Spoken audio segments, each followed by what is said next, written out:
guys at one time.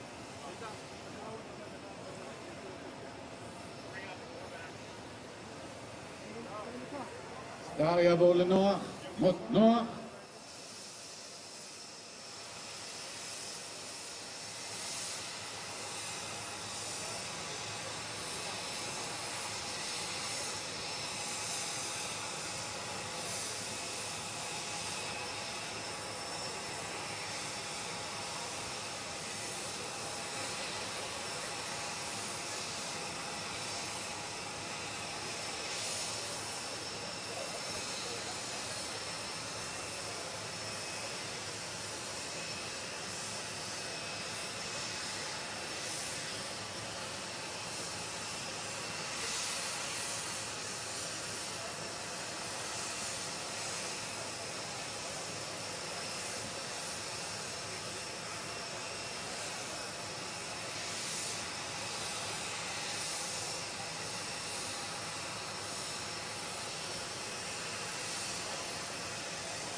סדר יעבור לדום, מסדר דום.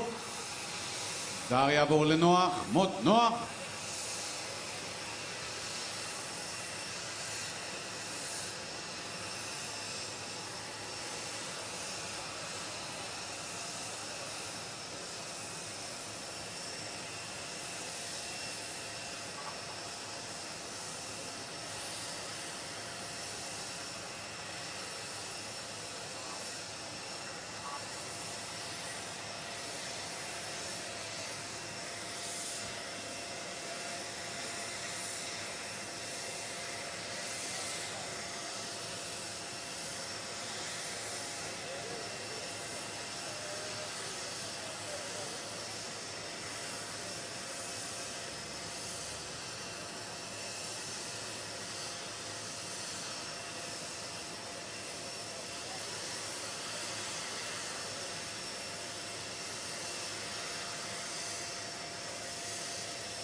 מסדר יעבור לדום, מסדר דום. סדר יעבור לנוח, מות נוח.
המסדר יעבור לדום. מסדר דום. מסדר יעבור לנוח. מות נוח.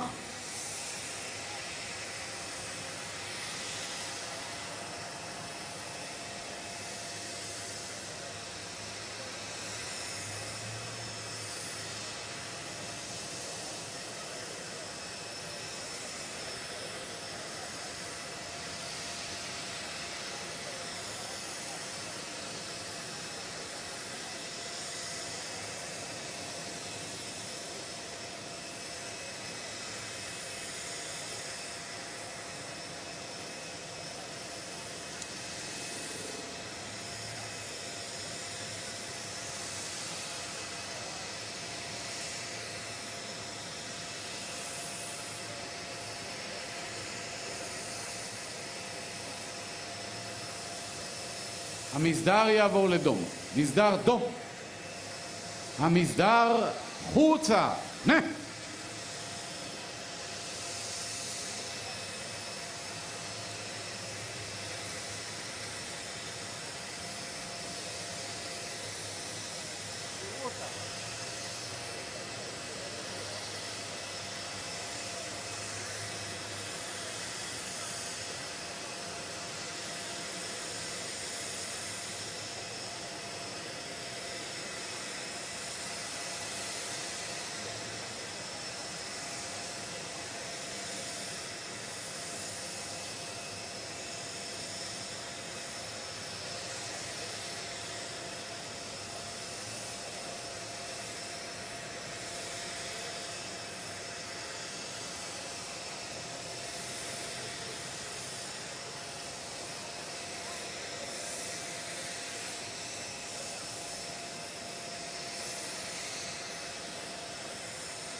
במקום.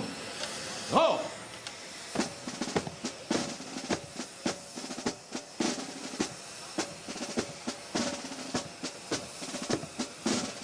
קדימה.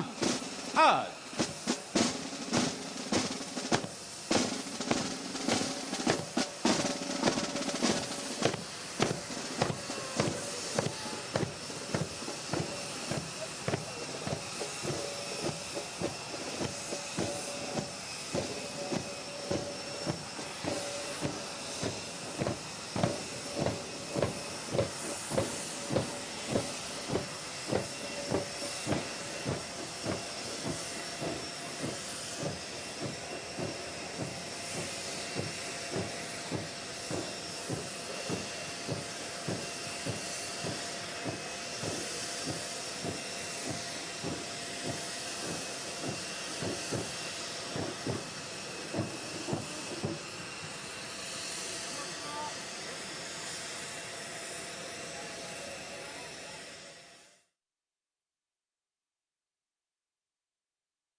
ליגה אינטרנשיונל.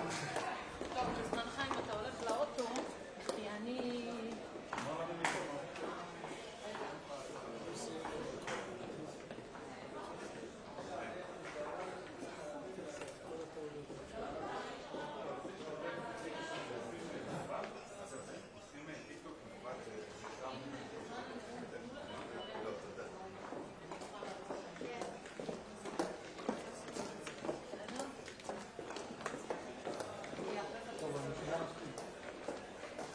נו, חסמו פה, אפילו לשירותים.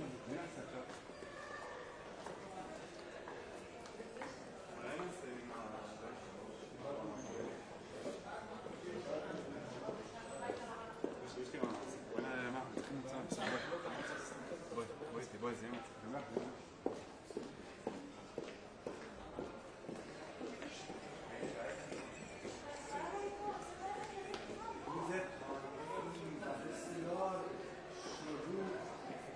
هم غمگین هم شاد همه گونه درهای پریشانی ما در اسرائیل می‌بینیم.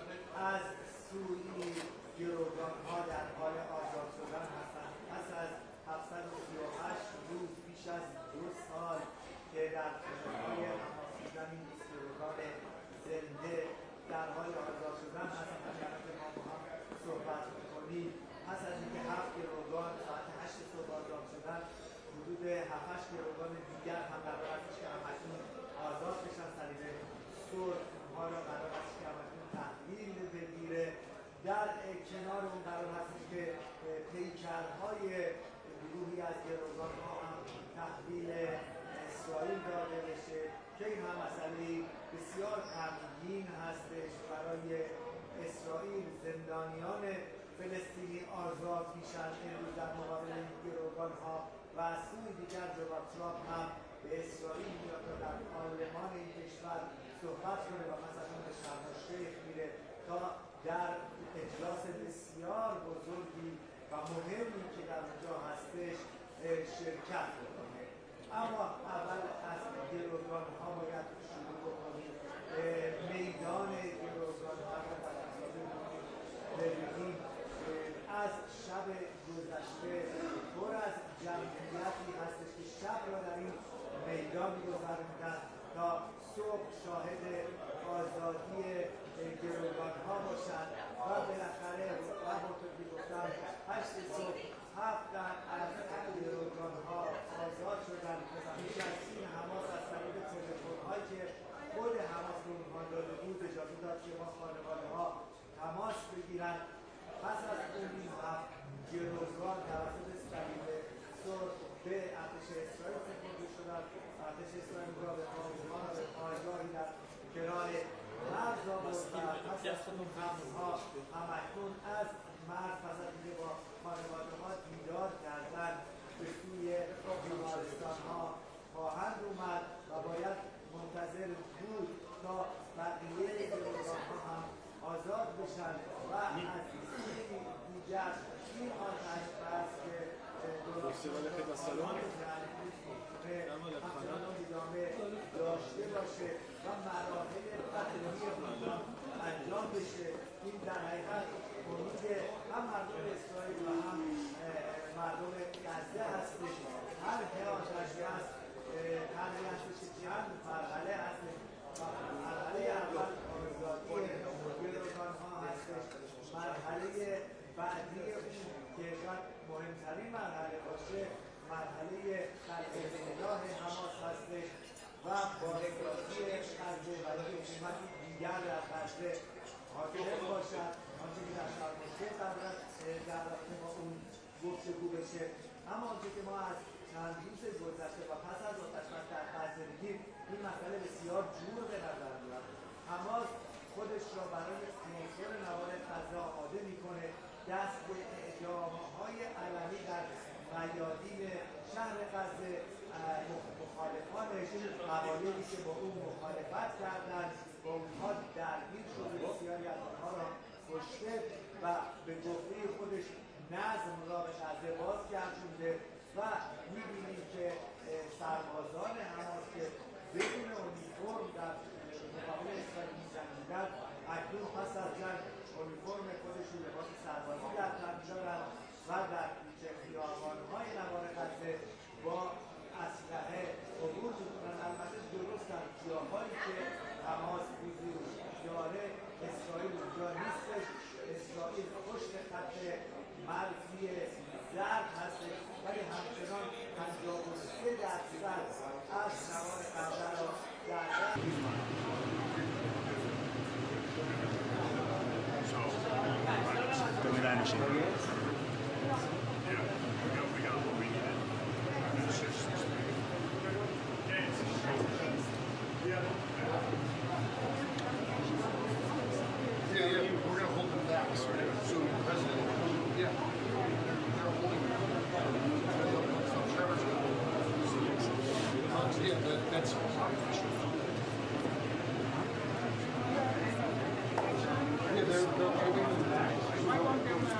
Guys, not in front of the camera. Not in front of the camera. Sir. Prime Minister, over here.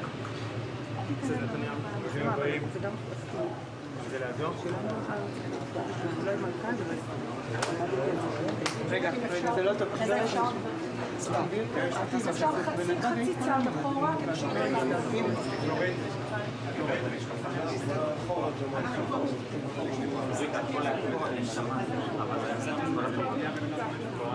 לעבור צד?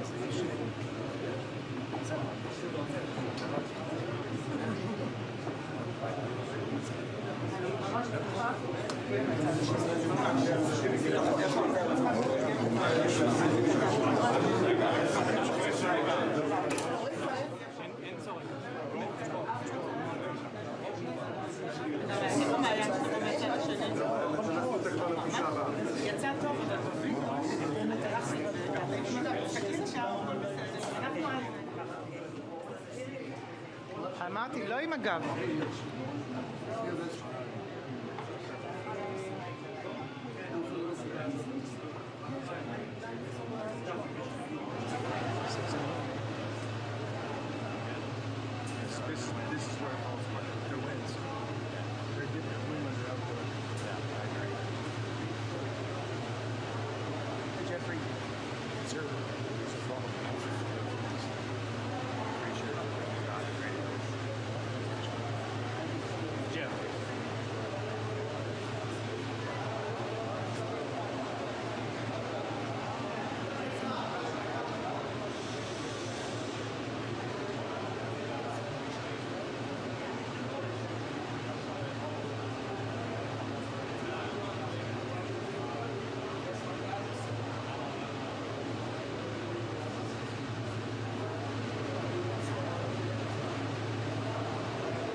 היושב-ראש? היושב-ראש? זה קצת יוצא מצד שני, לא, זה קצת שני, קצת שני.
Mr. President, Amir Khan, Speaker of the Knesset, my partner alone.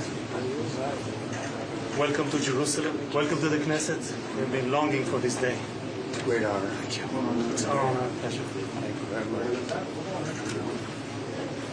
You guys know each other. We know each other.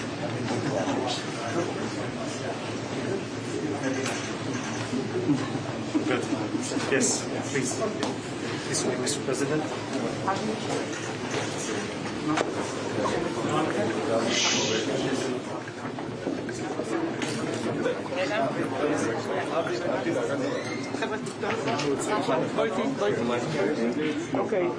Okay, still. Video.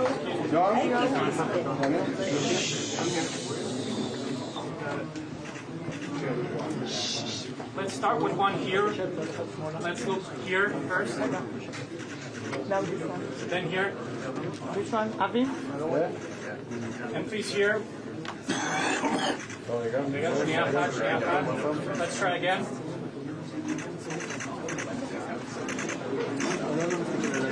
Alon.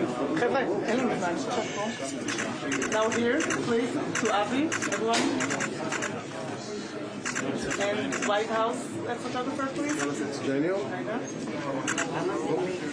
אוקיי, עכשיו על הספר? רגע, הראש מותיק. להסתכל על הספר. להסתכל על הספר. נועם, טיפה את היד השם. כן? אתה בסדר?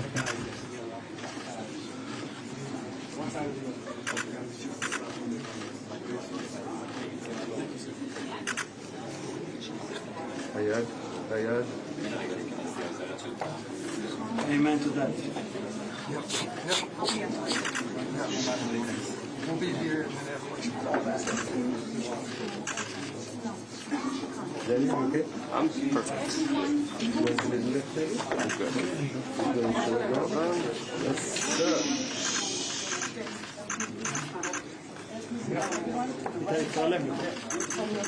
Amen to that, Mr. President. Thank you. Don't fall in. Come on.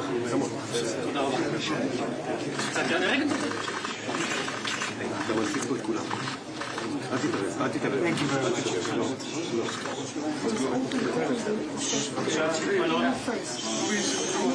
Move. Everyone move. Thank you. You're all good.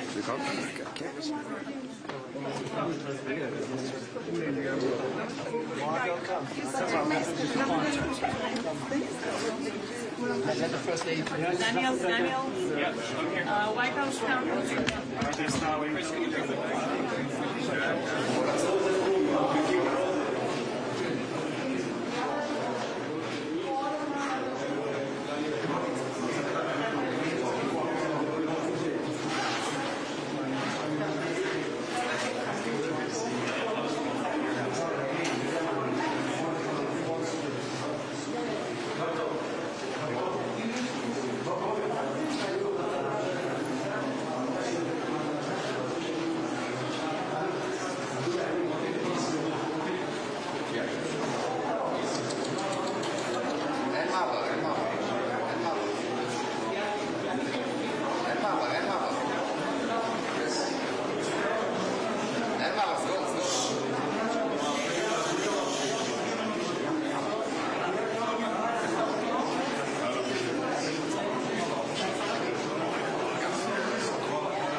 I met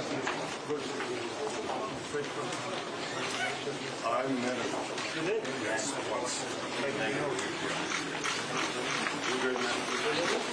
Had a great song. It's today, isn't it? No, actually 2 days ago. 2 days ago. 11th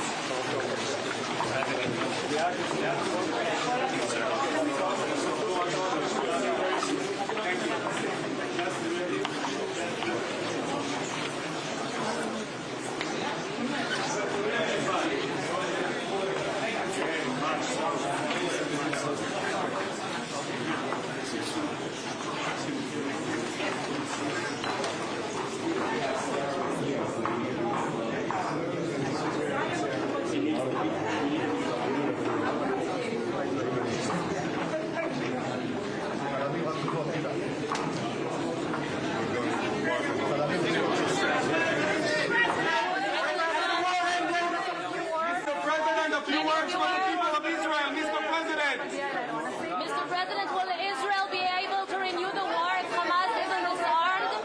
Mr. President, if we please get a few words.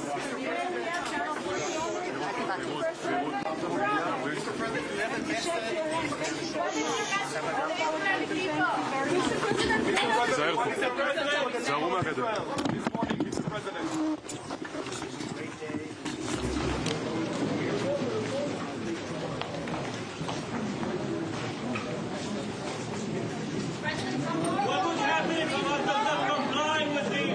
What would happen?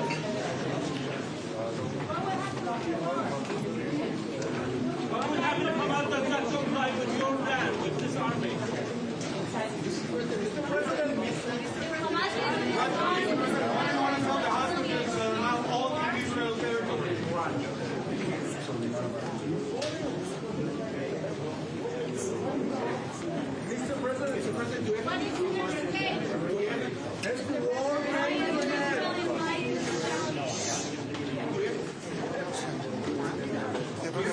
Is the war now officially over?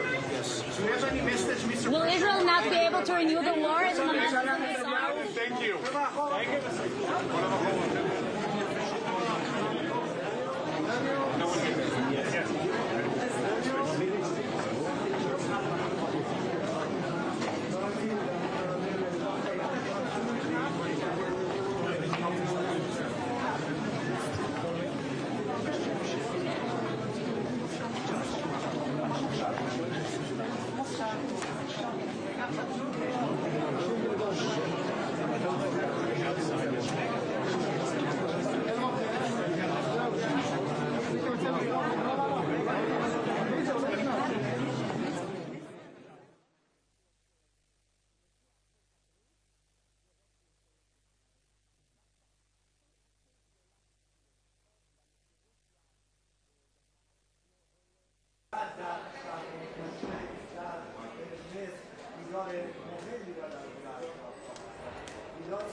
برای دونالد ترامپ قائل هستند و مسئولت شاید این دونالد ترامپ بود که توانست که همه این گروه‌ها را به هم وصل کنه.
once. Okay. Right. I'm going to go back to that spot. That's where you're leaving. So maybe get him again. So what happened? חזרו הביתה. בואו נצעק לעולם שהם חזרו הביתה. שהם פה, שהם איתנו.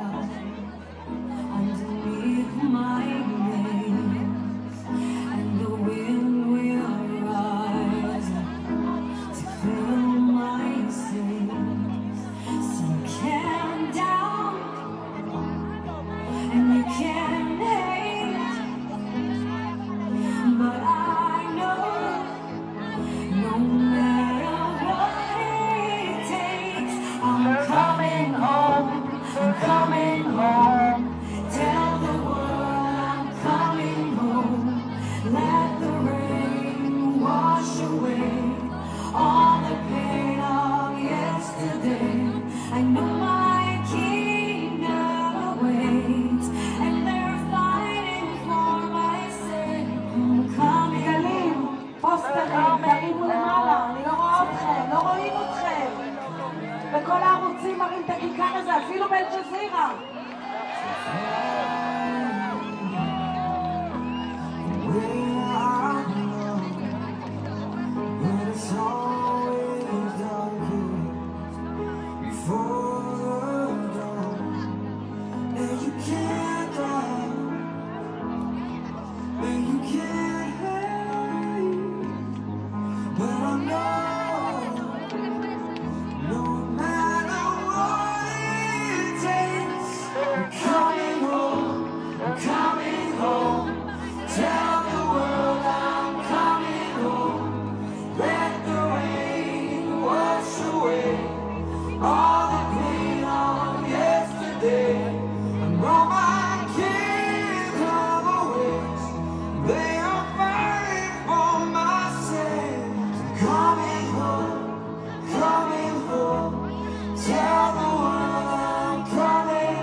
עכשיו הכל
עפים ולא ידענו בשביל מה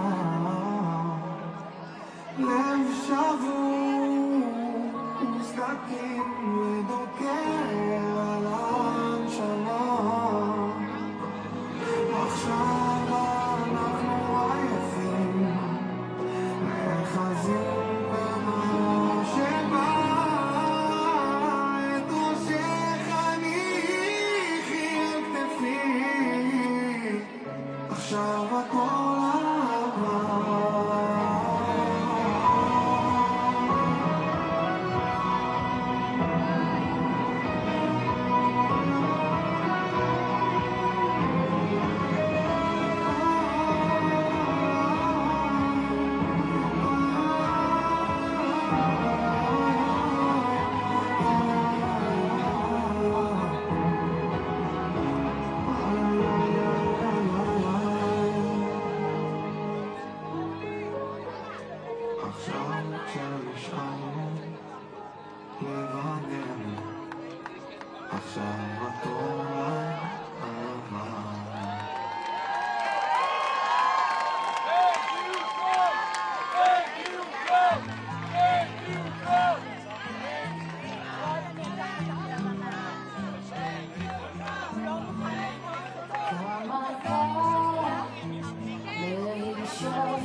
על פי המידע שהתקבל מהצלב האדום, עתה, עכשיו, הרגע, 13 חטופים הועברו לידיהם והם עושים את דרכם לכוח צה"ל ולשב"כ בתוך הרצועה שיקח אותם הישר עלינו אל מדינת ישראל חזרה הביתה.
שמסתכלים על תמונות דרכים ואומרים, פעם הלכת וגם לא התגעגענו, אבל היום עדיין כן.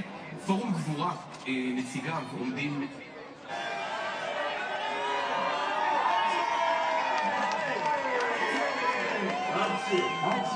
עד שהוא ממש עוד רגע כאן, לי ואיך המרגש, ראיתם אותו כבר, ראיתם, הבנתם שהוא עומד על הרגליים, איך הוא נראה לכם?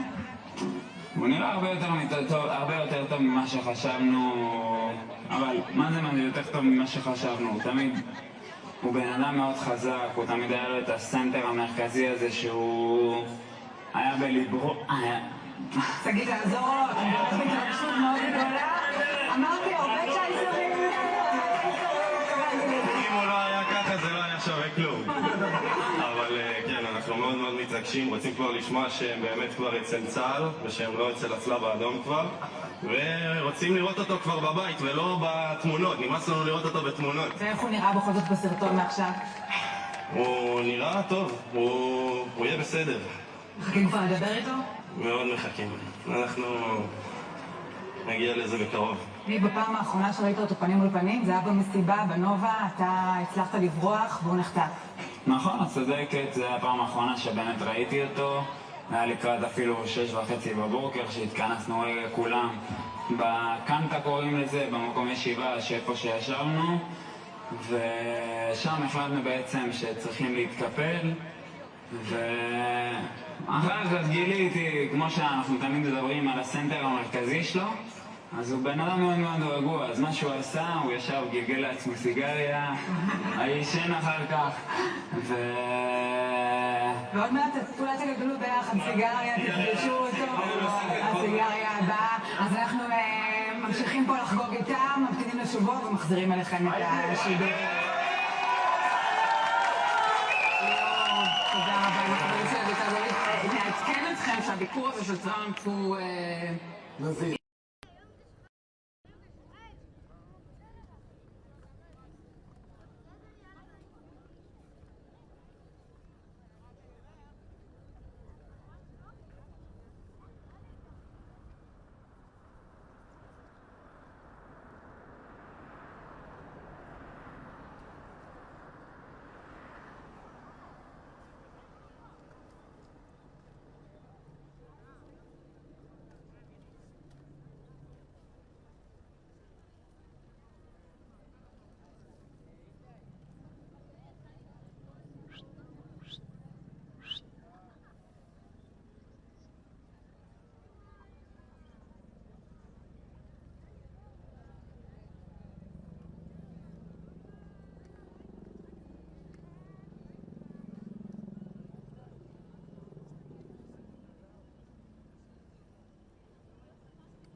לא הייתה הנגשה למצלמות, כפוף לשלום.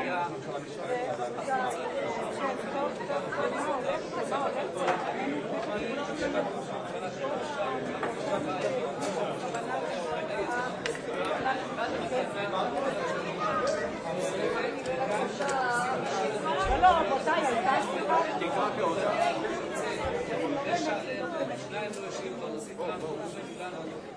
זה המהלך אפשר היה עוד רעיון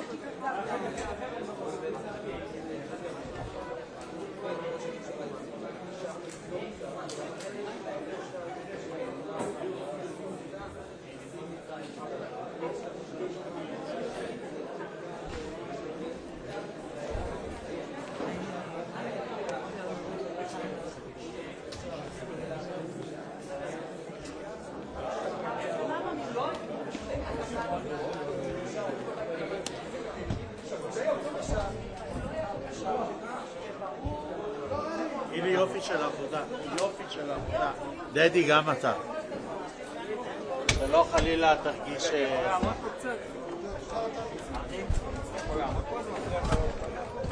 למה? מה אפשר לעשות פה?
ואז היא קמה, חלוץ עננה.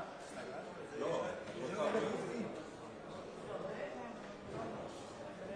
אתה פשוט... תודה לך בשלום.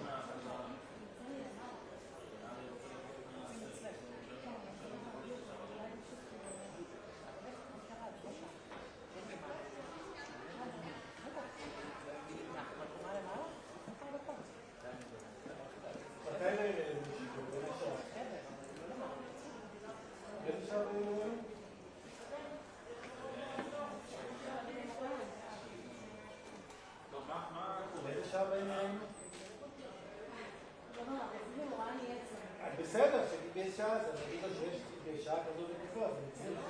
אתה יודע, זה... ברגע שהוא יהיה אצלנו, אני יכולה להגיד להם לבוא. אם היו באים לשידור, היו תתחברו לעושים זה וזה.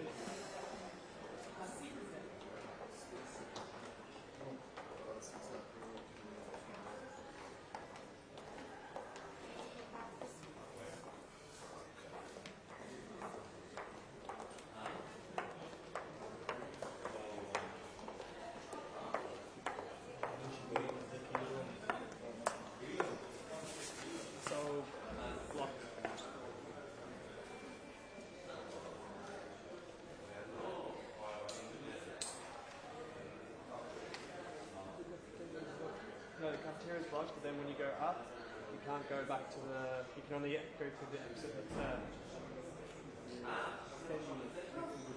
Police officer.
יש יציאה, אני לא יודע רק לפזר מבין, יש יציאה.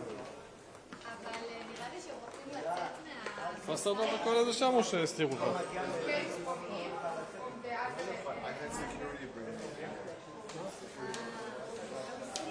לא, אבל לראות משם היה נורא דקות,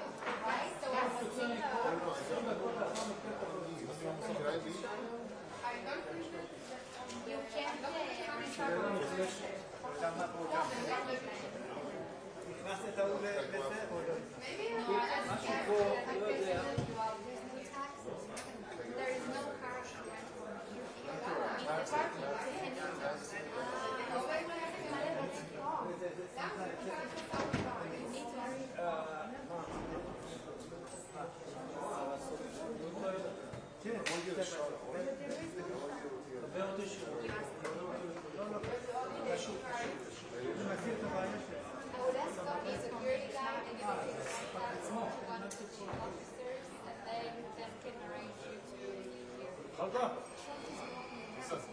מה שאמרת בדיוק.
אתה כאן נעשה איזה משהו? אתה רוצה להקליט דיווח? יאללה, בואי נעשה.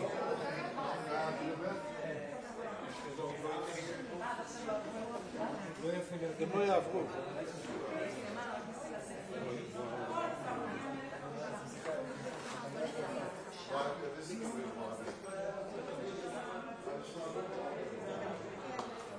גם לא יעברו.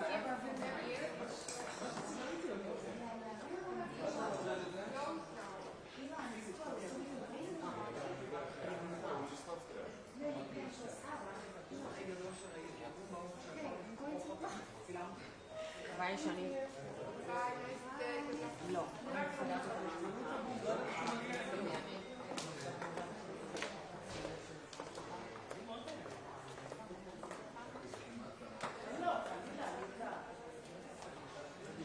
אתה רצית מברג?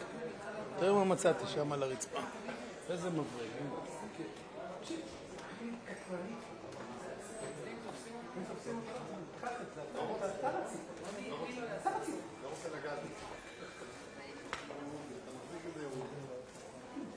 אתה צריך לחזק פה משהו?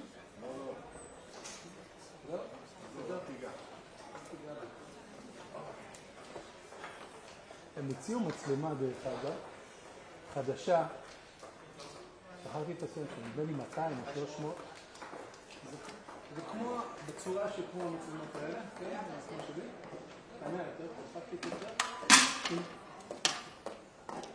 שם כמו זה.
חברי הכנסת והקהל, אנא תפסו את מקומותיכם. אנחנו מתחילים ממש בעוד מספר דקות.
חברי הכנסת והקהל מתבקשים לקום. כבוד הנשיאים, כבוד ראש הממשלה וכבוד יושב ראש הכנסת.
Geiseln there on the balcony.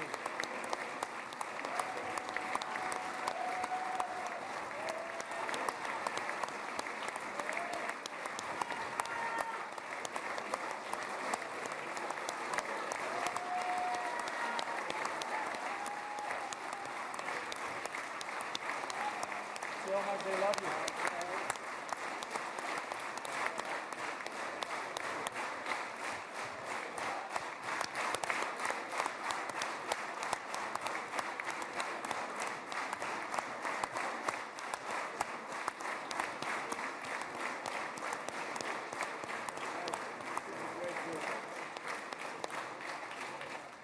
נא לשבת.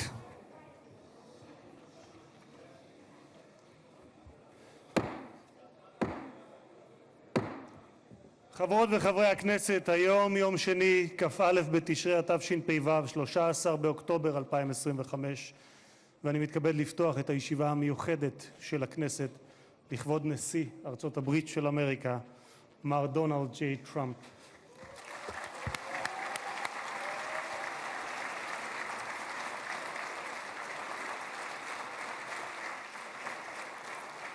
חברות וחברי הכנסת, בטרם נתחיל אני מזכיר שישיבה זו היא ישיבה מיוחדת ולכן לא יהיו בה הפרעות. מי שיפריע יוצא מאולם המליאה ולא יורשה לשוב אליה עד תום הישיבה. לא תהיינה אזהרות. בנוסף, ניתן יהיה למחוא כפיים בישיבה זו כפי שכבר ראיתם. כבוד נשיא המדינה יצחק הרצוג ורעייתו מיכל,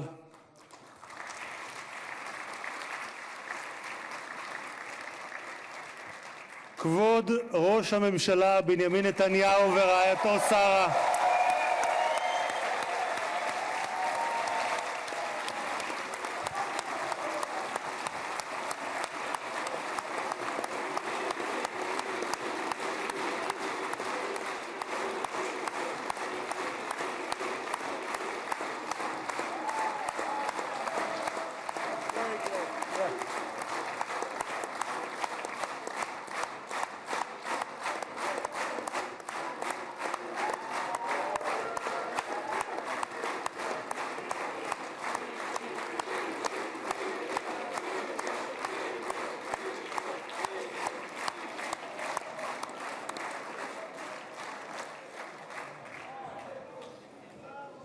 ראש האופוזיציה יאיר לפיד ורעייתו ליהי,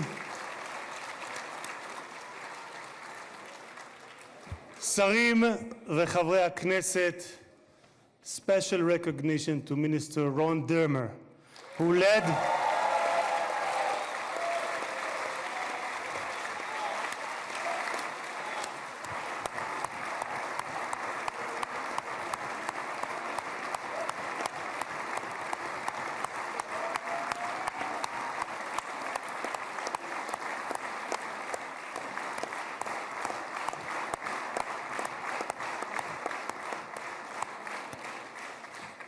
Special recognition to Minister Ron Dermer, who led the negotiation team on behalf of Israel. Thank you, Ron.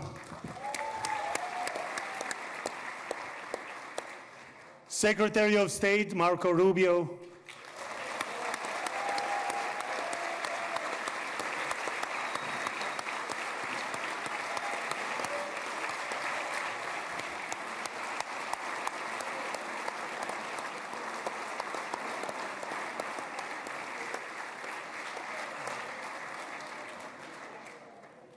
Secretary of War Pete Hegseth.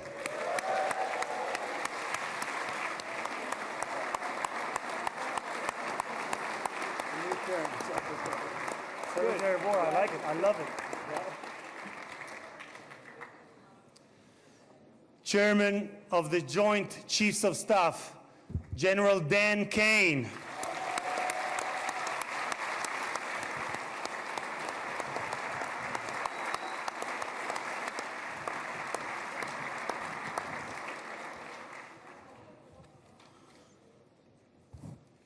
Two key players, President Trump's special envoy, Steve Witkoff, who is here with his partner, Lauren.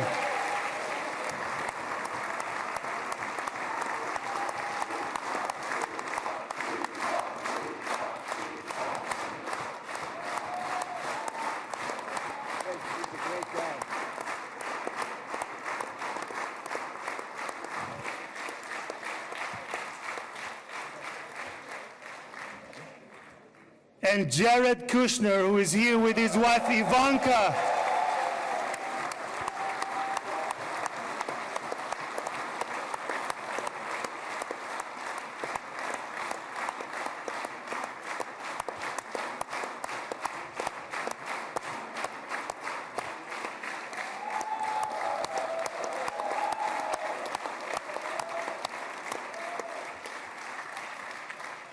And thank you guys for everything that you have done to bring about this day. Ambassador of the United States to Israel, my dear friend and my absolute favorite rock star, Mike Huckabee. Do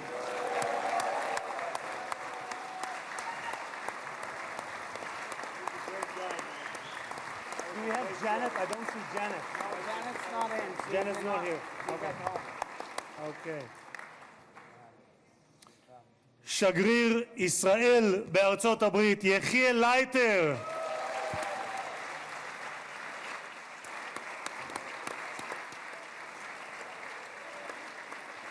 תודה. שגרירים וראשי משלחות זרות, ראש עיריית ירושלים, משה ליאון ורעייתו סתווית, סגל א' של המדינה, ראשי גופי הביטחון, אלה שנמצאים איתנו ואלה שבשטח, הרמטכ"ל רב אלוף אייל זמיר,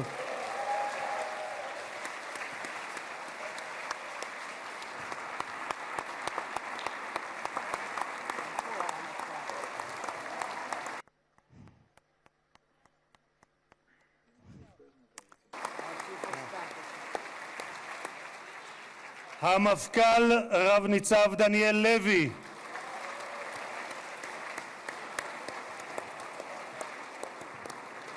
נציב שירות בתי הסוהר רב גונדר קובי יעקבי. Jacobi, Mr. Jacobi. He's one of those who is in Mr. Eyal Kaspi, the head of the fire, the head of the Mossad, Mr. David Barnea.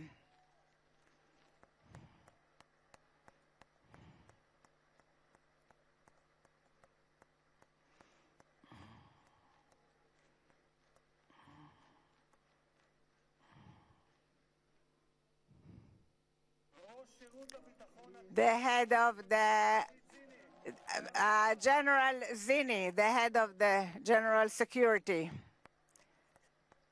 Great success to you.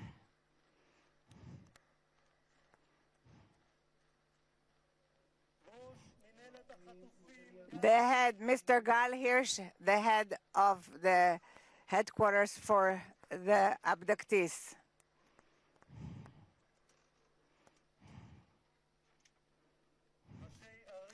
mayors and the local authorities, the chairman of the Knesset who brought about a visit in 3 days, which usually takes 3 months, Mr. Itzik Edry, the secretary of the Knesset, the legal counsel of the Knesset, and the head of the Knesset, members of the management of the Knesset, families of the bereaved, families of the abductees.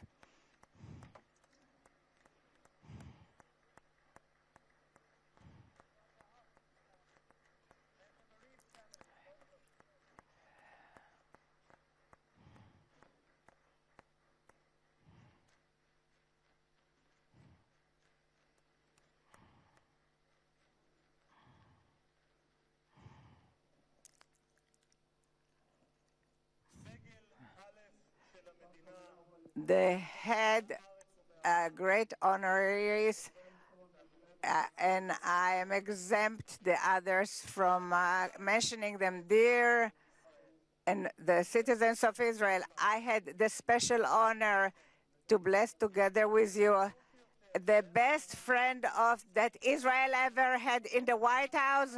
Welcome to Israel. Welcome to the Knesset, the President Donald J. Trump.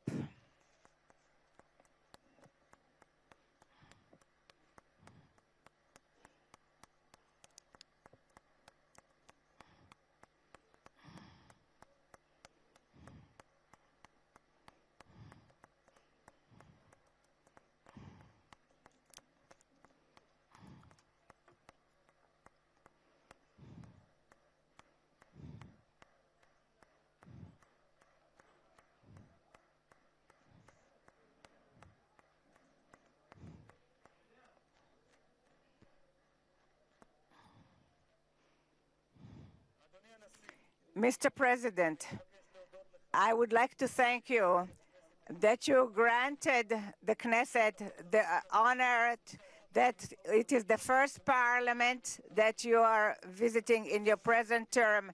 In the Jewish tradition, we are used to bless you, the one who gives us the honor. Thank you very much, Mr. President, President Trump. Honorary President, 2,000 years ago, we were exiled from our homeland, but in all the diaspora that we lived by, we never forgot Jerusalem, the beating heart of the Jewish people, since it's for which we prayed for year after year. And 7 years ago, it was you, President Trump, that in the name of the United States, you recognized Jerusalem as the capital of Jerusalem. You executed a promise that many other presidents promised. You transferred the embassy to Jerusalem. Thank you very much, President Trump. Thank you very much, President Trump.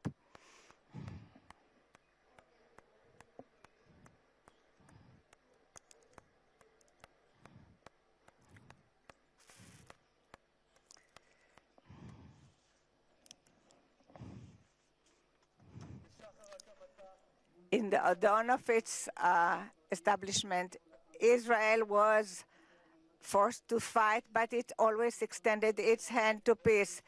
7 years ago, you led the Abraham Accords, and I had the privilege to serve in this government that signed it, and it was very meaningful for me because 2.5 years ago, I was the first head of the Knesset that was invited to speak in a parliament of Arab country, and it was in the country of Morocco, where my parents came from. You you made its relationship closer in accord that it's peace for peace. Thank you very much, President Trump.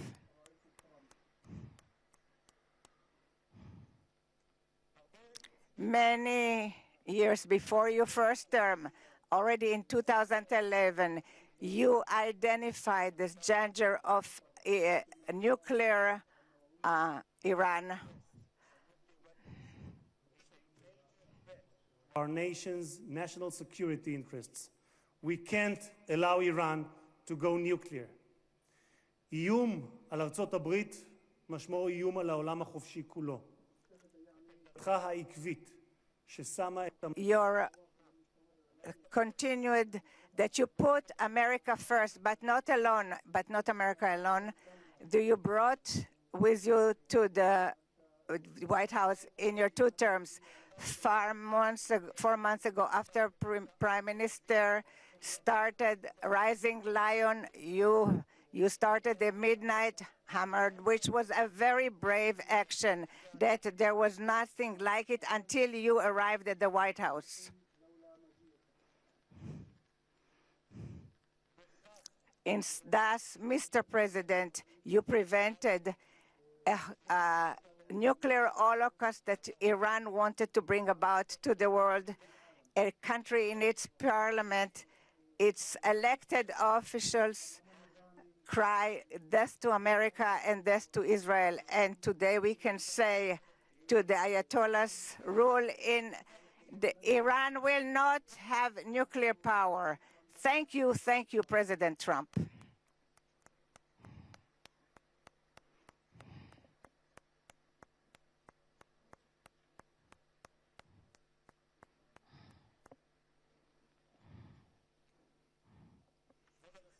Mr. President, today the Jewish people are ending the holiday of Sukkot, and tomorrow it will be Simchat Torah. And 2 years ago in Simchat Torah, it was the most difficult day for the State of Israel since its establishment and for the Jewish people since the Holocaust. Many times I came with many visitors to the area of the slaughter, and I saw the horrors. And few weeks after the 7th of October, I accompanied Jared and Ivanka who came to those difficult areas. We saw what we were in Kfar Aza, and we saw what we hope that we will never see again, horrible sights of pogroms, children, men and women, the elderly, they are no longer there. The Satan not only murdered and raped and many of our brothers and sisters, he also abducted the live and the dead. And since then, this has been the longest and the most just war. This wound of our brothers in prison has been when all the nation of Israel has been in pain of the families of the abducted until this morning. For 2 years, in the gallery where the guests are sitting, we had photos of the hostages. But this morning, towards this historical day, we were able to remove the photos, and I will do something spontaneous, and I will remove the pin that I received from Tzvika Moore. I am removing it because a minute ago I spoke to Tzvika Moore's brother, and they are celebrating this unification. Thank you so much, President Trump. Thank you so much, President Trump.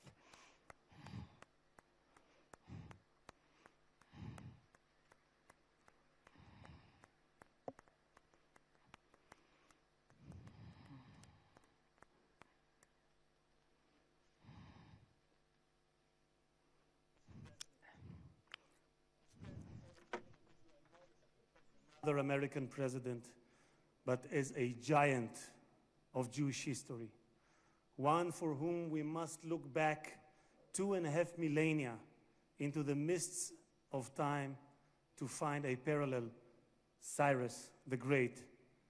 You, President Donald J. Trump, are a colossus who will be enshrined in the pantheon of history.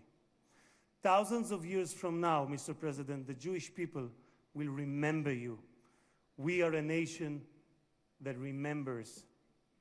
Far from being a local struggle, what we are witnessing is a global struggle, a global battle between the forces of extremism, radicalism, and fundamentalism, and those of freedom, liberty, and democracy.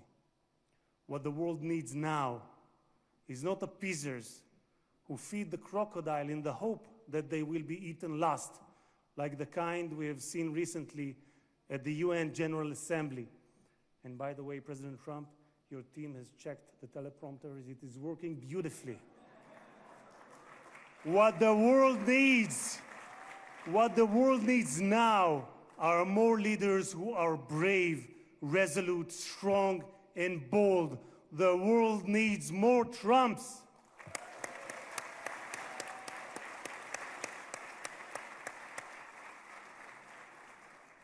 Mr. President, with your permission, I would like to take this moment to address Prime Minister Netanyahu.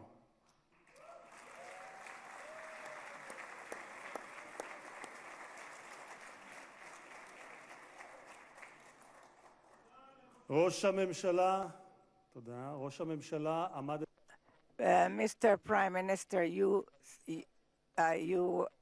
the last few years, you faced great pressures.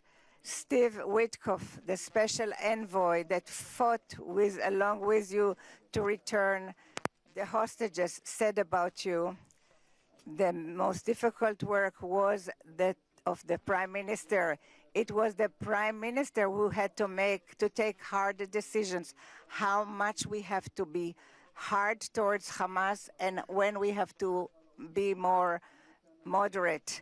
But the truth now that looking backwards, we wouldn't have reached this point if the Prime Minister Netanyahu wouldn't have acted the way he acted.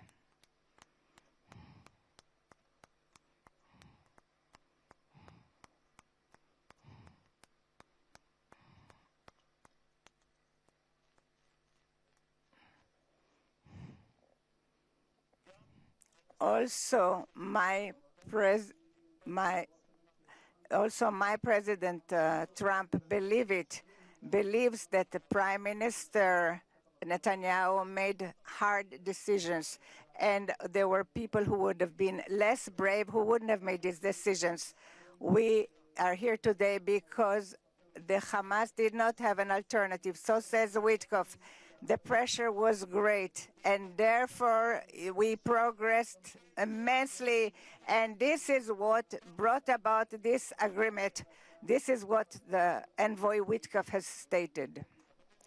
Mr. Prime Minister, yesterday, on his way to Israel, the President Trump, that you are the right person at the right time, and I'm proud to say here in front of the whole world that thanks to you, we achieved the great things that we have achieved. Thank you so much, Mr. Prime Minister.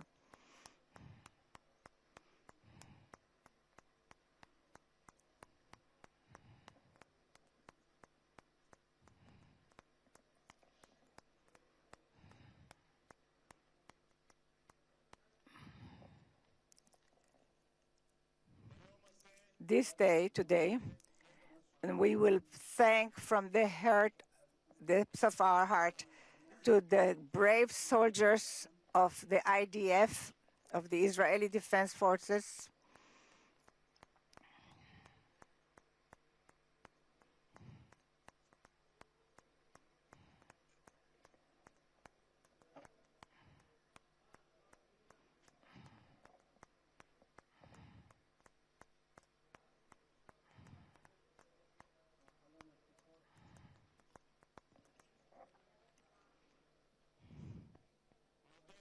we will thank to the IDF brave soldiers who fought like lions and endangered their lives. in order to protect the state of Israel. Many of them sacrificed their lives for the country that bows its head. Their blood was not, did not die in vain, because with their heroism, they brought this state, and their names will be inscribed forever in the hearts of the nation. President. There was not a single person on this planet who did more than you to advance peace. No one even came close. Your election to the presidency marked a turning point, not only for the United States, but for the entire world. Through your strength of character and unwavering resolve, you brought an end to bloody conflicts in no fewer than 8 regions across the globe. In less than 9 months, you became one of the most consequential presidents in history. You saved countless lives that would have been lost without your leadership. And as our sages teach, whoever saves one life, it is as though he has saved an entire world.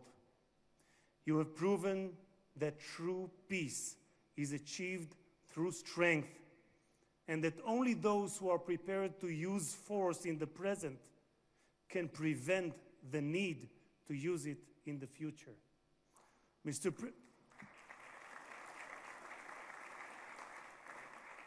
President, you, more than any other individual, are deserving of the highest recognition for your efforts in promoting peace. Therefore, I hereby announce that together with our good friend, Speaker of the House, Mike Johnson, we will rally speakers and presidents of parliaments from around the world to submit your candidacy for the Nobel Prize, Peace Prize next year. There is no one more deserving than you, President Trump. No one.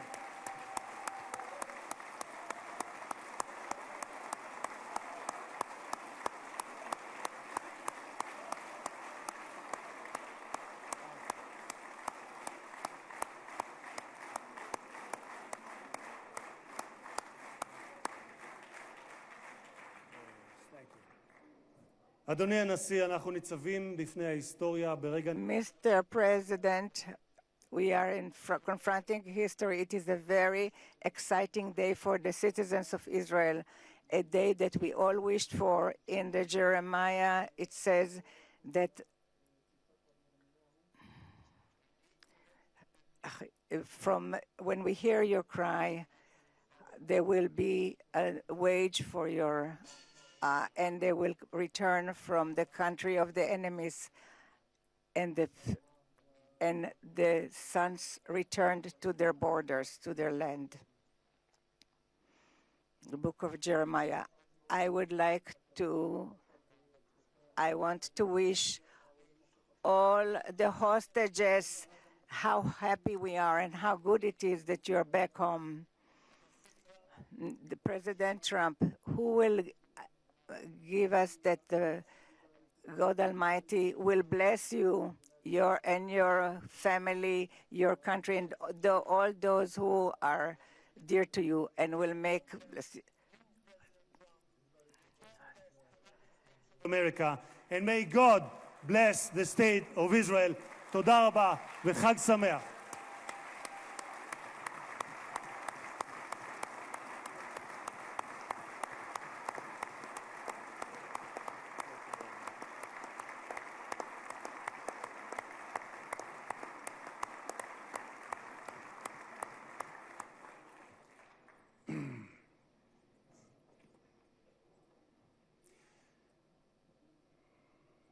אני מתכבד להזמין כעת את ראש הממשלה. I am inviting now Mr. Benjamin Netanyahu, the Prime Minister, to say a few words.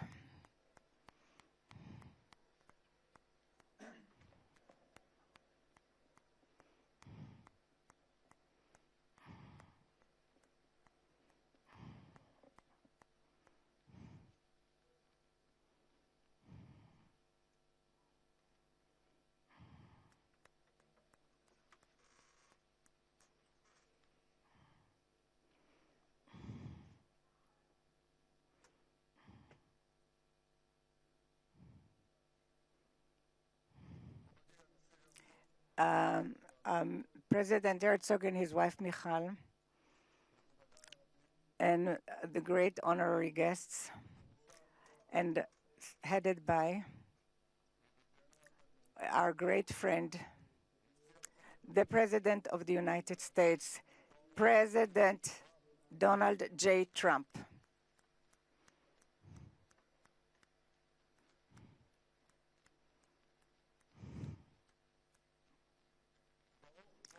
Welcome to Jerusalem, our eternal capital.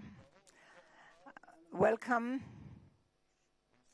to Israel in this moving day, exciting day that will be inscribed in the history, on the annals of Israel, and you too, Mr. President, will be inscribed in the history of our nation, and you are already inscribed in the history of the world. And we remember our friends. We know your part, your important part, and the determined part of the return of the hostages in this day, when we were informed today, an hour ago, that all our live hostages returned back to us. What excitement.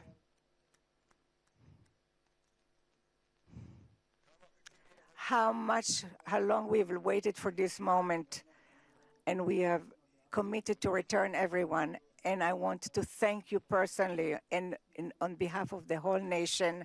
Thank you, Mr. President, President Trump. Thank you, Mr. President.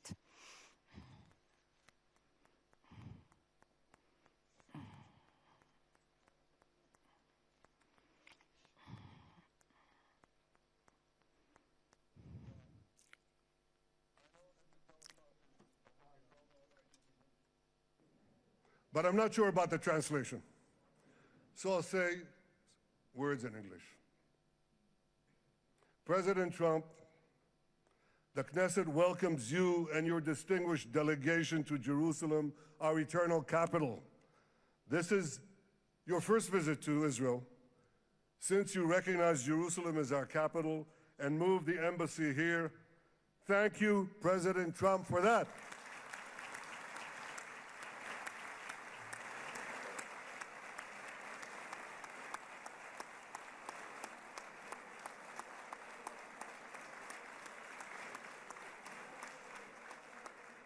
There are many other reasons to thank you since your last visit here. Thank you for recognizing Israeli sovereignty over the Golan Heights.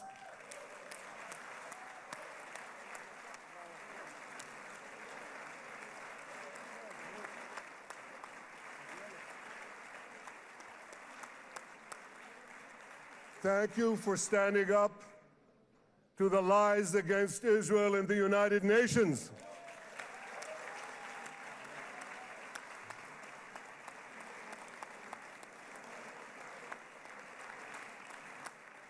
Thank you for recognizing in your 2020 peace plan our rights in Judea and Samaria, the ancestral homeland of the Jewish people.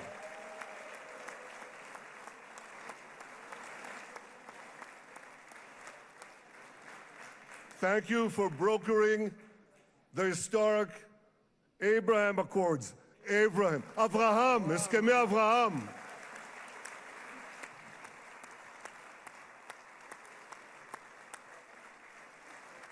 Thank you for withdrawing from the disastrous Iran nuclear deal.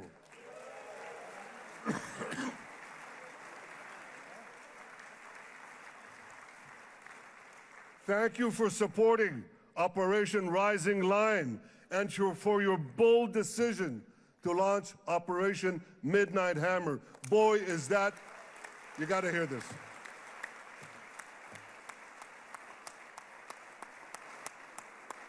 This is the most fitting name ever named for a military operation, because a little after midnight, you really hammered them.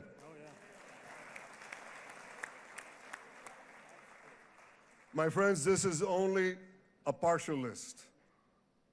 but it's enough to affirm what I've said time and again. Donald Trump is the greatest friend that the state of Israel has ever had in the White House.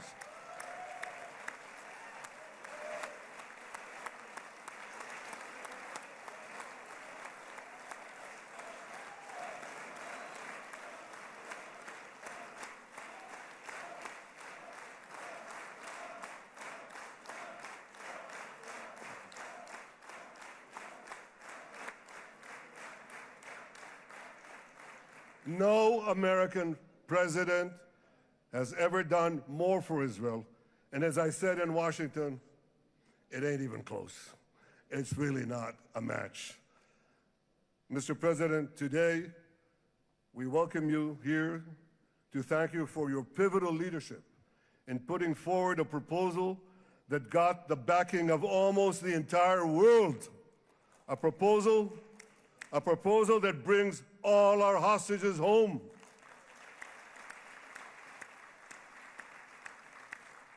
A proposal that ends the war by achieving all our objectives.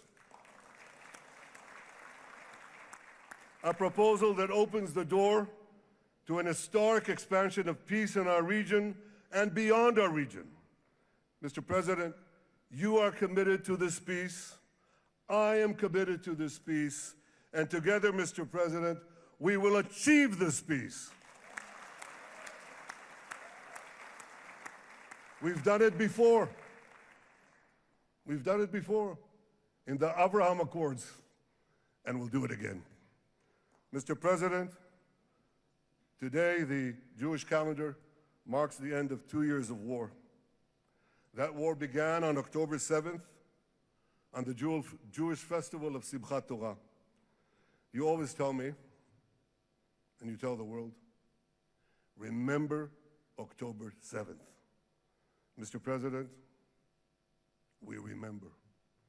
We remember the thousands of Hamas terrorists who stormed into our towns and kibbutzim. We remember the 1,200 people Hamas savagely slaughtered in cold blood, including dozens and dozens of Americans. We remember entire families burnt alive as they embraced each other. We remember the beautiful young Israelis brutally gunned down at the Nova Music Festival.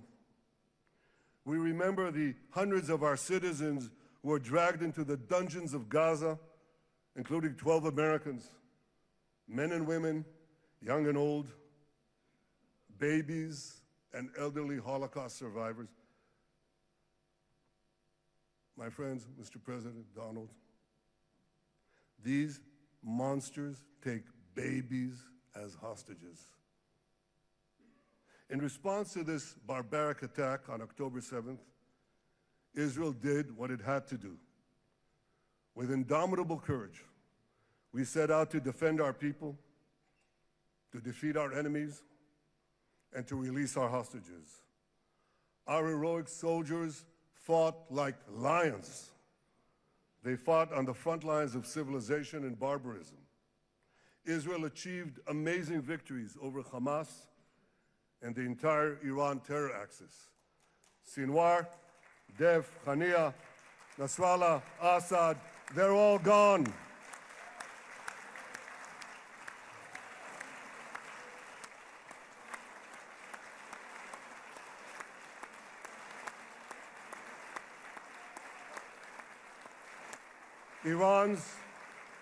Iran's nuclear weapons and ballistic missile program, with your enormous help, Mr. President, rolled back. Half the Houthi leadership wiped out. But the price of this victory, the price of these victories, has been heavy. Nearly 2,000 of Israel's finest were lost, nearly half in battle. They left behind parents, spouses, siblings, and children. Their love and laughter, their promise and potential were lost forever. To the families of our fallen fighters, many of them are here, I say, I know the depth of your pain. I know the inconsolable grief that will accompany you for the rest of your lives. The State of Israel bows its head in eternal gratitude to our fallen heroes. Because of these heroes, our nation will survive. Because of these heroes, our nations will thrive. And because of these heroes, our nation will have peace. Mr. President, thousands of our brave soldiers were also wounded, suffering terrible blows to body and soul. Brave soldiers like Ari Spitz. Ari is an American. Ari is an American Israeli who was injured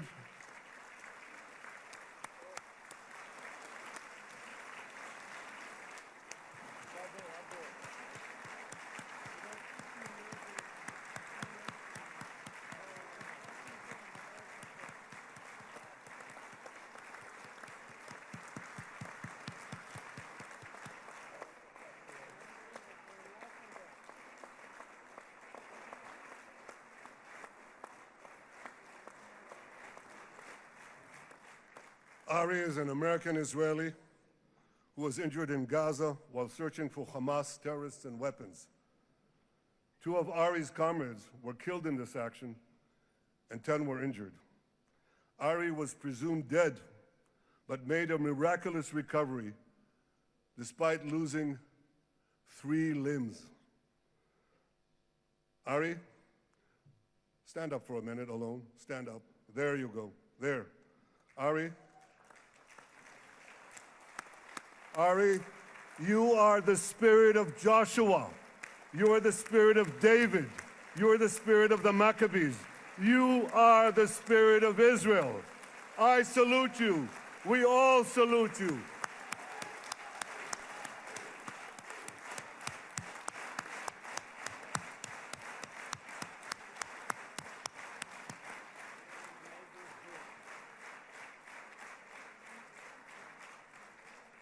Sabine Tassa of Kibbutz Netiv HaAsara is watching us today from the Israeli consulate in Los Angeles.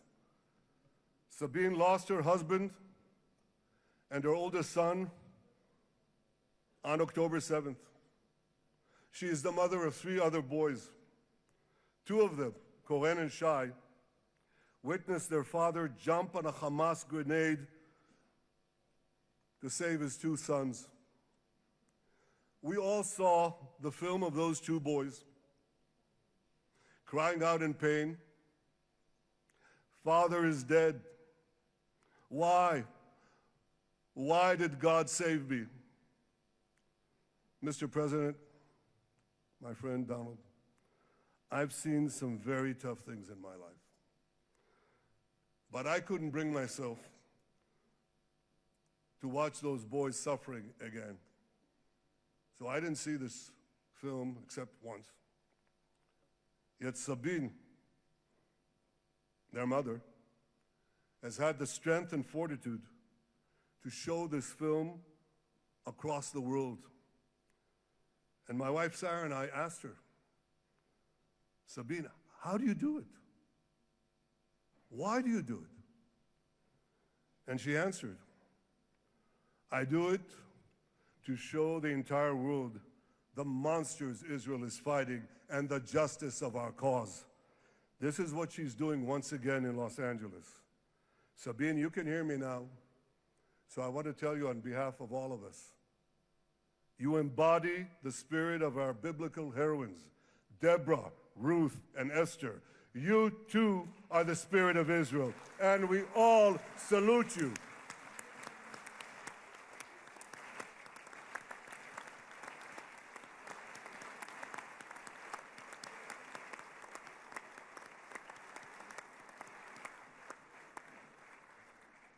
Mr. President, you asked me on our many conversations during the 12-day war with Iran, you asked me, how are the people holding up?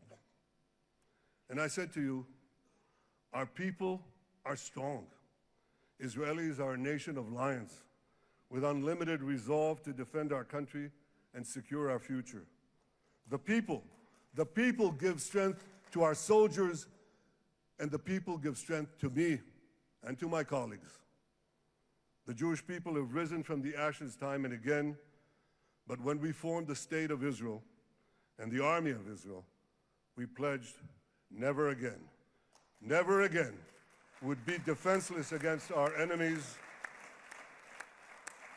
And that resolute strength not only assures our survival, it assures our future, it assures peace. We have paid a high price for this war, but our enemies now understand just how powerful and just how determined Israel is. They understand that attacking Israel on October 7th was a catastrophic mistake. They understand that Israel is strong and that Israel is here to stay. And this, Mr. President, is the indispensable foundation of peace. Peace through strength.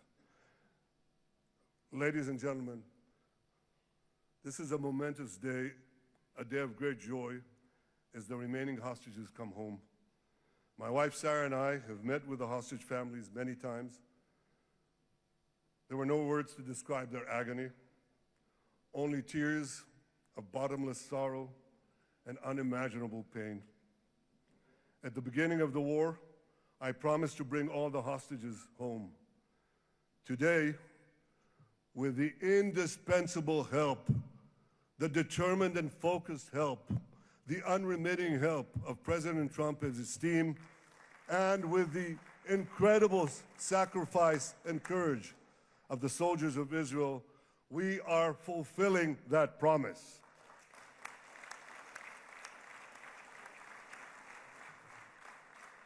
It has been a long journey to get here. In the first week of the war, our brave soldiers put military pressure on Hamas, and the international community put diplomatic pressure on them. This enabled us to secure the release of over 100 hostages.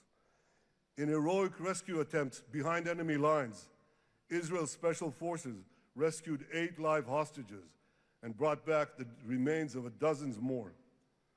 But as time went on, we all know what happened. The diplomatic pressure was turned on its head. More and more governments bought into Hamas's false propaganda. More and more governments succumbed to anti-Semitic mobs in their own countries. They just turned on Israel. They called for us to surrender to Hamas demands, just leave Gaza immediately, they said, end the war without committing to disarm Hamas, without committing to demilitarize Gaza. Had Israel succumbed to those demands, not only would Sinwar, Nasrallah, Assad, and Iran's missile and nuclear program remain intact. Not only that, because in no time, the Hamas killers would be back on the border fence, ready to repeat the horrors of October 7th again and again, as they vowed to do. But just at that point of maximum pressure on Israel, a man named Donald J. Trump was elected President of the United States.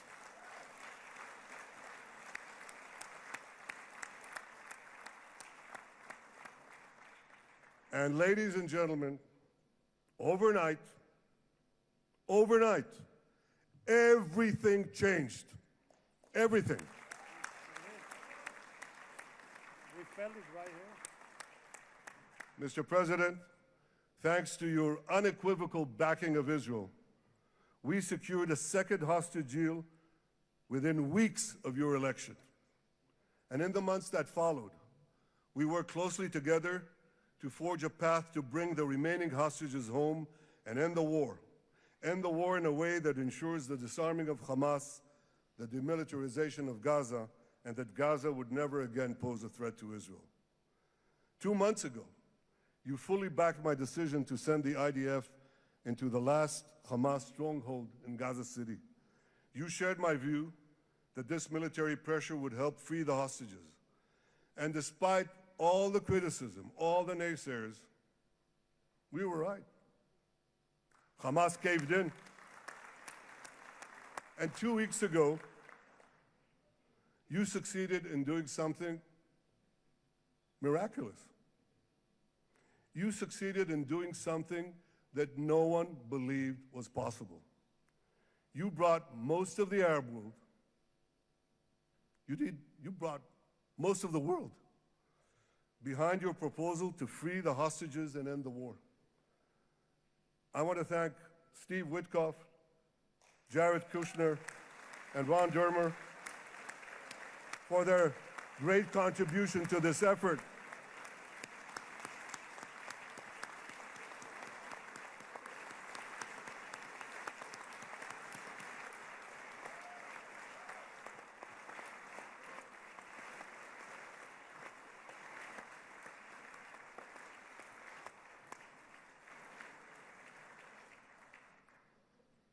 And I want to thank our negotiating team.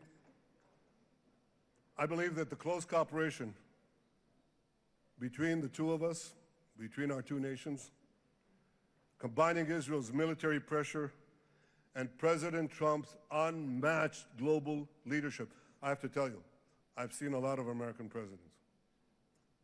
I've seen them all in the time that I've been here, and I've been here quite a lot of time. I've never seen anyone move the world so quickly, so decisively, so resolutely as our friend President Donald J. Trump.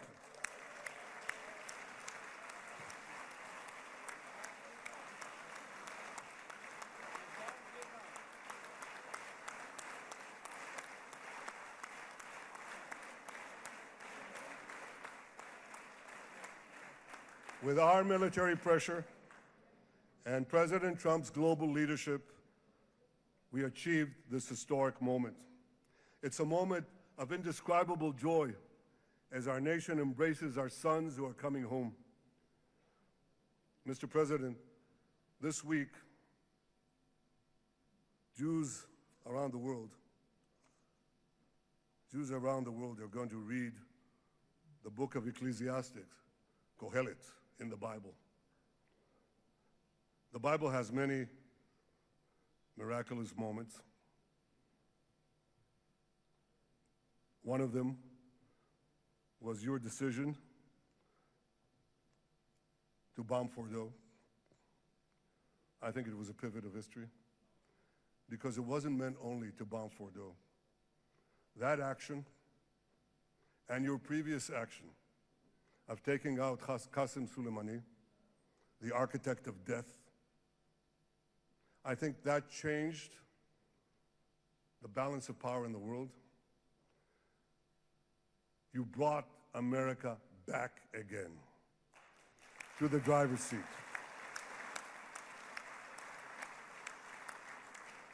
Now, I said that we're going to read this week the book of Ecclesiastes. It's not a book of action. It's a book of meditations, of thought, a perspective on life and on death. And in this book, we read the immortal words of King Solomon. To everything there is a season, and a time for every matter under heaven. Et milchama ve'et shalom. A time for peace and a time for war. The last 2 years have been a time of war. The coming years will hopefully be a time for peace.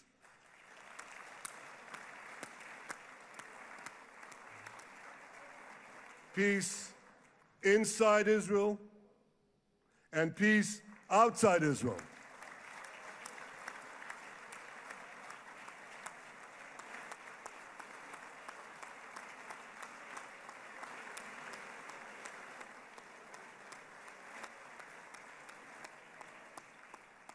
I look forward to continuing marching with you on the path we paved together with the Abraham Accords. Under your leadership, we can forge new peace treaties with Arab countries in the region and Muslim countries beyond the region.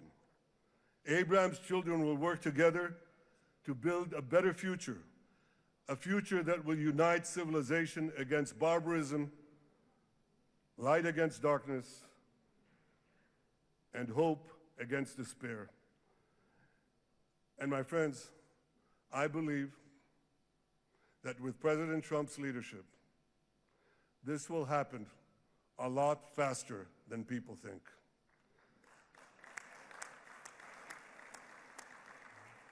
As Prime Minister of Israel, I extend my hand to hold those who seek peace with us. No one wants peace more than the people of Israel. Israel will always remain vigilant in defending itself, and Israel will always remain full of hope. Hope is our national anthem. Hope is our creed. Hope is our strength. It is time, my friends, to realize that hope and expand the circle of peace. Mr. President, thank you for all you have done for us. I have submitted your nomination to be the first non-Israeli recipient of the Israel Prize, Israel's highest award. As to that other prize, just a question of time, you'll get it. But I want you to get the Israel Prize, our highest award, to our greatest friend.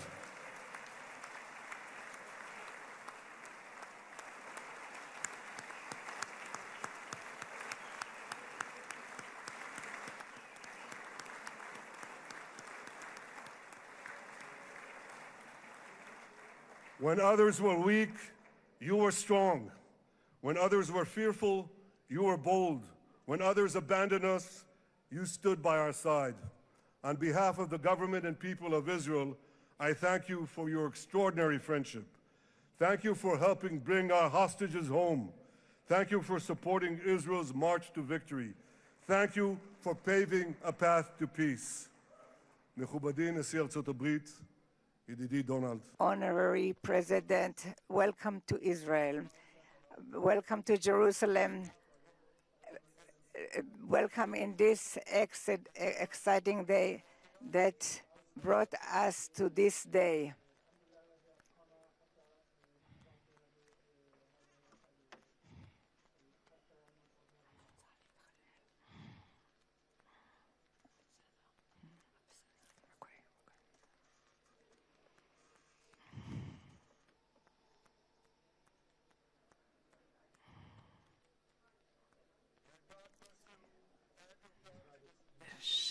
May God bless America, may God bless Israel, and may God bless the covenant between our two promised lands. Thank you, Mr. President.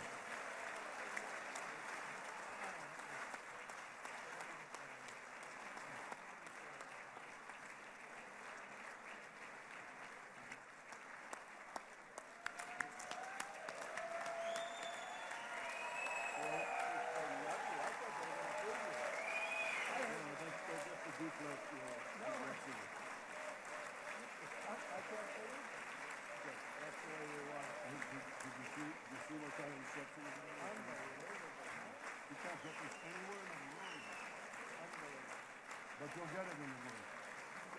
Thank you.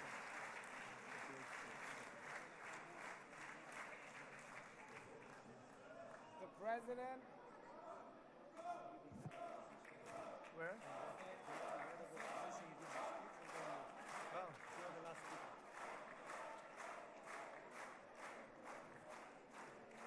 Come on up, opposition. Come on, opposition. Yeah, okay.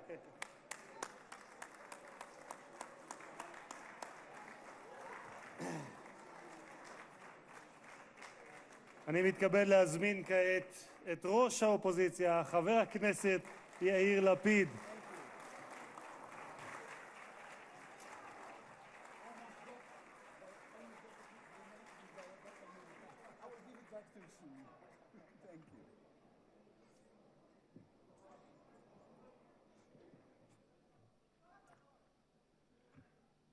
Mr. Speaker, members of Knesset, ministers, President Herzog, Prime Minister Netanyahu, distinguished guests, Your Excellency, President Trump. For 2 years, we waited for this moment. 2 years of sleepless nights, 2 years without air in our lungs. Our eyes are filled with tears today, our hearts are filled with gratitude, our children are coming home.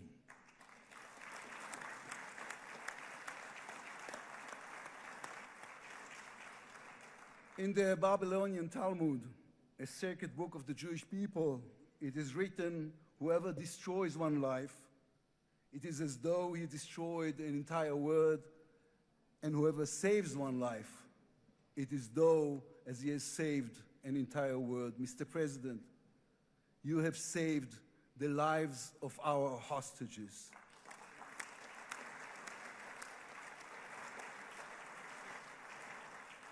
But you saved so much more. You have saved the souls of the bereaved whose loved ones now will be brought home for burial. You have saved thousands of soldiers who will now not fall in battle. And you have saved millions from the horrors of war. You have saved more than one life, and each life is an entire world. This is a historic moment, and a reminder that history is shaped by people. It is shaped by those who know the past, but have the vision to change the future. When you were elected, you declared that you would be the president of peace. You have kept your word. The fact that you were not awarded the Nobel Peace Prize is a grave mistake by the committee. But they will have no choice, Mr. President. They will have to award it to you next year.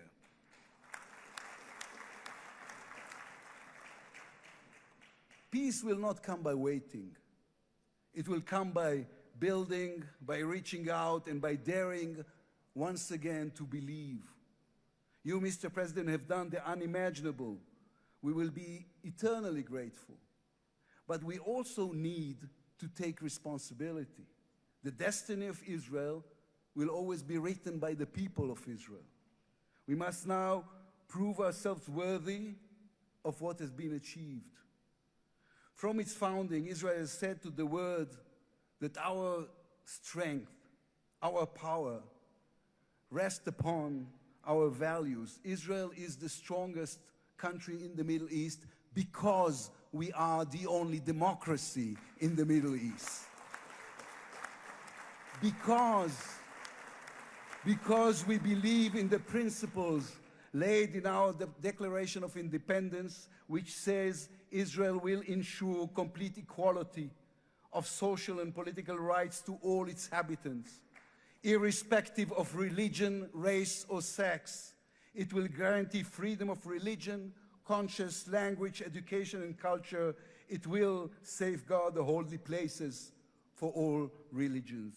Those are our values. That is who we are as people, as a country. Our neighbors must understand one more thing about us. We are not going anywhere. The Middle East is our home. We are here to stay. Our story did not end in the Bible. It began there. It continues in our laboratories and universities, in our innovation hubs. Hamas, Hezbollah, Iran, and the Houthis, they all read the wrong intelligence reports. The real intelligence report on Israel's intentions is found in the book of Genesis. And I will give you and your descendants after you the land of Canaan for an everlasting possession. We call upon the nations of the Islamic world and all our neighbors, Saudi Arabia, Syria, others. We are here to stay. We can do great things together. Come and talk to us. Mr. President, You are the one who can make it happen as you did with the historic Abraham Accords. Then too, no one believed it was possible. Then too, you imposed your vision on everyone. While others spoke of difficulties, you created opportunity. You can be the one to bring the next wave of peace. The people of Israel support this. They want this. We are ready. And you can later today in Egypt with your unbelievably talented team, my friends, Steve Witkoff, Jared Kushner, Marco Rubio, Pete Hegseth, forge a regional alliance that will change not only the Middle East, but the entire world. After 2 years of war, the peoples of this region should look around and ask themselves, whose situation is better? Those who chose the path of peace or those who chose the path of war? Those who invested in their people, in the education of their children, in science and education and technology, or those who invested in hate and in violence? From here I say to all those who demonstrated against Israel these past 2 years, on the streets of London and Rome, in Paris and in Columbia University. I do not represent the government. As you know, I am the leader of the opposition. And I tell you, then, you were deceived. You were deceived. Propaganda experts, funded by terror money, manipulated you. Now that the war has stopped, you have time and a chance to go and learn the facts. The truth is, there was no genocide, no intentional starvation.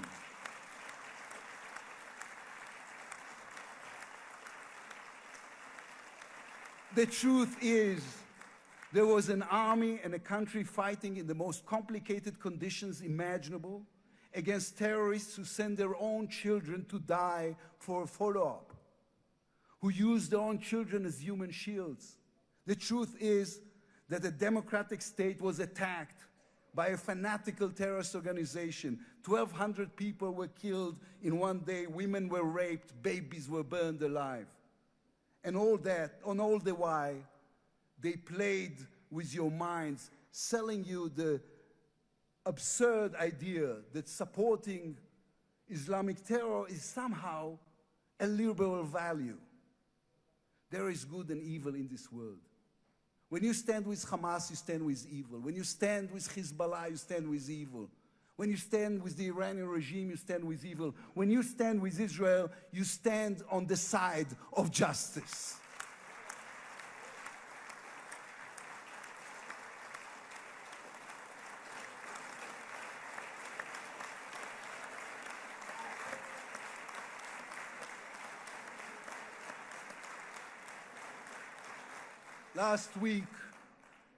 Last week I attended the 7th October memorial ceremony.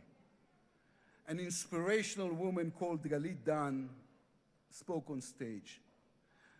Galit had a daughter, Noya, a 13-year-old girl who was autistic like my daughter. And Noya was full of light. She loved Harry Potter. On that dark day, Noya was sleeping at her grandmother's, Carmela's house in Kibbutz Nir Oz. Carmela was 80 years old. Their bodies, grandmother and granddaughter, were found embraced. They were murdered together. On stage at the ceremony, Galit said a sentence that moved us all. We don't want revenge, she said. We want redemption. Today, the redemption begins. Israel has endured 2 terrible years on the battlefield and in the international arena. But in those 2 years, we also rediscovered our own greatness. We remember how good we can be, our pilots who took control of the skies over Iran, our industries leading the world in technology, our civil society, which reached out to help every victim of the war. We will move forward toward a different future. Our heroic soldiers who saved us all will fold away their uniforms and rise as teachers and engineers, scientists and innovators, investors and small business owners. We will never be able to repay the debt to those who sacrificed everything these past years, to those who, as President Lincoln said, gave the last full measure of devotion. We can only be worthy of them, worthy of their sacrifice. Mr. President, allow me to speak also to the businessman in you, the deal maker who understands value. If there were one stock in the world I would invest in today, it is the State of Israel. If there were one nation that deserves unrestricted access to GPU chips, to AI and SMR technologies, to American markets, it is the State of Israel. Israel's future is intertwined with our eternal alliance, our strategic and moral covenant with our greatest friends, the United States of America. This war is over. We will always need to stay vigilant, to guard against those who seek our destruction. But the State of Israel is about to reinvent itself. The challenges ahead demand not only strength, but a new vision. It's time to take a new path, to be a nation that is advanced and thriving and peace-seeking. We have waited for this moment, for the end of the war, for the return of the hostages, for the chance to rechannel our grief and loss into the energy needed to rebuild our nation. Thanks to you, Mr. President. Thanks to our soldiers, our lions. Thanks to the millions of great Israeli patriots who filled the streets and the square and never, not for one moment, gave up on the hostages. Thanks to all of them, the strength within us can now rise, succeed, and build for our future and for our children. Thank you very much. God bless the United States of America. Am Israel Chai.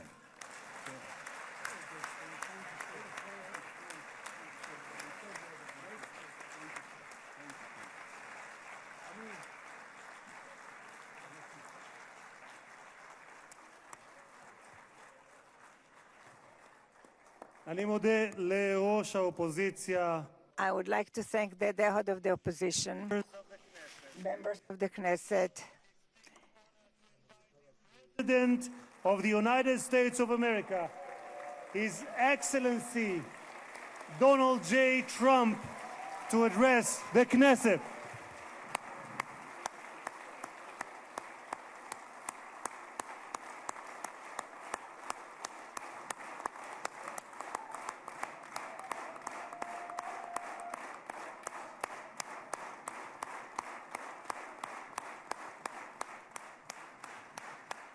Thank you very much. Thank you. Thank you very much, everybody. It's a great honor. Nice place. Very nice place.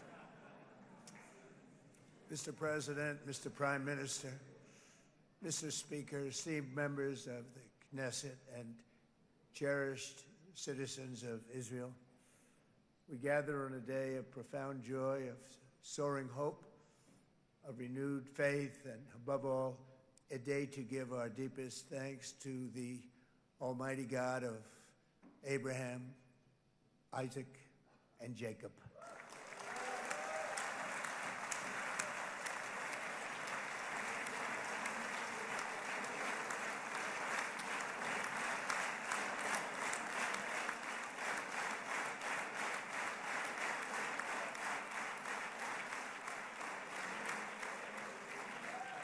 After 2 harrowing years in darkness and captivity, 20 courageous hostages are returning to the glorious embrace of their families, and it is glorious.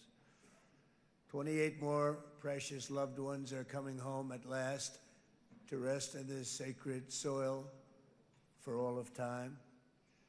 And after so many years of unceasing war and endless danger, today the skies are calm, the guns are silent, the sirens are still, and the sun rises on a holy land that is finally at peace, a land and a region that will live, God willing, in peace for all eternity.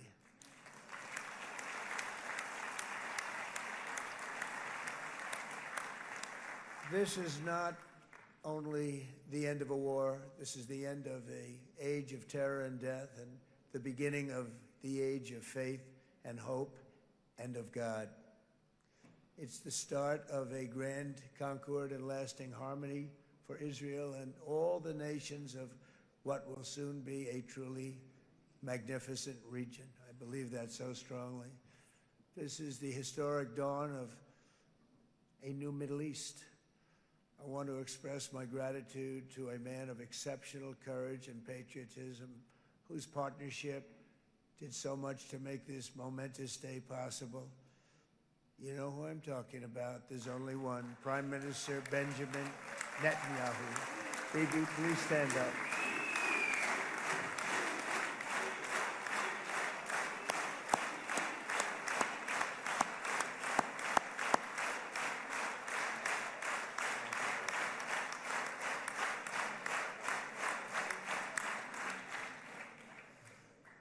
And he is not easy, I want to tell you. He's not the easiest guy to deal with, but that's what makes him great. That's what makes him great.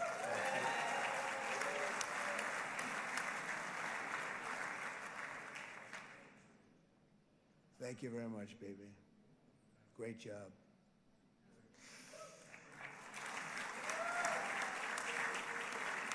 And let me also convey my tremendous appreciation for all of the nations of the Arab and Muslim world that came together to press Hamas to set the hostages free and to send them home. We had a lot of help. We had a lot of help from a lot of people that you wouldn't suspect, and I want to thank them very much for that. It's an incredible triumph for Israel and the world to have all of these nations working together as partners in peace.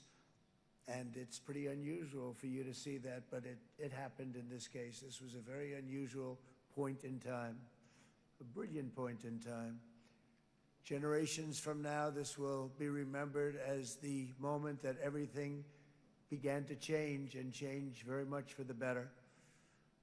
Like the USA right now, it will be the golden age of Israel and the golden age of the Middle East. It's going to work together. I'd like to thank several great American patriots for their invaluable help in getting something done that almost everyone thought was absolutely impossible. We were wasting our time. So many people said, you're just wasting your time. But we weren't, because we had talented people working with us, and we had people that loved your country, and frankly, people that loved the region. They loved the Middle East. I want to thank my friend Steve Witkoff.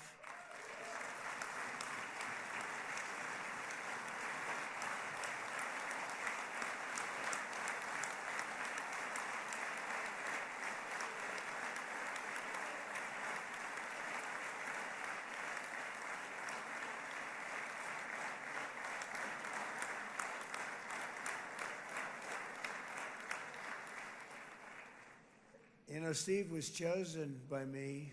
He never did this before, but I knew him as a few things. He was a great businessman, but I know a lot of great businessmen, to be honest with you. He had tremendous negotiating skills, but I know a lot of people that negotiate pretty well, although it is an art. But there are people that can negotiate pretty well. But most importantly with Steve, he's just a great guy. Everybody loved him. Everybody. I mean, I know some negotiators that are so good, but you wouldn't have had peace in the Middle East. You would be in World War III right now with some of these guys. Everybody loves Steve, and they respect him, and they somehow can relate to him. I've known him for many years, and I've seen it over and over again. להוציא את חבר הכנסת עודה, להוציא אותו מהאולם, להוציא אותו מיד, החוצה, החוצה. Please expel this Knesset member. Please expel this Knesset member. Please expel Knesset member Kasif out of the hall. Please expel him immediately.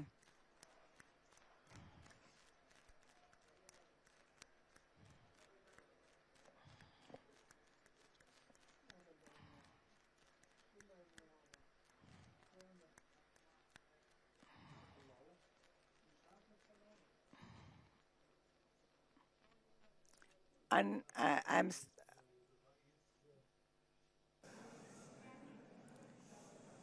That was very efficient.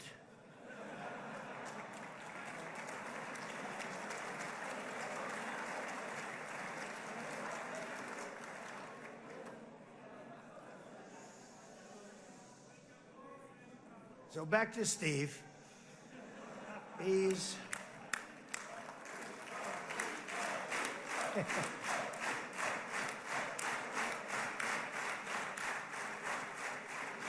But I tell one story because he was so involved, and then we called in Jared. We need that brain on occasion. We got to get Jared in here. We got to get a certain group of people. But Steve started this all by himself. I call him Henry Kissinger, who doesn't leak, okay? Henry is a big leaker. He leaked. Steve doesn't leak. Steve just wants to get the job done. He wants to do what's right. But I'll give you just a quick story because, as you know, he's working on the war with Russia and Ukraine, a war that would have never happened if I were president. A shame. 7,000 young soldiers a week are being killed. More than that this last week. It's a shame that it never happened. But it did happen, and we won the race, and I took over this horrible war that's been raging, and I thought it would be easily settled. I thought it was a hell of a lot easier than doing what we just did very successfully with Israel and a lot of other people. But this came first, and we'll get that one. But I set up a meeting for him to meet with President Putin, thinking it would be a 15 or a 20-minute meeting. Steve had no idea about Russia, had no idea about Putin too much, didn't know too much about politics, wasn't that interested. He was really good at real estate, but he had that quality that I was looking for, and I didn't see it around in too many ways. And I set up the meeting with Putin, and I called. I said, is Steve finished yet? That was about a half an hour into the meeting. No, sir, he's not. He's still inside. This is in Moscow. I said, well, how's he doing? I don't know, sir. He's still inside. I called up an hour later. Let me speak to Steve. Sir, he's still with Putin. He's with President Putin. I said, wow, that's a long meeting, 1 hour. I called up an hour later, he was still with Putin. 3 hours later, he was still with Putin. 4 hours later, he started to get the word that he was going to be coming out soon. And in 5 hours, he came out. I said, what the hell were you talking about for 5 hours? And he says, just a lot of interesting things.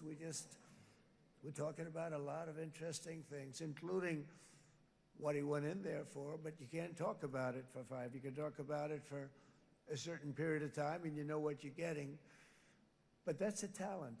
That's a talent, where you can do that. Most people I'd send in, number one, they wouldn't be accepted. Number two, if they were, the meeting would last 5 minutes, and that's what happens with Steve. Everybody loves him.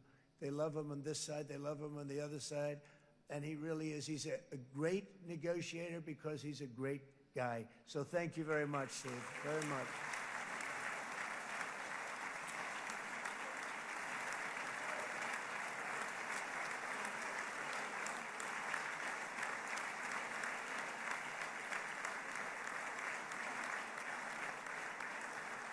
And let me also give a very special thanks to someone who truly loves Israel. In fact, loves it so much that my daughter converted. My daughter converted. I didn't know this was going to happen. And Ivanka's here.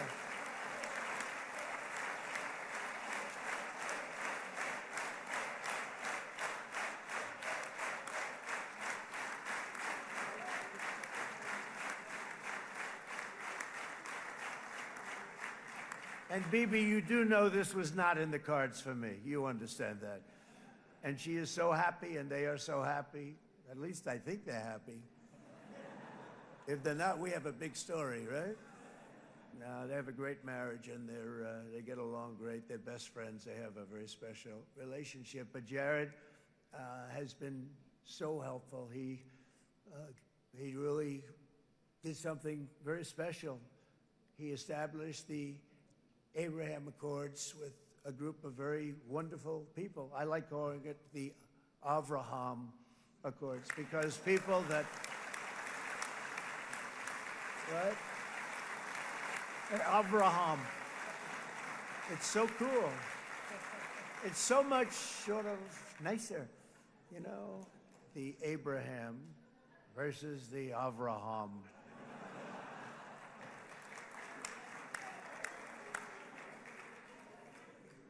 I just don't want to sound too sanctimonious when I do it, so, you know, I sort of split it up. This way we keep everybody happy. But we have some very great talent, and they have no excuses for anything that's taken place, because we had some unbelievably good people working on this. And then you're going to add a man named Marco Rubio, who is also here. That's right.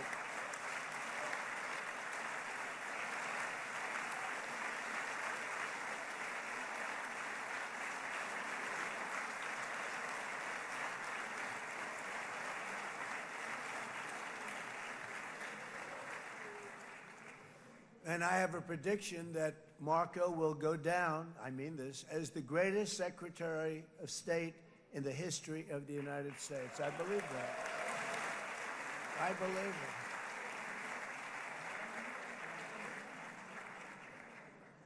it. And he and I, you know, we really fought it out. You remember, he was tough. He was nasty. Who the hell thought this was going to happen, Marco, right? And now I'm saying he's going to go down as the greatest. He will. He was always smart and sharp, and people respect him.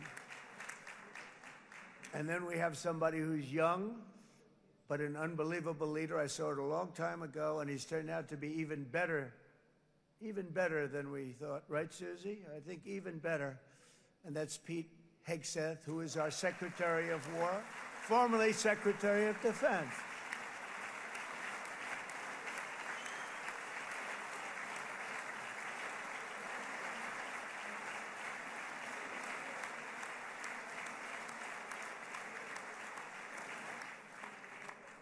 And as you know, we decisively won World War I. We decisively won World War II decisively. And everything in between and everything before it, we won everything. And then they had the brilliant idea of changing the name from war, you know, it was war, to defense.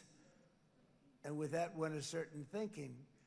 And we fought in a very politically correct way after that. We always had the strongest military, and now we have a stronger military than we've ever had before. Because of my first term, I've totally rebuilt the military, every aspect of it. But we have, if you think, we settled 8 wars in 8 months.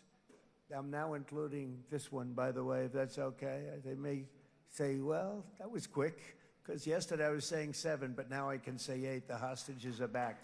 The hostages are back.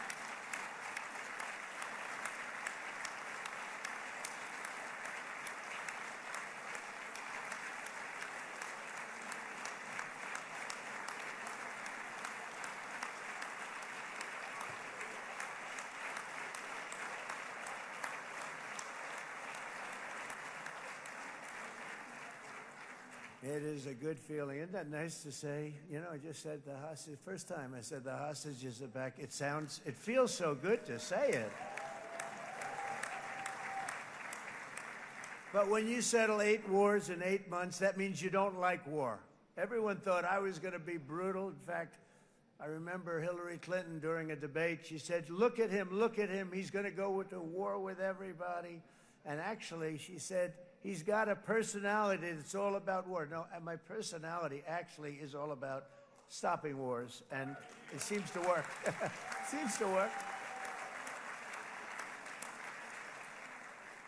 But it also means this name change and our attitude that we're not going to go into a war, but if we do, we're going to win that war like nobody has ever won a war before. We will not be politically correct, but we're not going to be there.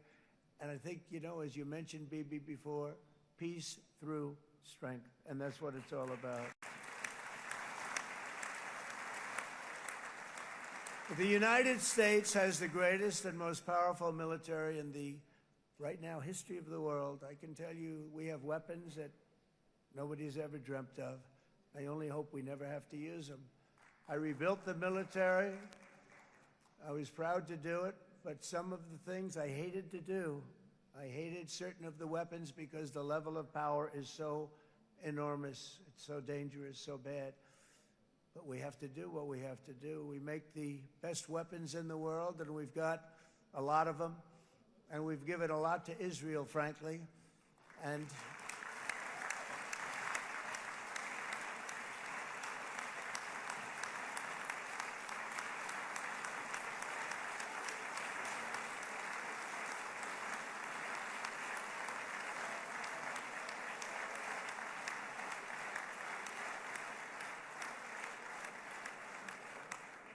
I mean, Bibi would call me so many times, can you get me this weapon, that weapon, that weapon? Some of them I never heard of, Bibi, and I made them.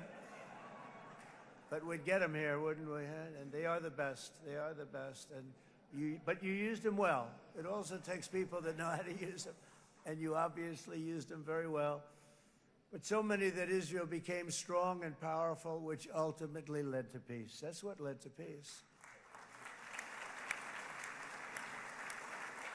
So as we celebrate today, let us remember how this nightmare of depravity and death all began.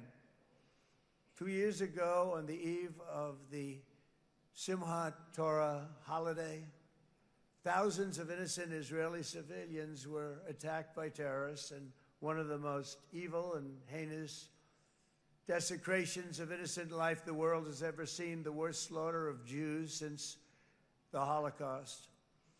The cruelty of October 7th struck to the core of humanity itself. Nobody could believe what they were witnessing. The United States of America grieved alongside you, and we mourned for our own citizens who were so viciously taken that day. And to all the families whose lives were forever changed by the atrocities of that day, and all of the people of Israel, please know that America joins you in those two everlasting vows: never forget and never again.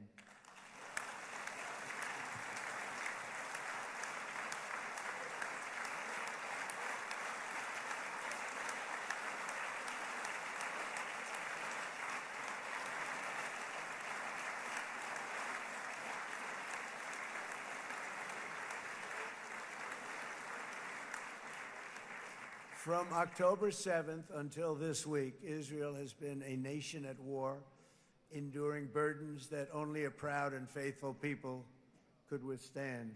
It was a very tough period of time.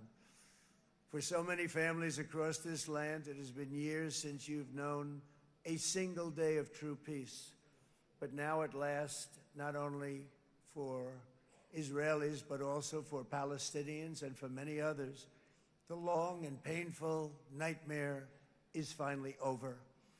And as the dust settles, the smoke fades, the debris is removed, and the ashes cleaned from the air, the day that breaks on a region transformed, and a beautiful and much brighter future appears suddenly within your reach. This is now a very exciting time for Israel and for the entire Middle East, because all across the Middle East, the forces of chaos, terror, and ruin that have plagued the region for decades now stand weakened, isolated, and totally defeated. A new coalition of proud and responsible nations is emerging, and because of us, the enemies of all civilization are in retreat. thanks to the bravery and incredible skill of the Israeli Defense Forces in Operation Rising Lion.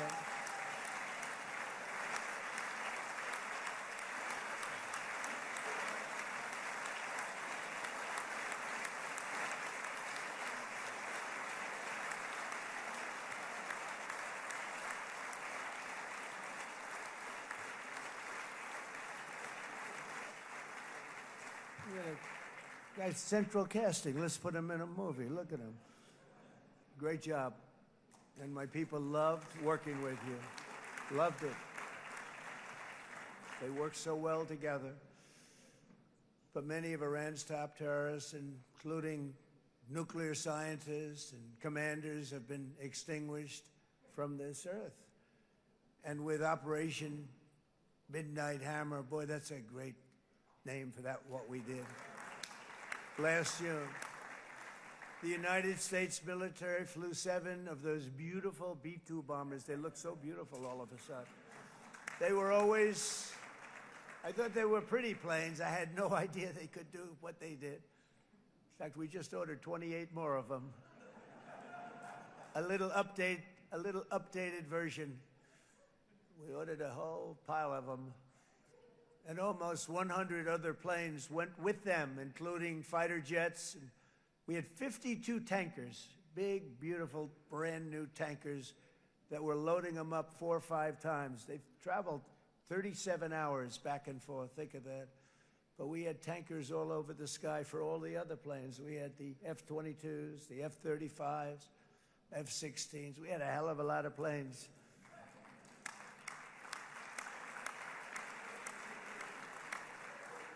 So we had 52 gas stations in the sky. That's what they call them. I'll tell you, I wouldn't want to be flying one of them. We have our great General Raisin Cain right here. General, stand up. This guy, what a general. Thank you.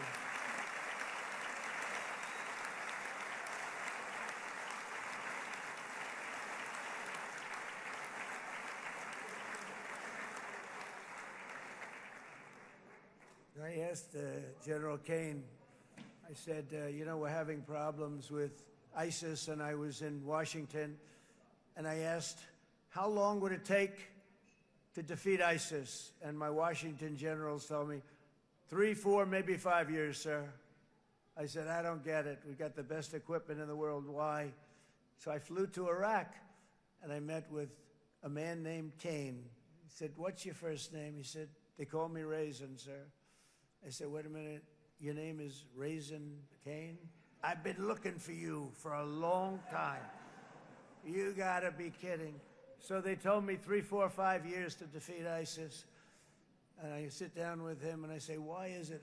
I flew there in the dark of night. I landed, I'll never forget it. It's quite a trip. I'm glad I made it because I met him. I said, could I ask you, General? I come down. He said, with another general and a sergeant. Everybody was like central casting. They could go into a movie right now. Between him and you guys over here, we could get rich making movies, okay? And they got along so great. That's the beautiful thing, that your military and our military, Bibi, got along so great. But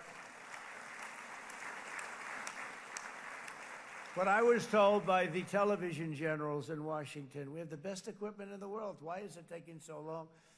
And they said, 4 years. I said, so let me ask you, Raisin, how long would it take you to defeat ISIS? Sir, we can do it in 3 weeks, but you'll probably have some time left over. I said, you gotta be kidding.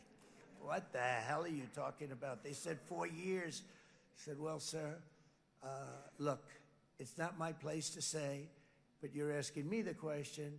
What you have to do is you hit him from the west, you hit him from the north, you hit him from the south, you hit him above, you hit him below. I said, so why didn't they do it?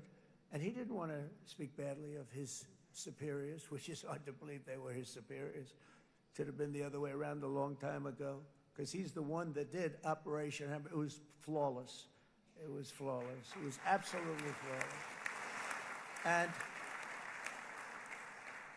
And I said, so you really think you can do it in 4 weeks? Yes, sir, 100%. You have to do it differently than they were doing it. They were using one base and it was hundreds of miles away.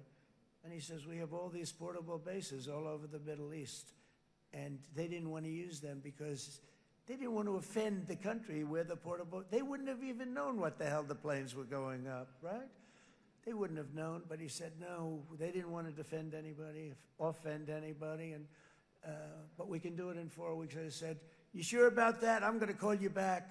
I'll call you back on Monday. I'm going back to Washington. But you think 4 weeks? Yes, sir, I think we can do it in 4 weeks. We'll have time left over. So I call him on Monday. I say, you think you can do it? 4 weeks. I said, go ahead and do it. He did it. I'll tell you, he did it in 4 weeks, less than 4 weeks. So, General, stand up, please. Again, this is a real general. This is not a television general. He doesn't want to go on television.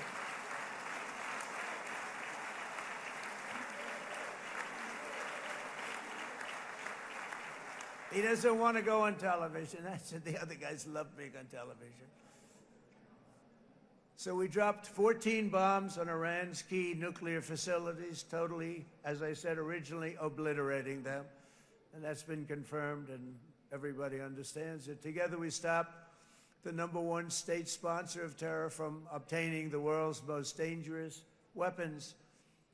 And if you think about it, if we didn't do that, and assuming we made the same deal that we have today, there'd be a dark cloud over this deal.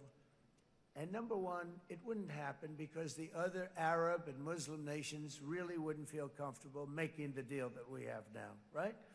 If Iran had that nuclear weapon that they were about 2 months away from having. They would have had it in 2 months or maybe less than that. They were right at, this was our last shot. They looked at it for 22 years. This was our last shot. The pilots told me that. They said, 22 years, sir. They looked at it. Our predecessors looked, they studied it.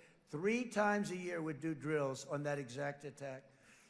And boy, did they get it right. But let's assume they didn't, and let's assume there was large-scale nuclear weapons in the hands of Iran.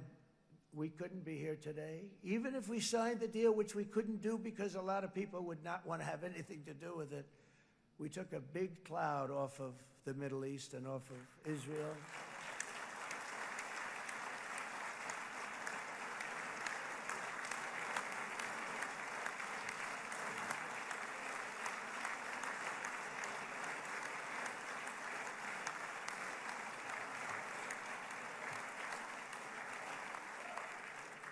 And it was my honor to help.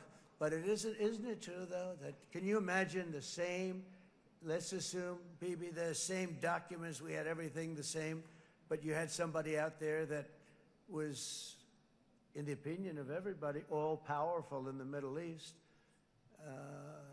They took a big hit, didn't they? Didn't they take a big hit? Boy, oh boy. They got it from one side, from the other. And you know it would be great if we could make a peace deal with them, and I think that's made. Would you be happy with that? Wouldn't it be nice, I think? Because I think they want to. I think they're tired. Somebody said, sir, they're starting their nuclear program again. I said, let me tell you something. They're not starting anything.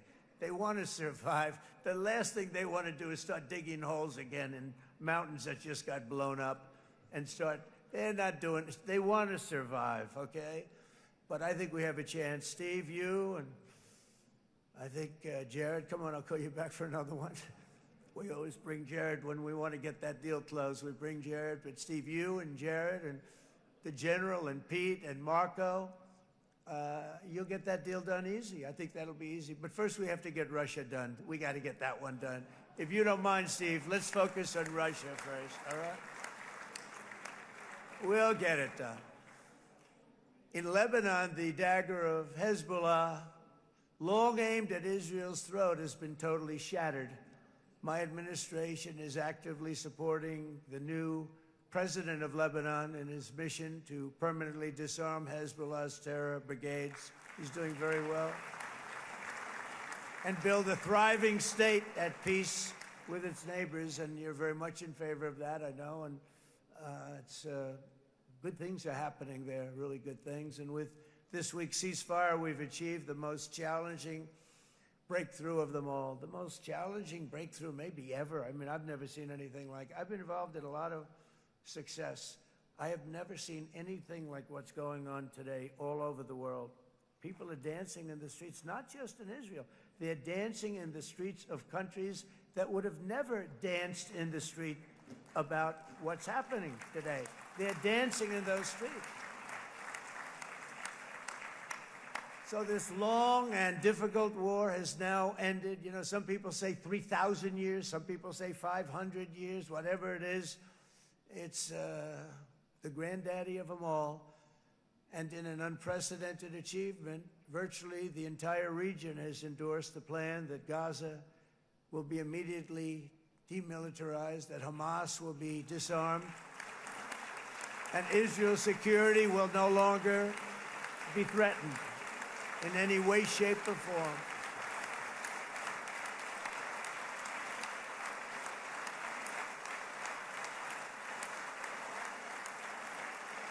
So Israel, with our help, has won all that they can by force of arms. You've won.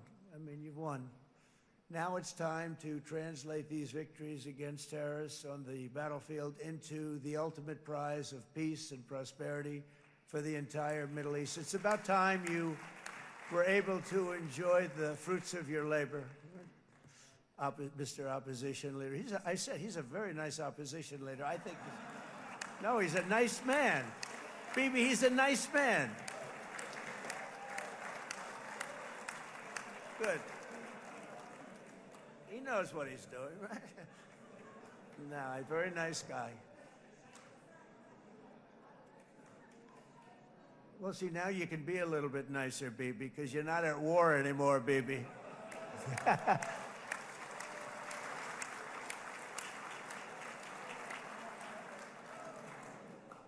But only by embracing the opportunities of this moment can we achieve our goal of ensuring that the horrors of recent years will never happen again. You don't want to have to go through this again.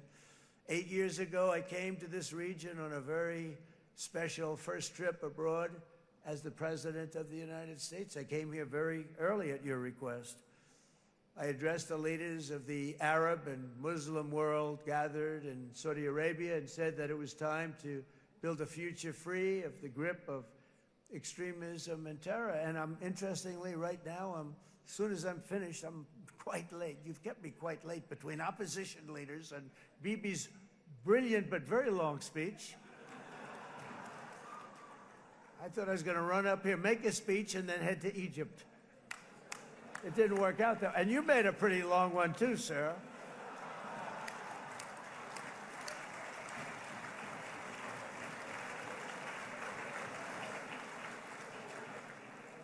But I liked what you all said. It could be worse. Supposing on top of it, I didn't like what you said. That would be no good, Ron, would it?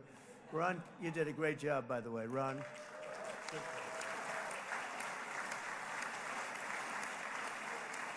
Yeah.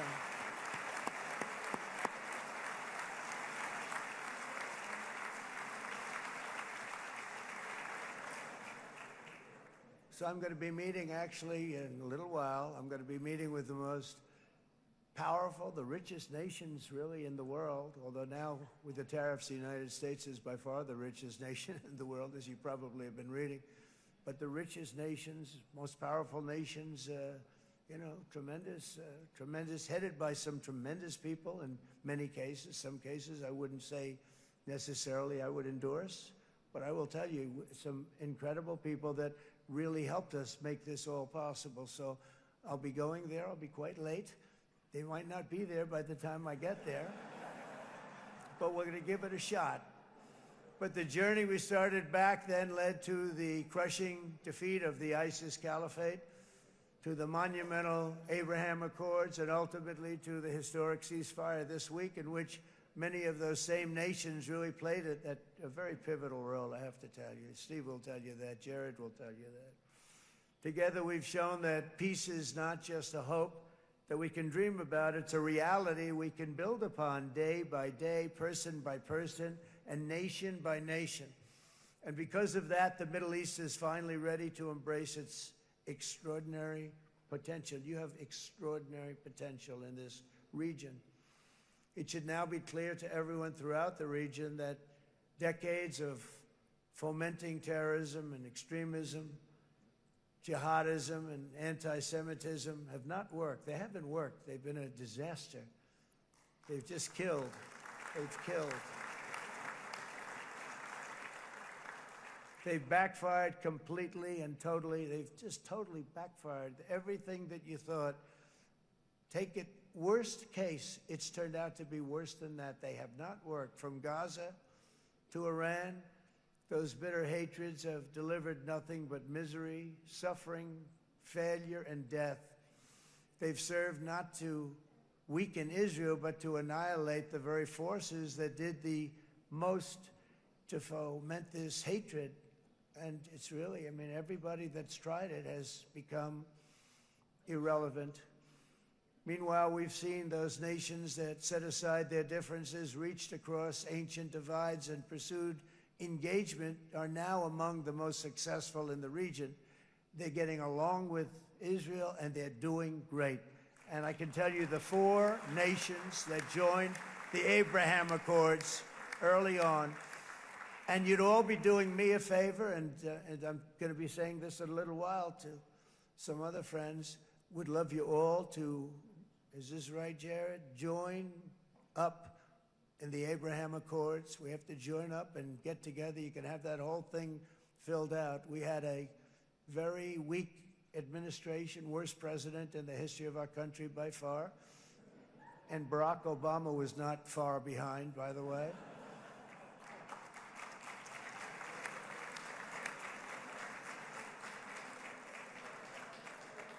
And they did nothing with this incredible document, the Abraham Accords, but now you can fill them up. Now you have peace, you have people that really like Israel, I'll tell you what, and they like Israel a lot more today than they did even 5 weeks ago. You've made a lot of, you've come back strong, because it was getting to be a little nasty out there in the world, and ultimately the world wins. You can't beat the world always. I would say to Bibi, it's now time, and he understood it better than anybody, because ultimately, you know, the world's a very big place. And I've said a lot. I said, this piece of land is very small. It's unbelievable what you've done with that tiny, you look at a map even of just, not the world, the Middle East, and you have this little dot. And think of what you've done. It's incredible. It's incredible.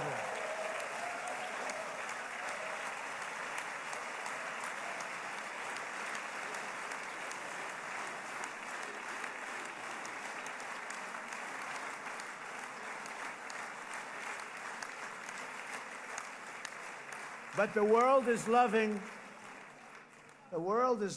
Israel again. And I said to Bibi, you know, the world is big and it's strong.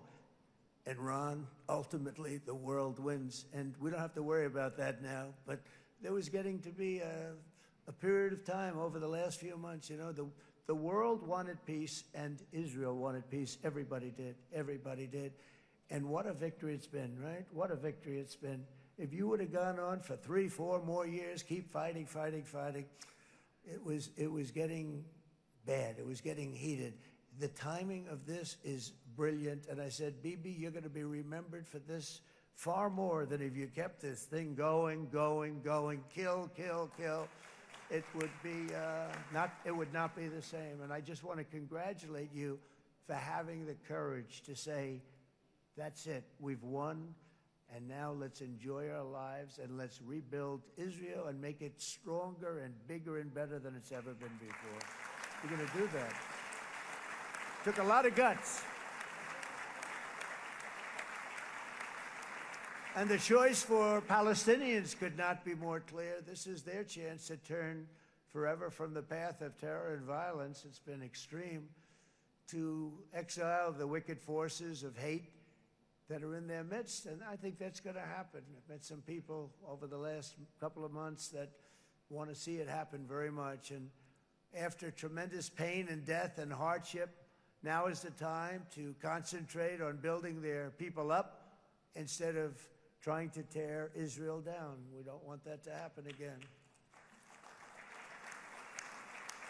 And the total focus of Gazans must be on restoring the fundamentals of stability, safety, dignity, and economic development so they can finally have the better life that their children really do deserve after all these decades of horror.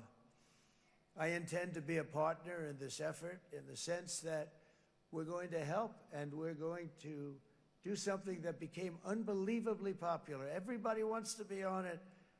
It's called the Board of Peace, okay? How about that? Is that a beautiful name? Like a board of peace.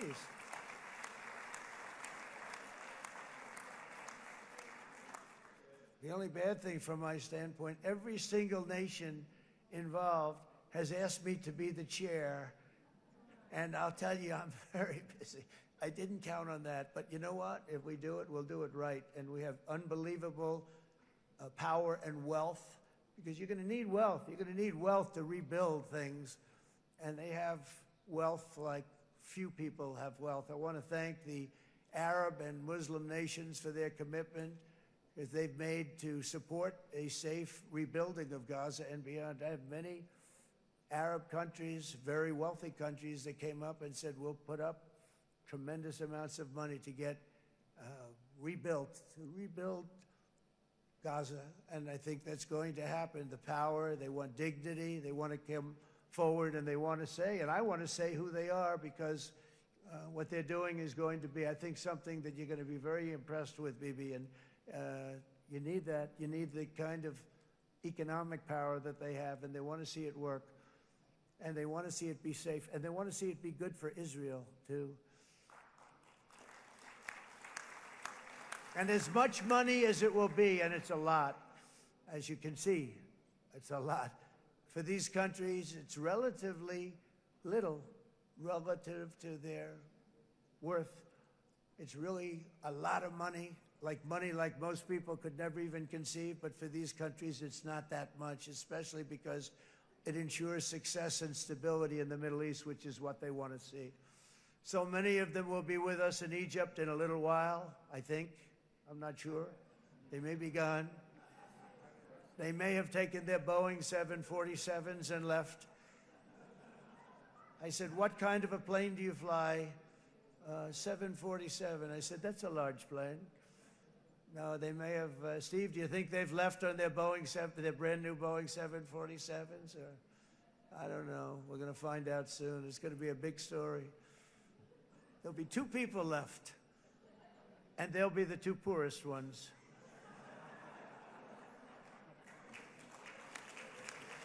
But it will be the wealthiest and most powerful group of nations. So the group that we have assembled, that's waiting for us, is the wealthiest and most powerful group ever assembled at one time. There has never been a group like this. And they're only looking for good. They want good. They're going to do good. And as those commitments are made, I'm going to let the world know who's doing it, because they really deserve to get the credit. And some of them probably won't want the credit, but they deserve it. It's more obvious than ever that the productive and responsible nations of this region should not be enemies or adversaries. You should be partners and eventually even friends, and that's what's going to happen. I know it. Together you can stand against the forces of chaos. Yeah, you go ahead. That's an important point.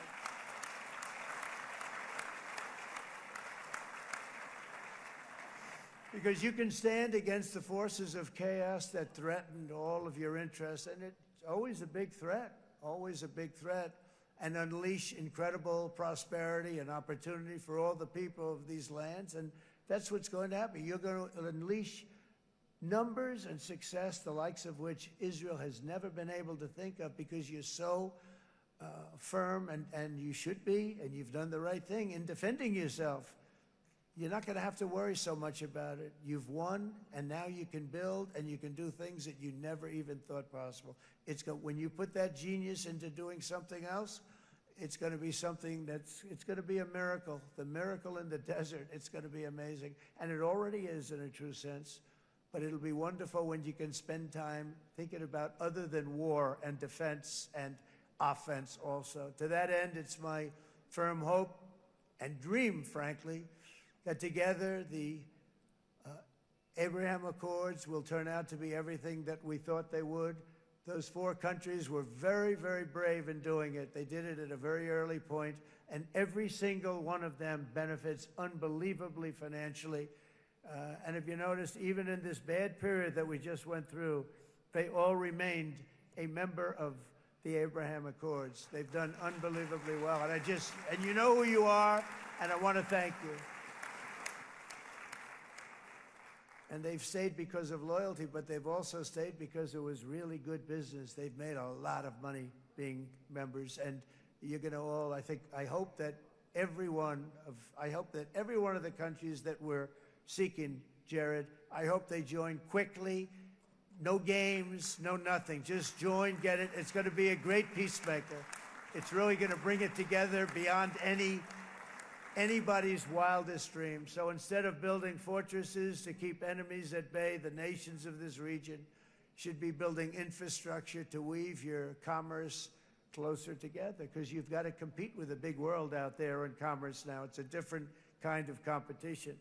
Instead of making weapons and missiles, the wealth of this region should flow to schools and medicine, industry, and frankly, the new hot thing, artificial intelligence. It's a lot of intelligence you're going to have to be thrown off to pay back these sums of money that they're doing. But that's really the hot one.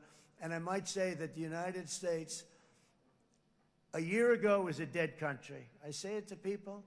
I heard it first from the King of Saudi Arabia. I then heard it from UAE. I heard it from Qatar. I heard it from many other countries. A year ago, the United States of America was a dead country. Now it's the hottest country anywhere in the world. It is the hottest. There's no question about it.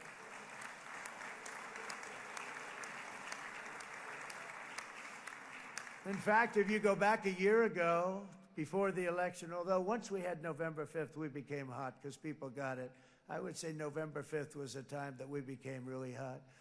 But once you go back a couple of years, if I were in charge and the country was doing what they would, nobody was going to ask me to speak.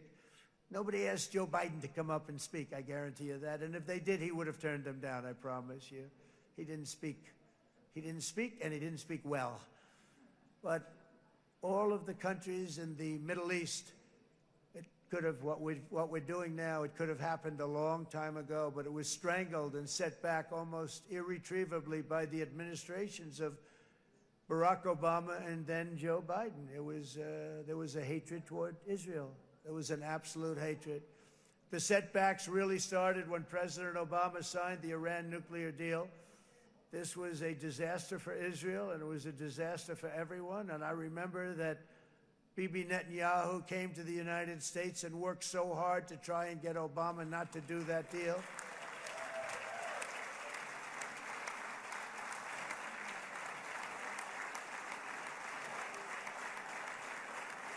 He worked so hard.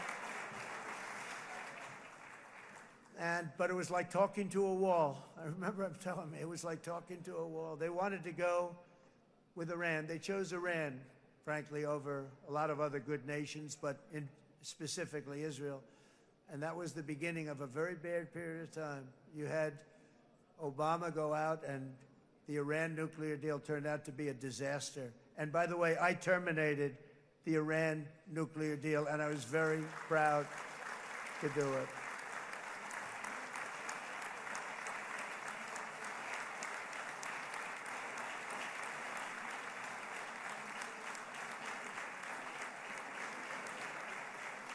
Yet even to Iran, whose regime has inflicted so much death on the Middle East, the hand of friendship and cooperation is open. I'm telling you, they want to make a deal. That's all I do in my life. I make deals. I'm good at it. I've always been good at it. And I know when they want. Even if they said, we don't want to make a deal, I can tell you they want to make a deal. All right, they do. They want to make a deal, and we're going to see if we can do something, because this is crazy what's happening, and we're not going to have this anymore. Neither the United States nor Israel bear the people of Iran any hostility. We merely want to live in peace. We don't want any looming threats over our heads, and we don't want to even think in terms of nuclear destruction. It's not going to happen, never will happen. There's nothing that would do more good for this part of the world than for Iran's leaders to renounce terror, stop threatening their neighbors, quit funding their militant proxies, and finally recognize Israel's right to existence. They have to do that. They have to do that. And to Iran, and as you know, this is not said out of weakness. There's no weakness. But I'm going to say this, that we are ready when you are, and it will be the best decision that Iran has ever made. And it's going to happen. It's going to happen. And they're good people. I know a lot of Iranians in the United States. They're good people, smart, hardworking people. They don't want to see what's happened to their country. The story of fierce Israeli resolve and triumph since October 7th should be proof to the entire world that those who seek to destroy this nation are doomed to bitter failure. The state of Israel is strong, and it will live and thrive forever.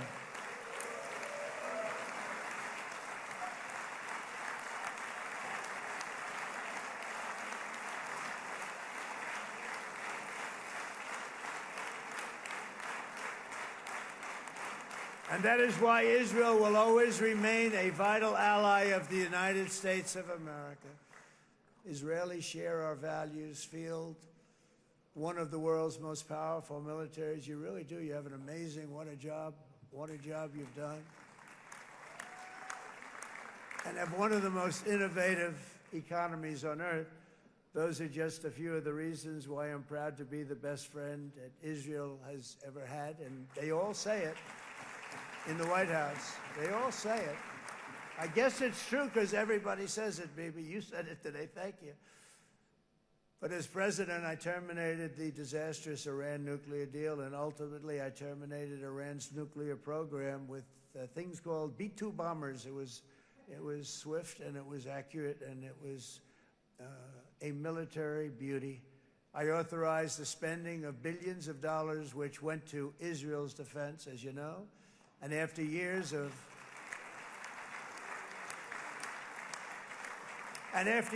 broken promises from many other American presidents, you know that, they kept promising. I never understood it until I got there. There was a lot of pressure put on these presidents. It was put on me too, but I didn't yield to the pressure.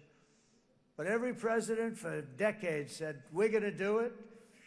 The difference is I kept my promise and officially recognized the capital of Israel and moved the American embassy to Jerusalem.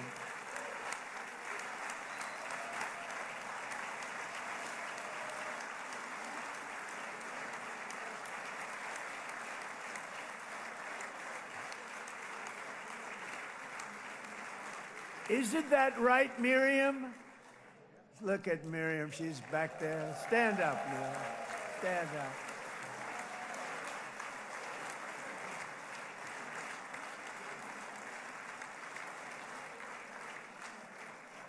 Miriam and Sheldon would come into the office. They'd call me. He'd call me. I think they had more trips to the White House than anybody else I can think of. Look at her sitting there so innocently. She's got $60 billion in the bank. $60 billion. And she loves, I think she's saying no more. And she loves Israel, but she loves it, and they would come in, and her husband was a very aggressive man, but I loved him. He was a very aggressive, very supportive of me. And he'd call up, can I come over and see you? I say, Sheldon, I'm the president of the United States. It doesn't work that way. He'd come in, we would do. But they were very responsible for so much, including getting me thinking about Golan Heights, which is probably one of the greatest things to ever happen to Israel.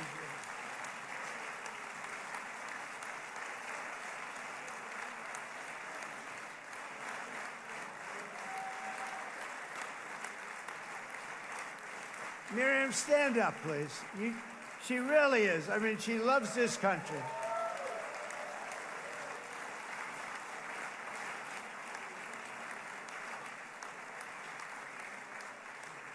She loves this country. Her and her husband are so incredible. We miss him so dearly. But I actually asked her, I'm going to get her in trouble with this, but I actually asked her once, I said, so Miriam, I know you love Israel. What do you love more, the United States or Israel? She refused to answer. That might mean Israel, I must say.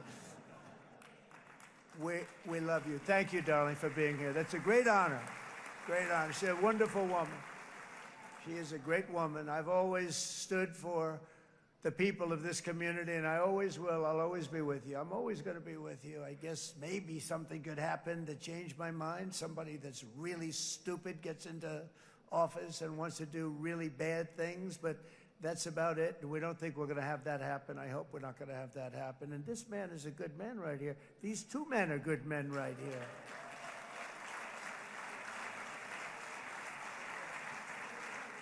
Hey, I have an idea. Mr. President, why don't you give him a pardon? Give him a pardon. Come on.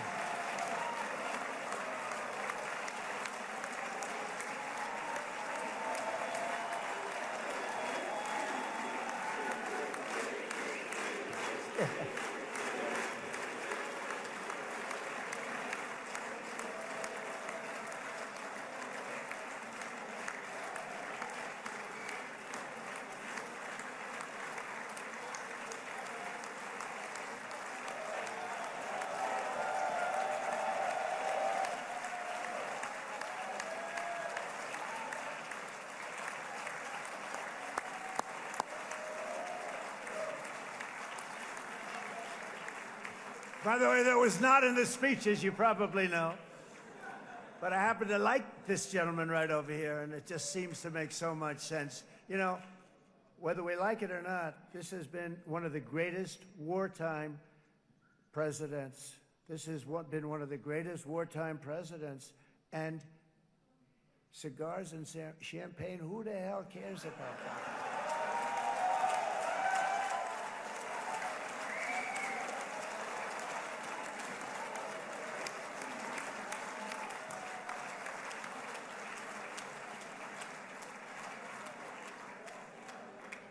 All right, enough controversy for the day, right?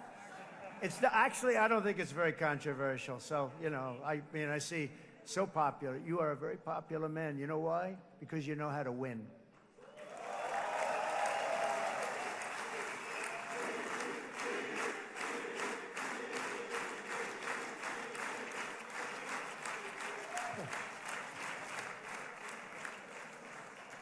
Over the past 2 years, I've met many of the families of the Israelis taken hostage and those that were taken hostage. Unbelievable. I've looked into their eyes. I've seen the worst nightmares of their suffering, but I've also seen something else, the beautiful love of the people, the love of people, frankly, that hold things together, the love that gives you the courage to carry on through thousands of years of persecution and repression and to emerge with the heart of David.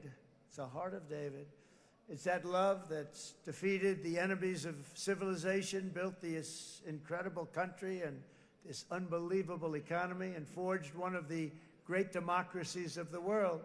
That is why it's a true honor to stand here today and address this assembly in your ancient and eternal now capital, Jerusalem. I'm proud to have helped in that regard. This city and this nation stand as living proof that a much brighter future for this entire region is truly within our grasp. For thousands of years, Jerusalem has been a home to Christians, Jews, Muslims, and people of all ethnicities and creeds. This is the holy center of the world's three great Abrahamic faiths. I like that too. Adorned, it's the first time I've seen that word in a while. Adorned with their sacred sites and alive with their pilgrims and visitors from every corner of the globe. But here between the Western Wall, the Temple Mount, and the hill called Calvary, people of every faith and background live, work, pray, serve, and raise their families side by side, and they do it with love. This example is just one of the modern miracles that Israel has given to the world. And just in closing, the leaders in this chamber know better than anyone else the challenges of this harmony, and it's been easily won. No, it hasn't. It has not been. It's been so tough, but it has been, some say, a miracle. What you've done is a miracle. Look at your size. Look at your chances when it all started. And you know, if you think about it, you are safer today, stronger today, and more respected today than at any time in the history of Israel. Think of it. People used to say it wouldn't exist. They don't say that anymore, do they? Yet if safety, security, and coexistence can thrive here in the winding alleys and ancient paths of Jerusalem, then surely peace and respect can flourish among the nations of the broader Middle East. The God who once dwelled among his people in this city still calls us, in the words of Scripture, the turn from evil and do good, to seek peace and pursue it.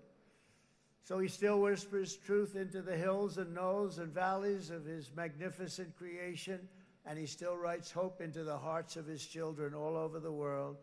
And that is why even after 3,000 years of pain and conflict, the people of Israel have never given up from the threats of Zionism, from all sorts of threats. You want the promise of Zion. You want the promise of success and hope and love and God. And the people of America have never lost faith in the promise of a great and blessed future for all of us. From the very first day that modern Israel was founded, we have stood together through thick and thin of setbacks, and through victory and defeat, through glory and heartache. We have built industries together. We have made discoveries together. We have confronted evil together, and we have waged war together, and perhaps, most beautifully of all, we have made peace together. And this week, against all odds, we have done the impossible and brought our hostages home.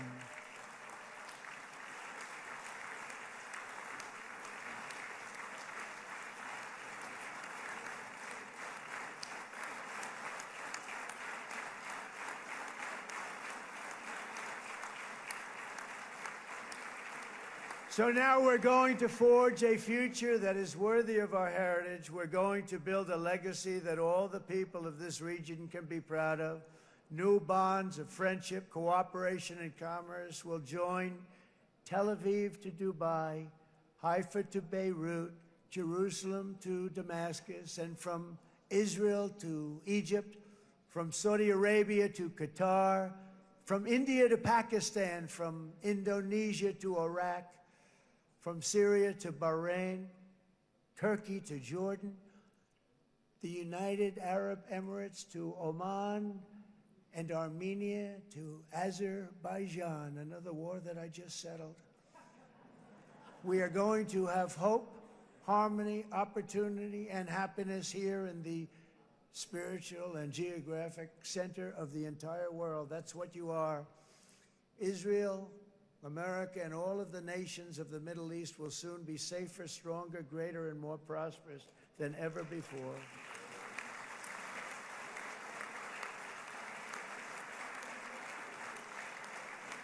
And I want to thank you all once again for this exceptional honor. This has been truly an honor. It's seldom that a president is invited to do this. And I love Israel. I'm with you all the way. You will be bigger, better, stronger, and more loving than ever before. Thank you very much. God bless you. God bless the United States of America. And God bless the Middle East. Thank you, everybody. Good luck. Thank you very much. Thank you.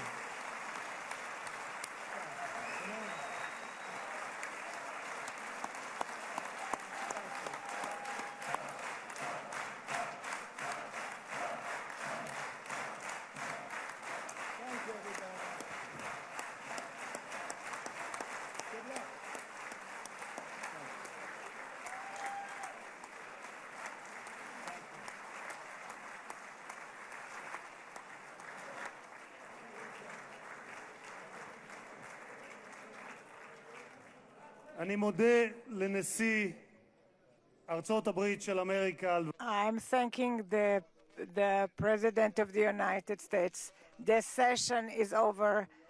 The next session will be on the 20th of October at 4 o'clock in the afternoon.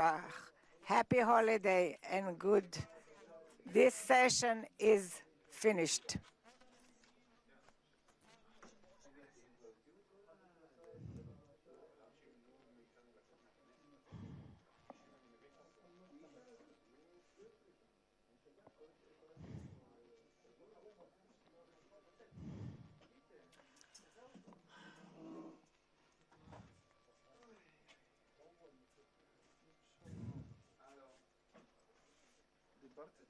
כן, ששמעו, תיקחו מונית. כי זה amazing show. מה זאת? ניקח מונית והם יחזירו לנו כסף.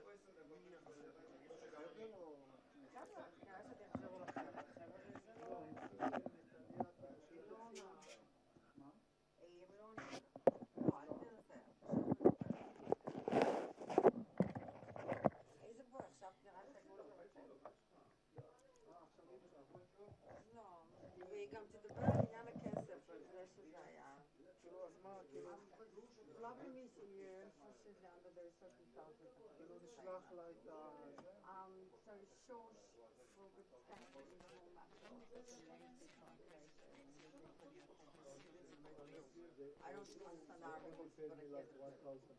No, they will be adding, I'm sure. I'm sure discuss it with her, because she's addressing it to the parliament. They're very expensive, I have a tender, it's horrible. But they know, I've talked to her now. For sure. Like, well, no, they are like that. But I think we'll be compensated better. And if you're available for like more English people or English Arabic, I would allow myself to give you a call if there is anything unrelated to Heather. So have a lovely day. Where will you take a taxi? You also can take a taxi and charge it to Heather. Because it's too late, there's no buses. You know the only reward this meeting was of you? Thank you so much. It was a pleasure. Yeah, it was really lovely. Can we leave now? No, I mean because of the security. So Miss Dina, it was lovely meeting you. Nice. You did an amazing job. I'm sorry I couldn't help you. Yeah, but it was... I would love to interject, really. Love to, I appreciate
השבים ארצה, זה קצת איתן. השבים ארצה ממריאים אל בתי החולים, שם הם יפגשו את משפחותיהם. בדקות האחרונות המריאו במסוקי חיל האוויר השבים נמרוד כהן, יוסף חיים אוחנה ובר קופרשטיין לבית החולים בליווי בני משפחתם. החטופים השבים עברו הערכה רפואית ראשונית ועושים דרכם אל בתי החולים, שם עתידים להיפגש עם שאר בני משפחותיהם ולקבל המשך טיפול רפואי. אנחנו עוד רגע נראה את המסוק של נמרוד כהן עובר כאן מעלינו בדרך לאיכילוב. אז נחכה לו ונגיד לו שלום ונשמח שהוא חזר הביתה. כמו שאנחנו רוצים שכולם יחזרו. עוד 28 חטופים בעזה. אנחנו חייבים להחזיר אותם, את כולם, עד החטוף האחרון.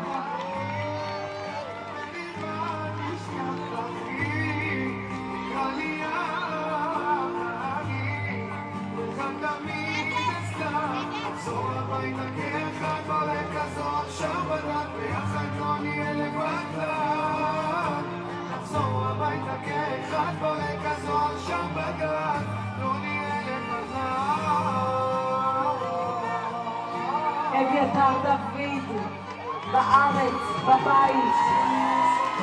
כולנו ראינו את הסרטון האחרון שלו ונעתקה נשמתנו. רום ברסלבסקי, גם הוא זכור לנו מהסרטון האחרון. כמה כאבנו פה בכיכר. והנה הוא עכשיו בבית איתנו, משוחרר.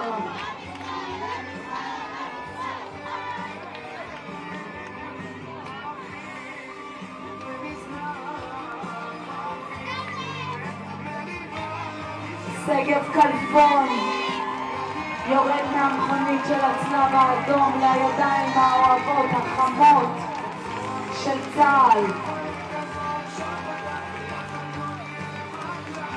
אריאל קוניו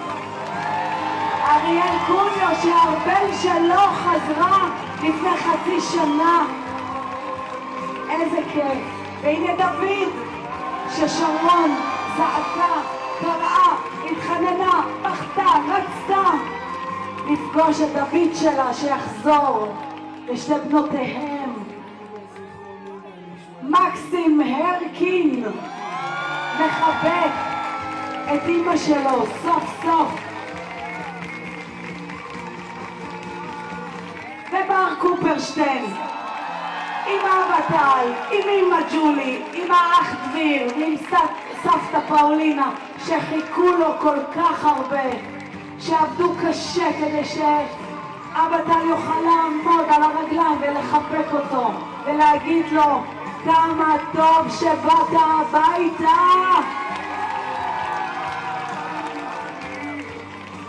והנה נמרוד כהן, גם הוא עם המשפחה, בחיוכים, בשמחה, בהקלה. יהודה ויותם היו בכל העולם, עם מי הם לא נפגשו, עם מי הם לא דיברו. עשו הכל כדי שנמרוד ישוב הביתה. נמרוד חייל, שריונר, שנשאר בחיים, יחיד מהטנק שלו. גיבור ישראל ששרד את השבי ויצא ממנו על הרגליים.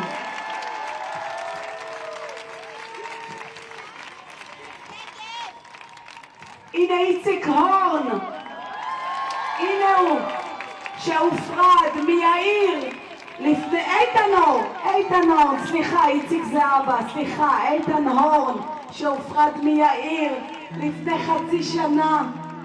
והנה הרגע הזה קורה, הוא פה, הוא איתנו, הוא בבית. הוא עוד רגע יפגוש את כולם, את אמא, את עמוס, את יאיר.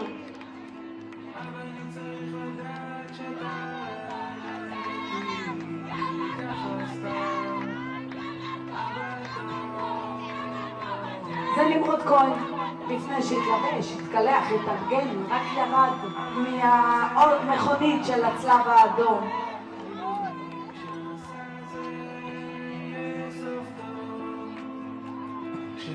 הנה אמא עידית, עם אלון שלה, במסוק, רגע לפני שהם המריאו. והנה המסוק של נמרוד כהן עומד לעבור כאן מעל הכיכר. בואו נרים להם ידיים, דגלים, בואו נגיד שלום, תודה, איזה כיף, כמה טוב נמרוד שבאת הביתה. נמרוד, אנחנו אוהבים אותך. איזה יופי, איזה כיף. נמרוד שלנו בבית, נמרוד של ויקי, נמרוד של יהודה, סוף סוף בבית.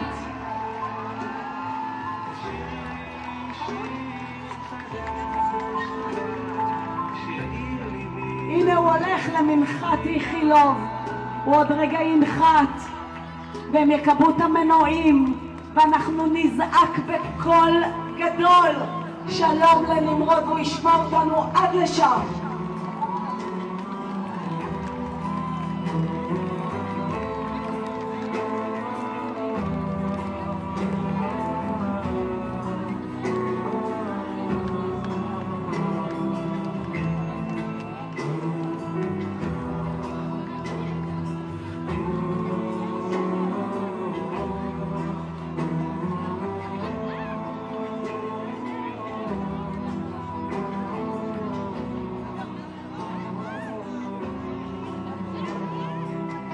כמה טוב שבאת הביתה נמרוד כהן!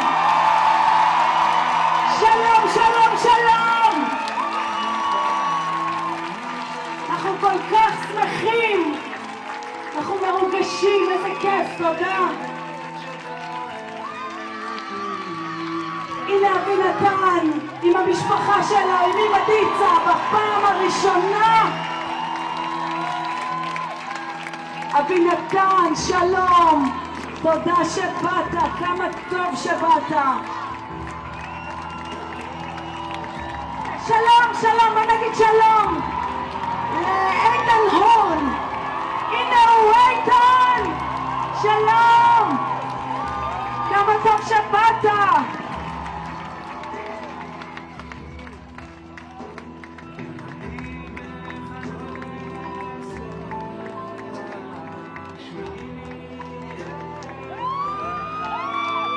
הנה יאיר ועמוס.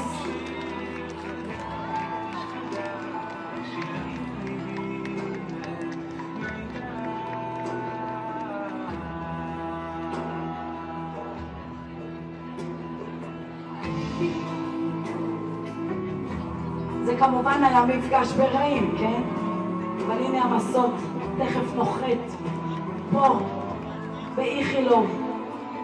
הנה הם על המסוק, האחים, אורן, עמוס ויאיר, וגם אמא רותי. עד החטוף האחרון, ברור, גם אנחנו נהיה פה, עד שהוא ישוב בחטוף האחרון.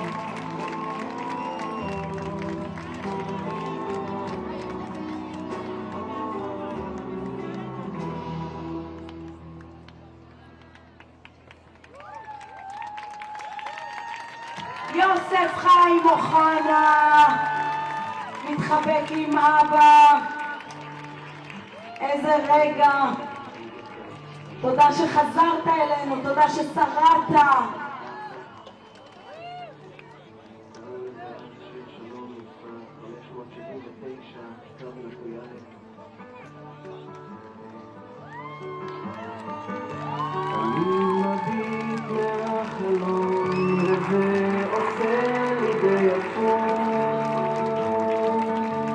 הנה הרגע הזה שאנחנו מחכים לו כל כך, לראות אותם מחובקים, מחויכים, מרוגשים.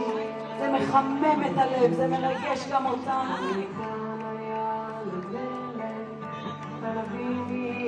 רק בוא נגיד שלום לאיתן הון שנוחת עכשיו באיכילוב, שישמע אותנו. הנה עוד מסוף.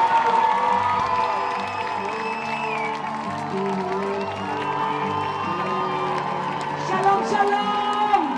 כמה טוב שבאת. אנחנו פה, אנחנו אוהבים אותך.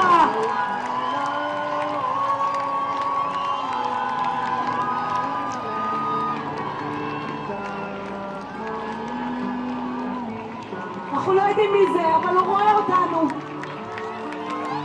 הוא עושה סיבוב. אולי הוא יחזור. רגע. אולי זאת עינב צנגאוקר עוברת על בגין? היא הייתה שם, היא תבוא לפה. נחכה להם.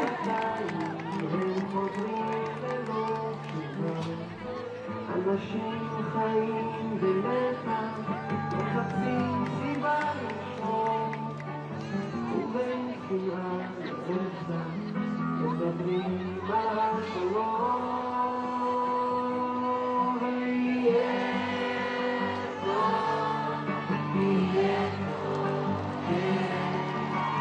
שלום, שלום, שלום, מהכיכר.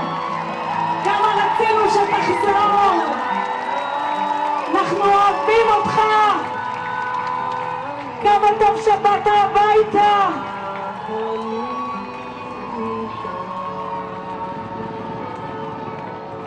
עינב צנגאוקר ומתן ואילנה פה מעל הכיכר.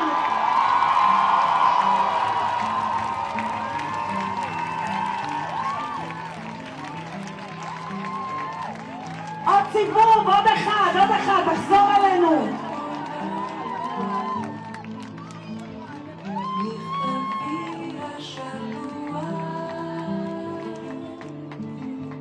מסילה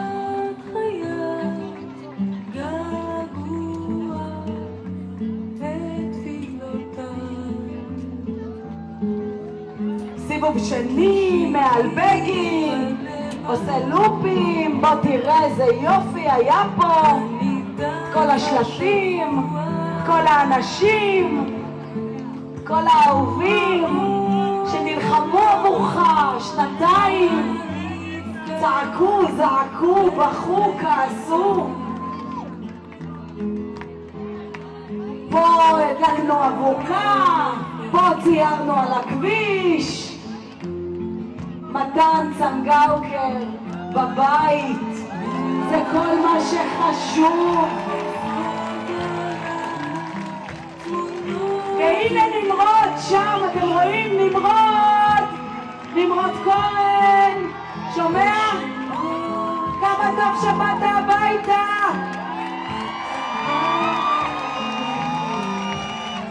זה אנחנו מכיכר חטופים.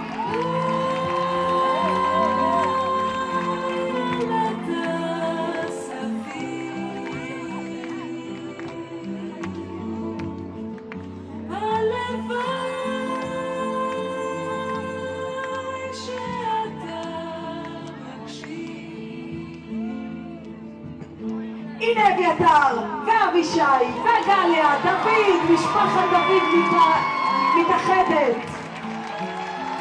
קיבל במשקפיים, עכשיו הוא רואה. אנחנו אוהבים אותך אביתר, איזה כיף שבאת.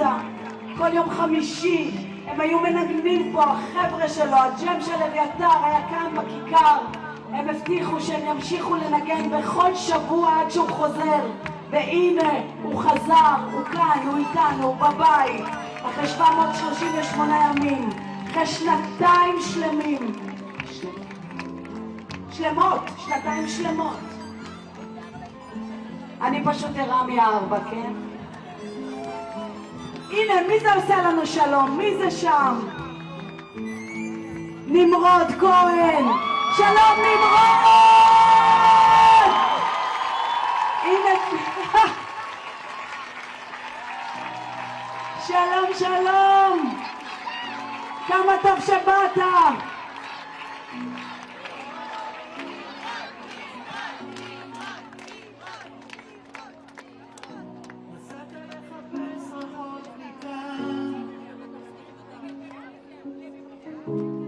ואני מחכה לך, או ילד שלי בעולם, ציפור אדם כמו כולם, מחפש את האופק, כל מטוס שטס בשמיים, כל כוכב מאיר בעיניים, מזכיר לי אותך, אך נהיה לי לפני הגשם, צרצרים בשעת הערב, תמיד יחכו לך, תמיד יחכו לך. או ילד כששקט, אני יושבת במרפסת לנגן מנגינות געגוע. או ילד תשתדל להגיע לכאן מהר, ככה אני מבקשת בשקט, כל מטוס שטס בשמיים, כל מסוק שטס בשמיים מביא לנו חטוף חזרה הביתה.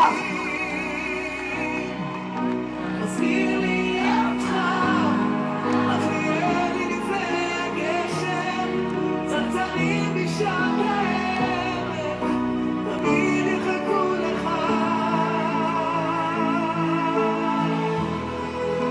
תמיד יחכו לך,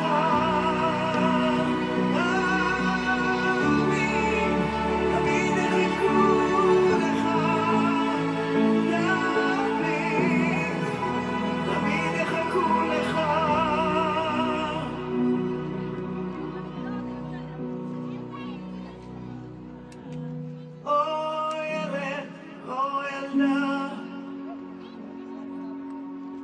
הסיפור שלנו השתנה.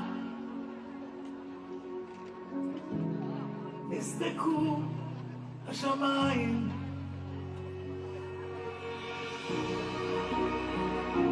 הנה אביתר, דוד, אבא אבישי ואמא גליה. סוף סוף בזרועות בטוחות שישמרו.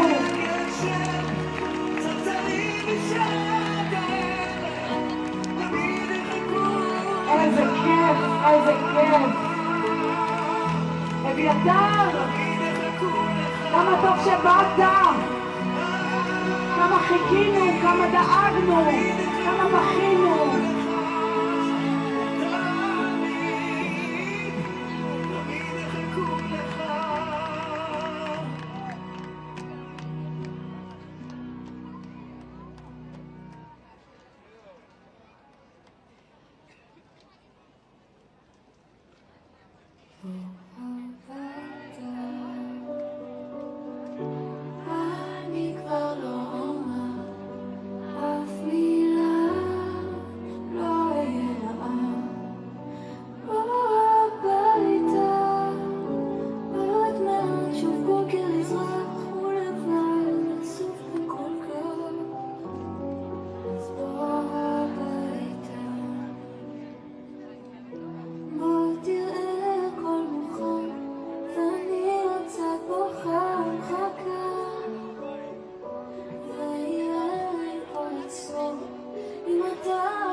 פשוט נתחיל עם סוף טוב ונלך אחורה בזמן, נפרסם תמונות ברחוב של כל מי שהחזרנו משם, נתחיל אחרי שיש כבר שלום ורק נשאר לסגור כמה פרטים, נזמין את כל תושבי הצפון למסיבת שפיות ברעים.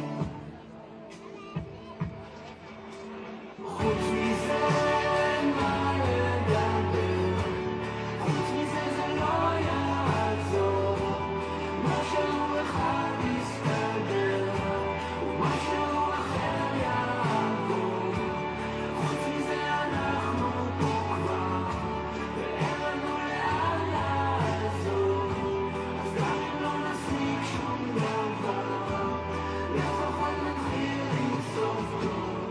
נחזור לריב על שטויות, ניתקע כל בוקר בפקק, נראה חצי שעה חדשות וקופה של ברונו בטק, נוכל לטוס לאן שנרצה ואז אחזור הביתה כי נגמר, אם מישהו ישאל מה קורה נגיד לו שעכשיו כבר מותר. חוץ מזה אין מה לדבר, חוץ מזה זה לא יעזור, משהו אחד יסתדר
בן עם אמא ג'ולי ואח דביר יורדים מהמסוק בבית חולים תל השומר שיבא.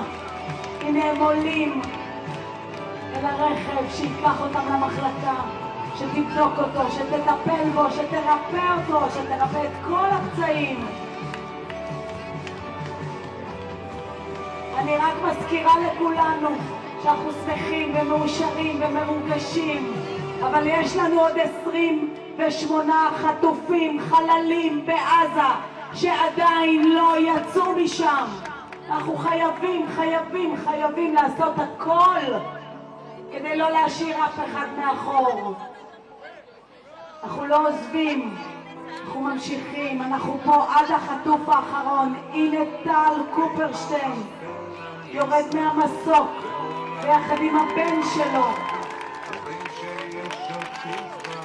איזה רגע מאושר, הרגע שחיכינו לו כל כך הרבה זמן. בין האתמול לעתיד, בין האוצר לתחתית, אומרים שיש התקווה, קוראים לזה אהבה. הנה גלי וזיוי, עם ישראל חי, מהמסוק, עם טליה. כמובן כבר עברו פה ועשו סיבובים, אבל תמיד כיף לראות את הרגע הזה.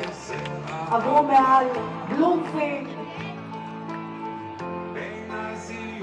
מעל האוהדים. הנה אח לירן, הנה אמא טליה. אנחנו מכירים את כולם, את כל המשפחות, את כל האנשים החשובים בחיים של החטופים. זה לא יאומן, אנחנו מתרגשים איתם ברגע הזה.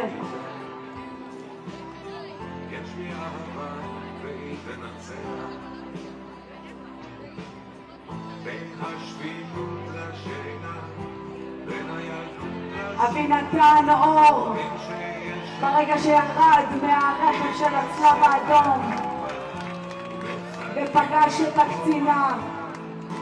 אנחנו ראינו אותו כבר בתמונה בלי השפם.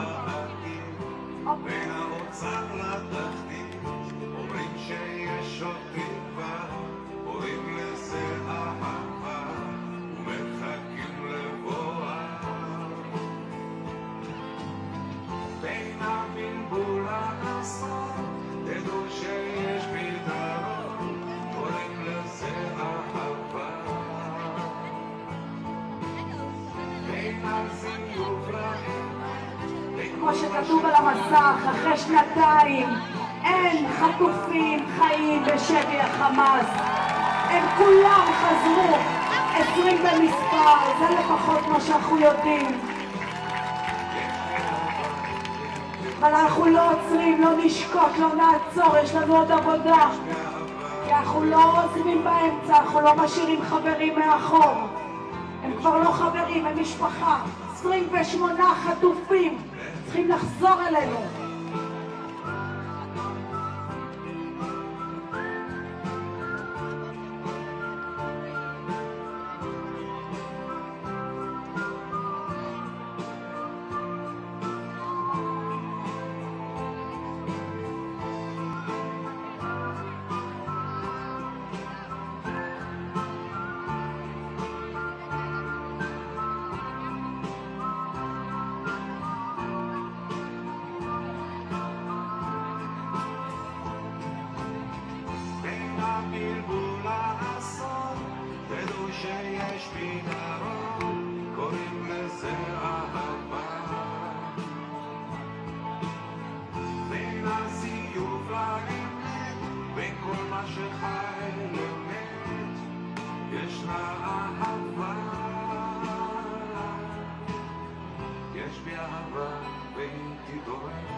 יוסף חיים אוחנה מסתכל על ההמון שמחכה לו שם בחוץ.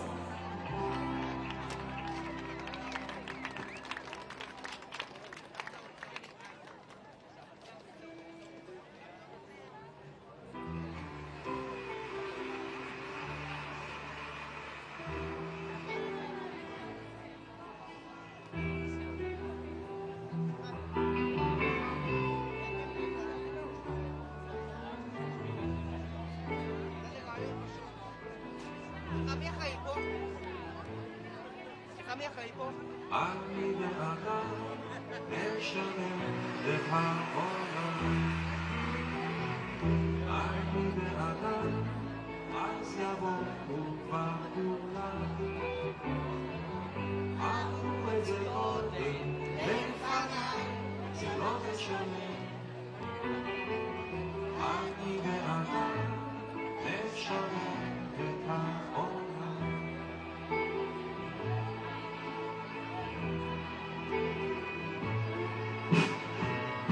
אני ואתה ננסה להפעלה.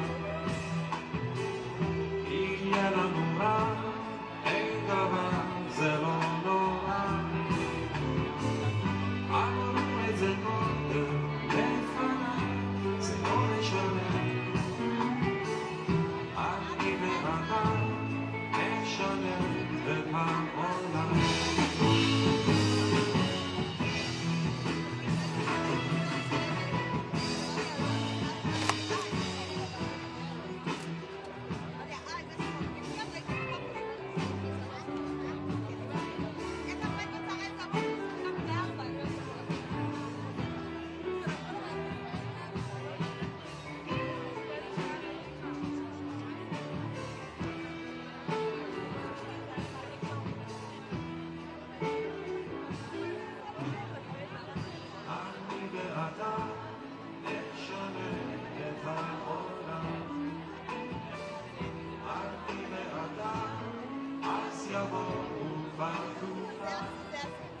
קיציקל בשיחה ראשונה עם מתן אנגרסט, הם היו ביחד במנהרות.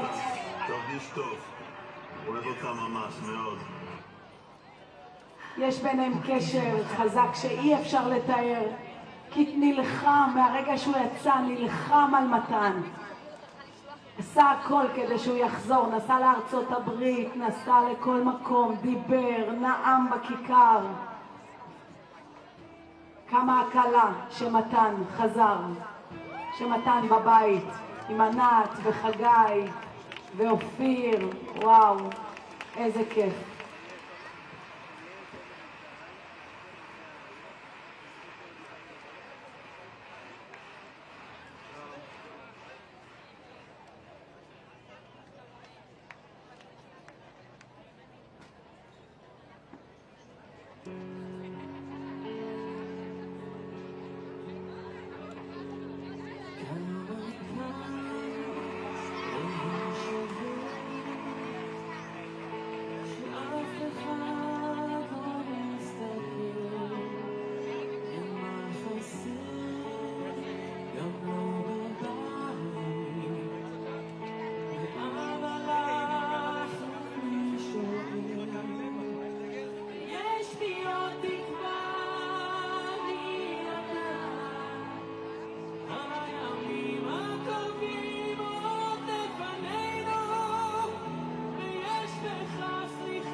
יש 26 חטופים, חללים בעזה שצריכים לחצות, ויש עוד 2 שאנחנו לא יודעים על גורלם, מה עלה בגורלם, וגם להם אנחנו מחכים.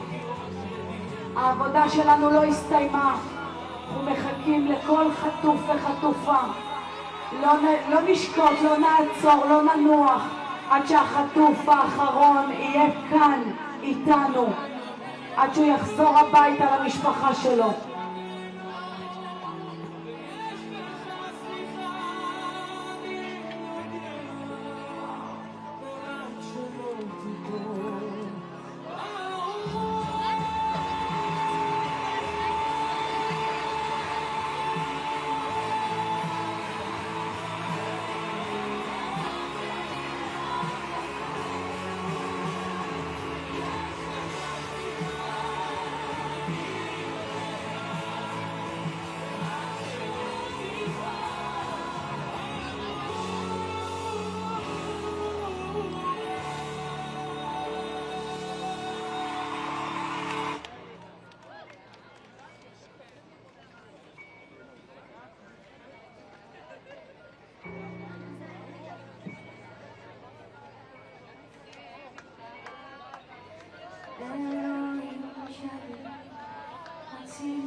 וזה חוזר את מדינה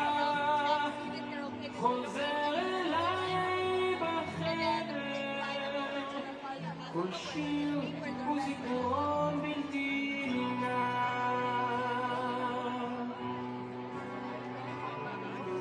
שם היו בתים דומים בלילה מעברי, ולפעמים משם באים אליי עוד ילדים, אולי לא ילדים. זו לא אותה מדינה, כבר לא אותו החדר. כל שיר הוא זיכרון בלתי נמנע. אז לא הייתה לי מכונית גדולה, אז לא ידעתי מה יש בשולה. אנחנו מחכים למסוק של מתן שינחת באיכילוב, שחג לו פה מעל ומחכה להם שיפנו לו שם את המנחת, ואז יגיע גם איציק הורן. אנחנו נשדר את זה ונהיה פה ונתרגש. די כבר עם איציק הורן, איתן הורן, איתן, הוא היה בשטח, והוא שם. אני נוהג זהיר מאנשים, מחלומות מרוח גזענית. זו לא אותה מדינה, כבר לא אותו החדר. רק שיר כמו זיכרון בלתי נמנע. רץ על מדרכה ולא רוצה להאמין, גדר פרוצה וסכנה סביב, והאחים מים עולים, הם במילים בה, זה לא אותו החדר. כל שיר הוא זיכרון בלתי נמנע.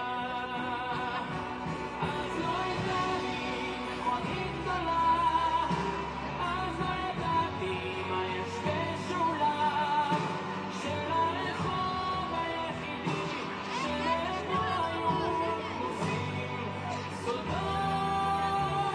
אז לא הייתה לי מכונית גדולה. קודם כל, מכל הלב, מה שלומך? מה שלומכם? וואו, הכי טוב שיכול להיות. ממש, מטורף. אלון מכאן לפה, הוא חזק, הוא עשה את זה, עבר את זה. אני רוצה גם, קודם כל, להודות לכל עם ישראל שהיה איתנו בכל התקופה המשוגעת הזאת, לאורך כל הדרך. פגשנו אנשים מדהימים. אני רוצה גם להודות לממשלת ישראל, לראש הממשלה, לנשיא טראמפ. כולם בעצם היו במקום הזה בזכותם. אלון שרד בזכותו, בעצם זה שהוא הצליח להחזיק את עצמו. אני כל הזמן אמרתי, בגוף אנחנו נטפל. מה שדאגתי כל הזמן זה הראש. מנטלית הוא יהיה חזק. הנה מסוק. הנה מסוק. חזק מנטלית, עבר את זה. ואנחנו... הוא עושה סיבוב. זה מתן. 3 שעות מאז שהוא הגיע לכאן יחד זה עם מתן תנגוקר. עובר פה מעלינו. בדרך למנחת של איכילוב. בתוך הסערה המשוגעת הזאת, מצינוק חמאסי למצב שבו כל המדינה צופה בו בשידור חי בבית.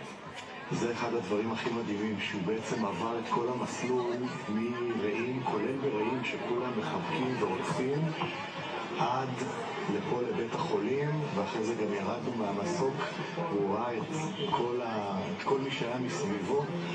גם כשיצאנו מרעים, הוא ראה לאורך הכביש את כל מי שעמד שם, הוא אומר, מה זה, הוא לא הבין כאילו מה, כן, הוא כל הזמן מודה, אני מודה. אמרנו לו, תשמע, זה מובן מאליו. הוא לא מבין את הסיטואציה, הוא לא מכיר גם את כל הוא מכיר מה עשינו להם הפסנתרים, הוא לא יודע, זה נשמע אותו טוב. שאתה יודע, זה מסתובב אצלי בכיס מהפעם הראשונה שפגשתי אתכם, בכל ראיון, בכל שידור. זה הוא לא מכיר את זה. אני חייב לשאול שאלה שהיא מתבקשת ביום הזה. הייתה לכם דאגה עצומה, גם מהמצב הבריאותי שלו וגם מהמצב הנפשי, מהעין שנפגעה. מה מצבו הרפואי כרגע ממה שאתם יודעים? הנה, מעל המוזיאון! קדימה, שלום! אהלן מתן! איזה כיף שבאת! אנחנו אוהבים אותך, מתן! יש פה, אתה יודע, דברים שכרגע אני אומר, וואלה, קטן, הוא פה איתנו. כמה טוב שבאת הביתה, מתן! איזה אימא יש לך, אתה לא מאמין! לטפל בו. אבל כן, הוא עבר שם תקופה מאוד קשה, בתנאים מאוד קשים, אבל הוא שרד את זה. קובי, שאלה מהאולפן הוא דיסגר. קובי, טוב לשמוע אותך וטוב לראות אותך עכשיו, שאתם ביחד. תספר קצת על המשפחה, על האחים, איך הם התרגשו לראות את אלון. התרגשו מאוד, זה היה מפגש מאוד משמעותי. אנחנו השארנו ברבע שעה האחרונה גם את רונן ואת ענבר יחד איתו, ואנחנו באים לחדר ואנחנו רואים שהם יושבים, מדברים, עידית ואני מתלבטים לרגע אם להיכנס, להפריע להם או לא. השארנו אותם, שלושתם בחדר, שידברו, זה מדהים. האחווה החיים, תמיד מדברים על ההורים והילד, ופה זה האחים שגם הם, הילד, האח הנוסף, הוא חלק מהמרקם. איך הם באירוע הזה ועם חזרתו? וכל אחד מהם היה פעיל במקומות שתאימו לו, גם ענבר וגם רונן, וזה בעצם מין קלוז'ר שבו הם פוגשים בחזרה את אח שלהם אחרי שנתיים, שהם גם עשו הכל, הם עשו כל מה שהם יכולים. אנחנו שמענו את המסוק, הוא חג פה מעלינו, עבר מעלינו.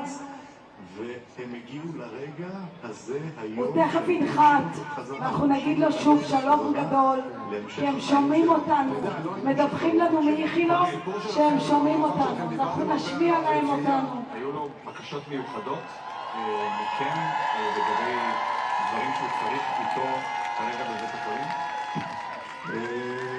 היה דבר אחד שהוא ביקש, ברגע הזה הבאנו לו נעליים, אבל הוא לא כל כך רגיל ללכת עם נעליים.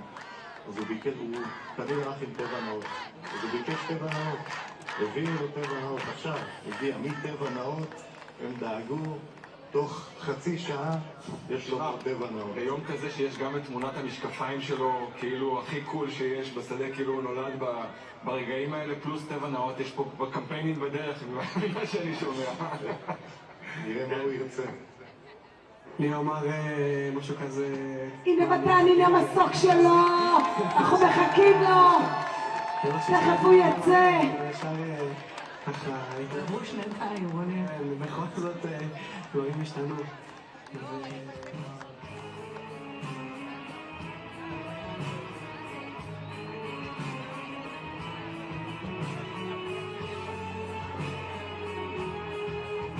זה בכלל אלקנה בוחבוט בשיבה. אלקנה בוחבוט הגיע לשיבה.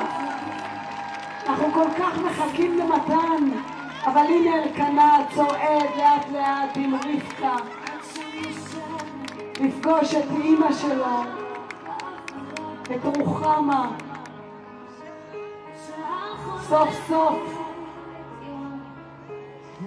סוף סוף אלקנה בבית, קבל טיפול,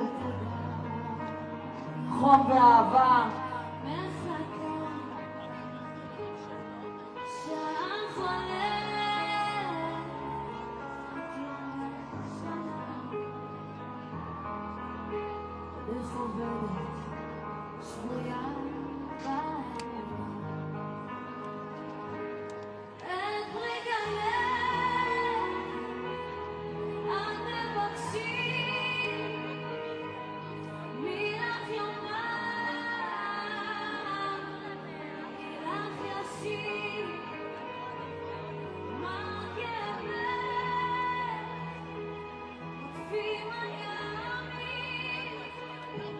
מתן ועינב, שלום! שלום, שלום! כמה טוב שבאת, מתן!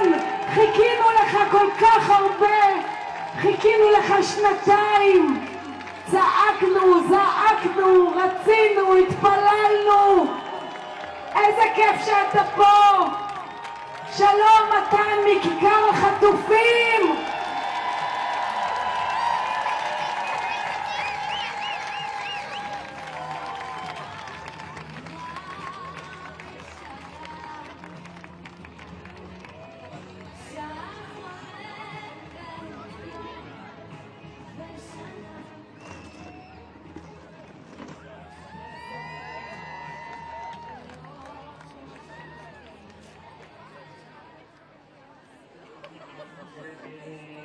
זה שיר ששולח את המסר שלו רחוק, ולא ידעתי עד כמה רחוק, ובאיזה קשיים, וקשה לתאר בכלל הבחור עבר שם. אני רק יכולה להגיד שאני שמחה שיש לי חלק בחזרה שלו, בחלק הטוב של כל המסע המסויט הזה. כולנו פה שמחים, כולנו, כל העם. קץ יסורב, בעיקר בקץ יסורב. כן, קץ יסורב, והתחלה חדשה של משהו חדש, ומאחלת חיים טובים, וככה התאקלמות בריאה. כן, אנחנו איזה תמונה, אלון בבית. התאקלמות קלה וטובה. יופי, תחזיקו מעמד כולכם. וזהו, שמשהו חדש נפתח, ומעכשיו זה רק טוב, אני מקווה. מדהים, מדהים. תודה יהודית. תודה. יהודית, תודה מעומק הלב, תודה רבה. בשמחה רבה, ביי.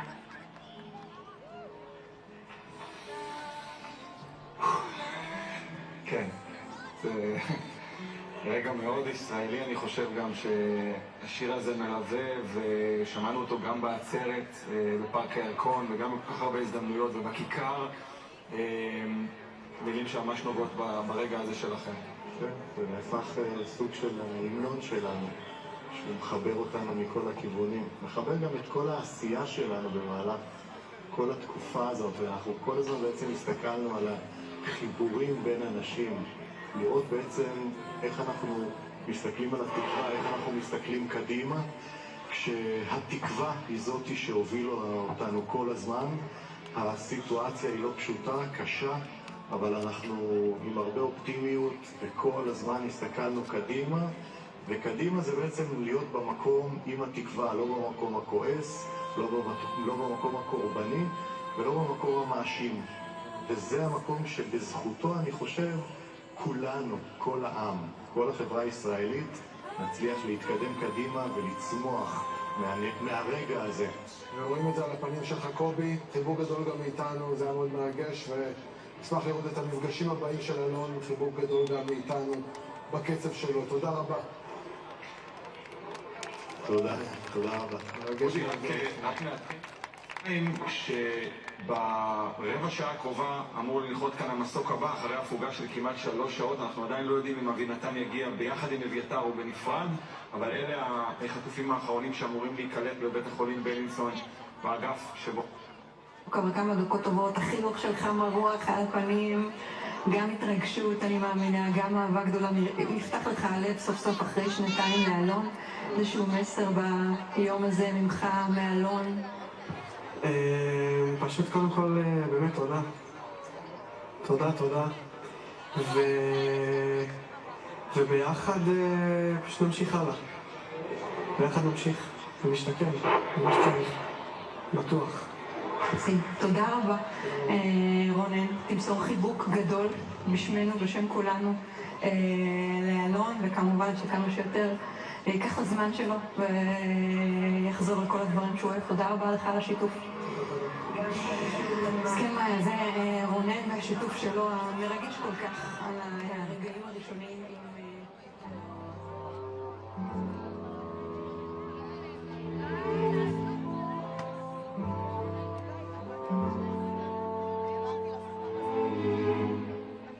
החיים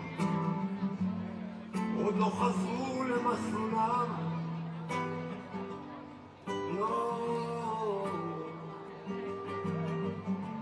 החיים עדיין לא הקבידו,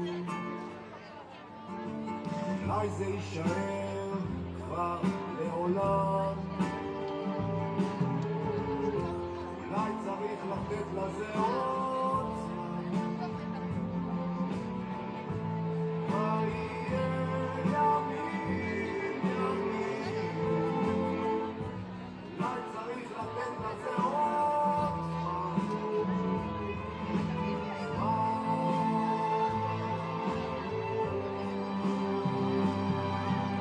כשמש הגדולה מופיעה תמיד באזור, גשמים גם אין בסדר, נותנים את הנקטר, עולם כמנהגו נועד, שוקק בצדקה, אבל מה שהוא בלב זועק חזק אל השמיים.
האחים הורן, יאיר שחזר לפני חצי שנה, משמאלו איתן ומימינו עמוס, סוף סוף מתאחדים ביחד, ולאיתן אנחנו מחכים למסוק שלו. הנה הוא, המסוק של איתן הורן. שלום איתן, מכיכר חטופים, כמה טוב שבאת הביתה איתן, כמה חיכינו לאיחוד הזה,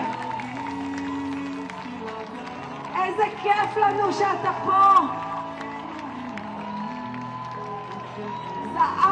צעקנו, בכינו, רצינו, התפללנו.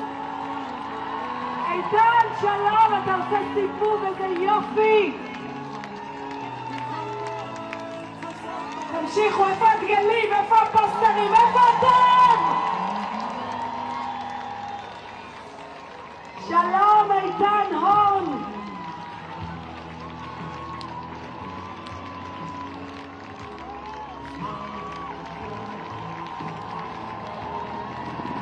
שלום איתן!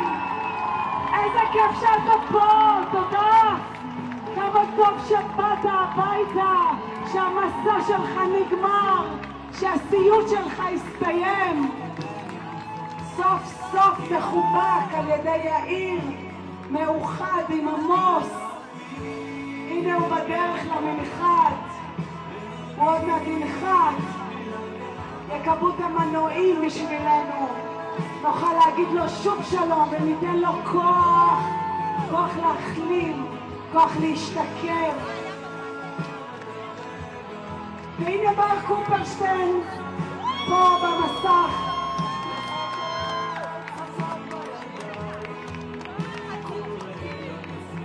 שגב כלפון! על השגב! עם ישראל חי שגב! חיכינו, תודה שאתה פה, איזה כיף! איזה חיוכים, איזה יפה אתה! שגב עם רז, אח שלו! וואו, וואו, וואו! איזה קלוז'ר! 20 חטופים חיים על הרגליים הגיעו הביתה סוף סוף.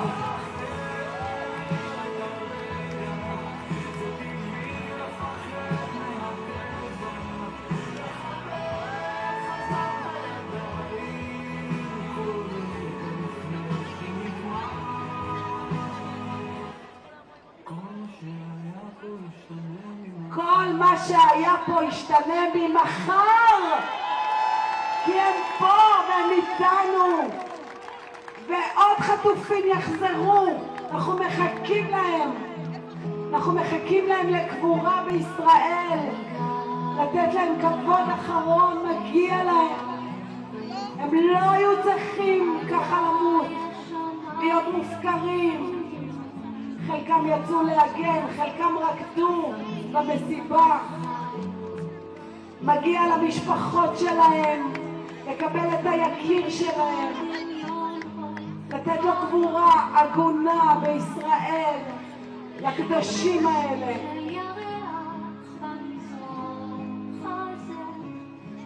יש ימים שצורח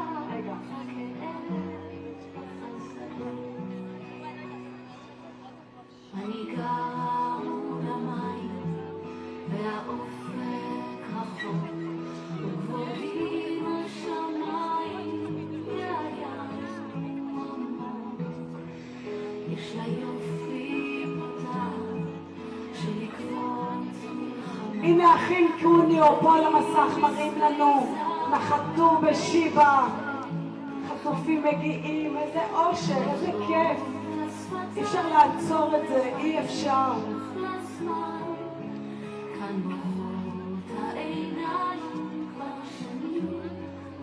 אני ממש רוצה שנעשה רעש אחרון גדול לאיתן הורן ששומע אותנו עכשיו במיוחד באיכילון. איתן! גם אתה שמעת הביתה. תודה, תודה.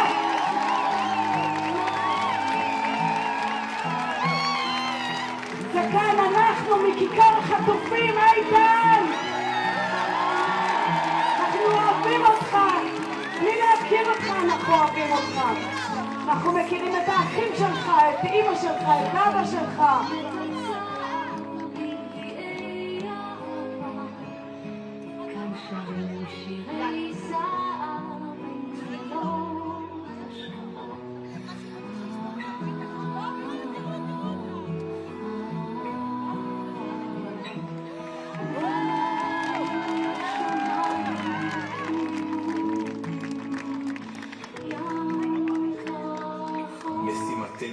בעינה, ותישאר כזו עד שאחרון החטופים ישוב ארצה. ושבו בנים לגבולם. חג שמחת תורה שמח לעם ישראל.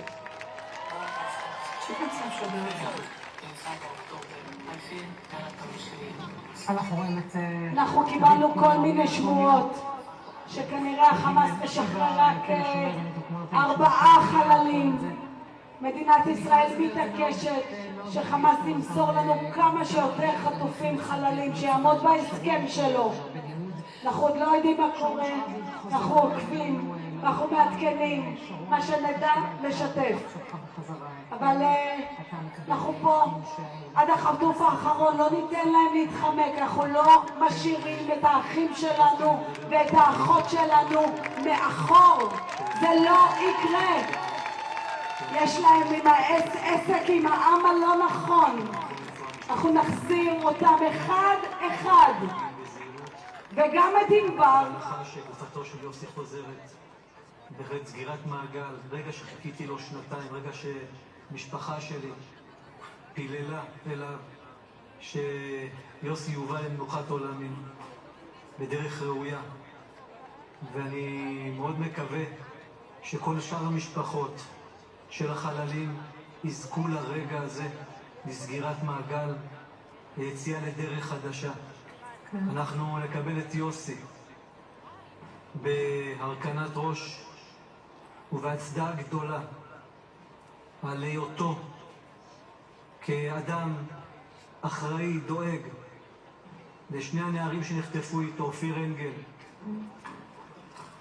ולעמית שני שהיו איתו, והוא דאג להם יום יום שלא יקו אותם, שיתייחסו אליהם כמו שצריך, שאת המעט אוכל קודם כל הם יקבלו ויוסי היה בשביל אחרים, וזה מעמד והרגע שאנחנו נהיה גם בשבילו. ויוסי היה היהלום שלנו והוא יחסר לנו מאוד, אבל בשבילי בתוך כל הקושי זה רגע שהוא משמח, רגע שחיכיתי לו שנתיים, ובעזרת השם אני מקווה שעם ישראל גם ברגעים האלה ידע שמילינו את חובתנו בנושא של יוסי, ואנחנו צריכים למלא את חובתנו עד תום, עד החטוף האחרון. כן, כי אנחנו מבינים שעוד 3 חללים חללים חוזרים הערב. יש עוד, וזה כמובן משהו שהמשפחות עצמן צריכות בשביל לסגור את הפרק הזה, וכדי, אני מניחה, אתה מבין, טוב ממני שרון, להמשיך בחיים. אל יוסי ואופיר, ממש בקצרה אני אגיד את זה, כי אופיר סיפר, חוץ מזה שיוסי היה כמו אבא שלהם שם בשבי, שבאחד מהפעמים פשוט באו ואמרו להם, הולכת להיות הפצצה גדולה היום בלילה, תכתבו מכתב פרידה ותיפרדו מהיקירים שלכם. והם ישבו כל אחד מהם וכתבו מכתב פרידה, אופיר נפרד מהמשפחה שלו, מיובל, וגם יוסי. שיבה, לכאן יגיעו ממש בדקות הקרובות האחים דוד ואריאל קוניו, ציפייה גדולה, יש לשניהם כאן שחוזרים לאמא סילביה. רק לפני כחצי שעה הגיע לכאן יוסף חיים מוחנה, אחרי שהיינו כל הבוקר עם החברים שלו. התבקשנו לדבר לאיתן עוד פעם אחת. איתן הון באיכילוב על המנחת. שלום איתן! כמה טוב שבאת הביתה! כמה חיכינו לך! איתן, אתה הגיבור שלנו! איתן, זה אנחנו מכיכר החטופים! עשינו הכל כדי להחזיר אותך! ברוך הבא, איתן!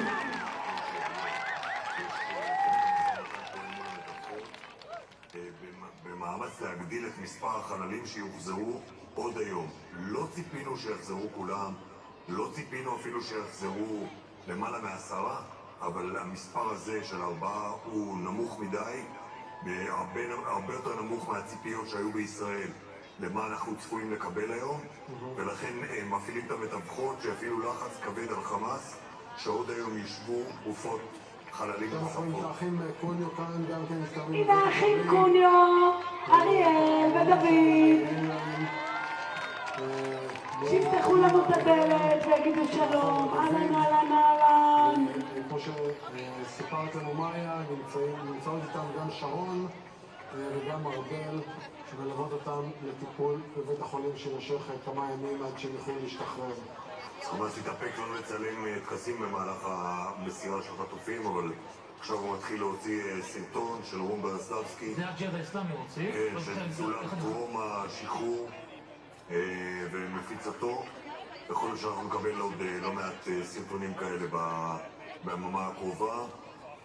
כאמור, בישראל הייתה הבנה שנושא החללים לא ייפטר היום ולא מחר, אבל לא מוכנים להסכים למספר הנמוך הזה של 4 חללים שיושבו אלינו בערך בעוד שעה, ולחץ גדול מאוד על חמאס להביא עוד חללים עוד הערב, מתוך הבנה שלא כולם זמינים לו, אבל 4 איזה איתות של חמאס לא עשה אפילו מאמץ משמעותי כדי להביא חללים. אנחנו רואים קבוצה של אנשים על הגג של הנחת באיכילוב, בעוד שנשיא ארצות הברית דונלד טראמפ בדיוק עוזב למטוס שלו, ימריא לפני כמה שניות, ואנחנו רואים את המטוס הזה עושה את דרכו למצרים לפגישת מנהיגים. היה דיווח באחת הרשתות שנשיא טורקיה חג מעל שמי קהיר זמן מעט שהתברר מה קורה עם ראש הממשלה נתניהו, כי התברר שנתניהו החליט לבטל את ההגעה שלו לשם. אנחנו מדברים הרבה על החגים ועל גפני. פה היה איום של ארדואן שאמר לטראמפ שהוא יחדים את הוועידה אם נתניהו יגיע. זה אירוע אחר. אז זה עוד כמובן שאנחנו לא יודעים מה קרה שם. גם ראש ממשלת טראמפ הודיע שהוא לא יבוא אם ראש ממשלת ישראל יגיע. כן, אז יכול להיות שבכלל נתניהו עזר לטראמפ לייצר את הוועידת שלום שהוא כל כך רוצה, וזה לא רק הסרבנות המדינית או השמירה על כללים הדוקים של מצוות החג שאמור להיכנס בעוד כמה שעות. בכל מקרה אנחנו רואים את הנשיא טראמפ עוזב, אנחנו רואים את המסוקים נוחתים בבתי החולים, רואים את המשך הטיפול את האחים קוניו, הם מגיעים לבית החולים שיבה, ואת ההמונים שעדיין נמצאים בכיכר ומנופפים ומלווים את כל התהליך הזה. ועכשיו אנחנו רוצים לראות את המפגש של מתן אנגרסט עם בני המשפחה שלו, ובואו נראה את זה. שם זה פשוט ציון, חלמת לי סבל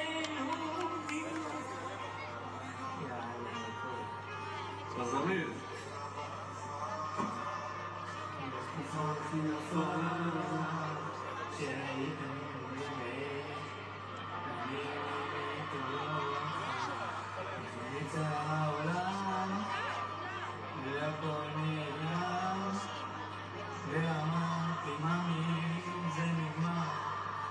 חבולה.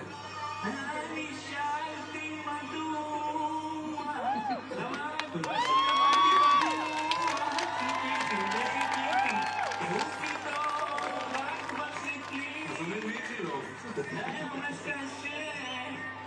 וגם לא יפה להיפרד ממני במצב שכזה. אני חולה לדמיין אותך כל יממה, מתקרבת אליי, מסתכלת עליי, מזילה פתאום דמעה, לא רוצה להתעורר ולעזור למציאות, שם זה פשוט ציון, את גם בלי סבל ותדעו. אני חולה מדמיין אותך כל יממה, מתקרבת אליי ומסתכלת עליי, ומזילה פתאום דמעה, לא רוצה להתעורר ולעזור למציאות, כי שם זה פשוט ציון, את גם בלי סבל ותדעו. אפשר לך לדעת אותו בסוף. מחכה למכתב, מחכה וכלום לא מגיע, לא מוצא שום דבר שאותי הוא מרגיע. איך אותי את שכח ואת ליבי את חתך, ו5 שנים איתך זרקתי לפח. לפעמים זה הולך להתגלגל מעומר אדם. לפעמים שירים אומרים, מספר את כל הסיפור, מתן אנגרסט עם אבא שלו שר שיר של עומר אדם. ואתה יודע מה עוד מספר את הסיפור? שמתן אנגרסט יושב במסוק וכותב מסר, הוא מזכיר את שמות חבריו לטנק שנהרגו. אחד החללים האלה אמור להיות מוחזר היום במסגרת 4 החללים. כן. מלכי האריות, רמז כזה או אחר, אבל הוא כותב על 3 חבריו לטנק.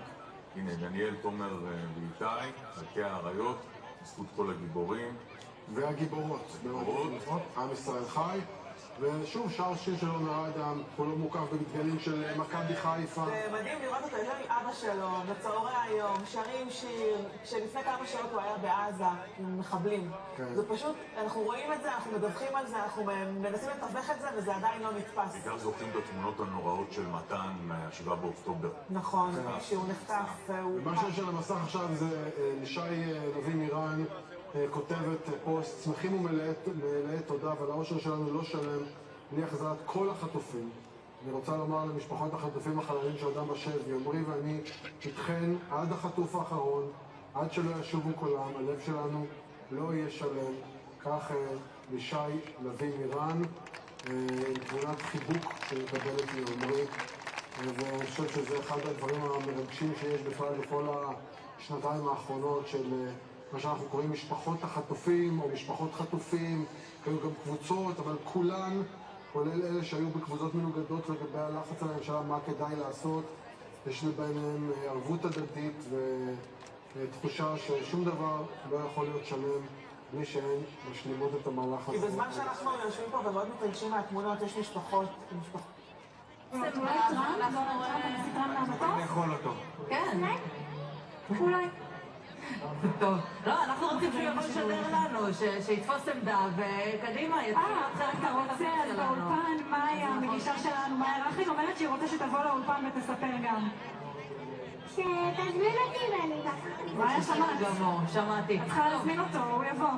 אנחנו נעשה את זה, עמית, תודה רבה לך שהיית איתנו, רוצים לעבור מהר לאיכילוב, רוצים לראות מה קורה שם, איתי שיקמן. כן, ואם תרצי סגירת מעגל כאן באיכילוב, אחרי שקיבלו את החטופות הראשונות ששוחררו אי שם באוקטובר 23, אז היום מגיעים לכאן החטופים האחרונים, כאשר ממש לפני דקות אחדות נוחת כאן איתן רון, אחרי שהתאחד עם משפחתו, אחרי שהתאחד עם אחיו, עם אחיו, עם הוריו, הוא נוחת כאן ומתקבל בבית החולים, ובכך בעצם מגיע לסיומו מבצע הקליטה של בית החולים איכילוב. הגיעו לכאן נמרוד כהן, עמרי נירן, מתן צנגאוקר, מתן אנגרס ואיתן רון, כאשר קיבלנו את כל קודם לכן ממשרד הבריאות לפחות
ואילנה ונטלי, הם שמעו אותנו, עשו לנו שלום בחזרה.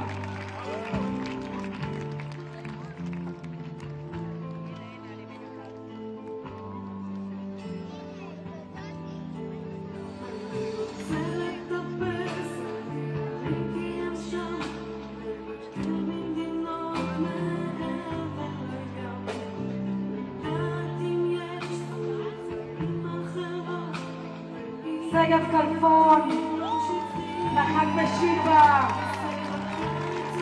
היי שגב, כמה טוב שבאת הביתה, הנה אבא קובי והאח רז.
אם את עוד שם תבקשי לי שלום, ואני אבקש חזרה.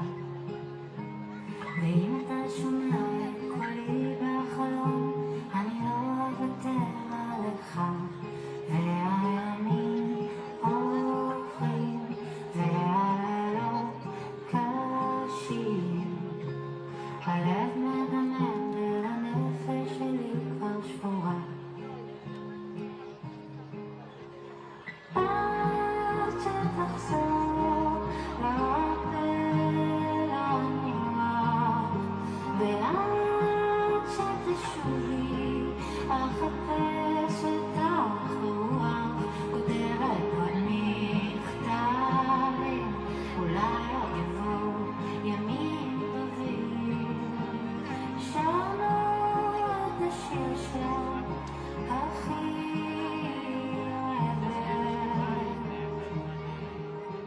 יצאנו בבוקר לראות את עצמך, להרגיש קצת יותר בחיים. הריח שלך עוד נמצא במיטה, מרגישה אותך בין הסינים. הלב כבר נהיה אפור, לקחו לי את הגיבור. הם שוב שואלים איפה אבא ואין לי תשובה.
כמה טוב לראות אותך, איזה כיף שאתה פה, שאתה מתאחד עם המשפחה הכל כך מיוחדת הזאת. ריגשנו אותו, תראו, הוא שמע אותנו עד לשם. יש!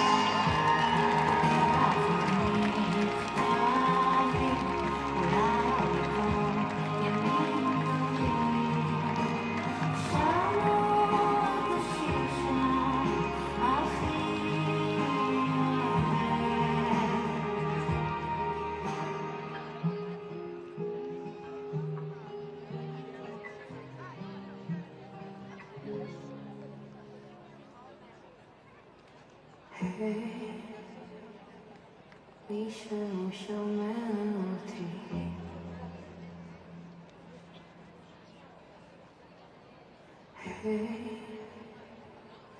מישהו שומע אותי. אמרתי שאי אפשר להמעיט בחשיבותה. זה לא רק שטראמפ מגיע לשם והסיסי יש שם, גם ארדואן יש שם, ונשיא צרפת יש שם, ובעצם כל מדינות אירופה והעולם הערבי המתון מתכנסים כדי למצוא פתרונות ליום שאחרי בעזה, איך יראה היום שאחרי המלחמה, לאן זה מוביל, כשברור שברקע יש גם יוזמות מדיניות כמו של צרפת וסעודיה ביחד למדינה פלסטינית. אי אפשר להמעיט בחשיבות של הפסגה הזו, שישראל לא חלק ממנה, אבל רוחה בכל זאת תשרה מעל דרך הנשיא טראמפ, שבעצם מגיע הצרפתים והסעודים כן יהיו חלק ממנה. כן, כן, חד משמעית, הם יהיו שם וידברו על הדבר הכי קרוב לכל אזרח ישראלי בהיעדרה של ישראל, וצריך להגיד גם את הדבר הזה. עוד נקודה אחת רגע לגבי החטופים החללים, אז יש מאמץ, ושמענו את זה מדובר צה"ל, גם בשעות האלה, להגדיל את מספר החטופים החללים שישתחררו עוד היום. חמאס אומר אני יכול למסור רק 4 גופות, רק 4 חללים. בישראל אומרים לא נכון, אתה יכול יותר, ויש משבר רציני מאחורי קלעים על הדבר הזה. אגב, אם שואלים לגבי לוחות הזמנים, אז ממש תוך שעה-שעתיים אמור להתחיל התהליך הזה של מסירת החללים לידי הצלב האדום ומשם לידי כוחות צה"ל. בואו נראה מה יצא מזה, אבל כרגע מדברים על 4 חללים, ישראל דורשת יותר.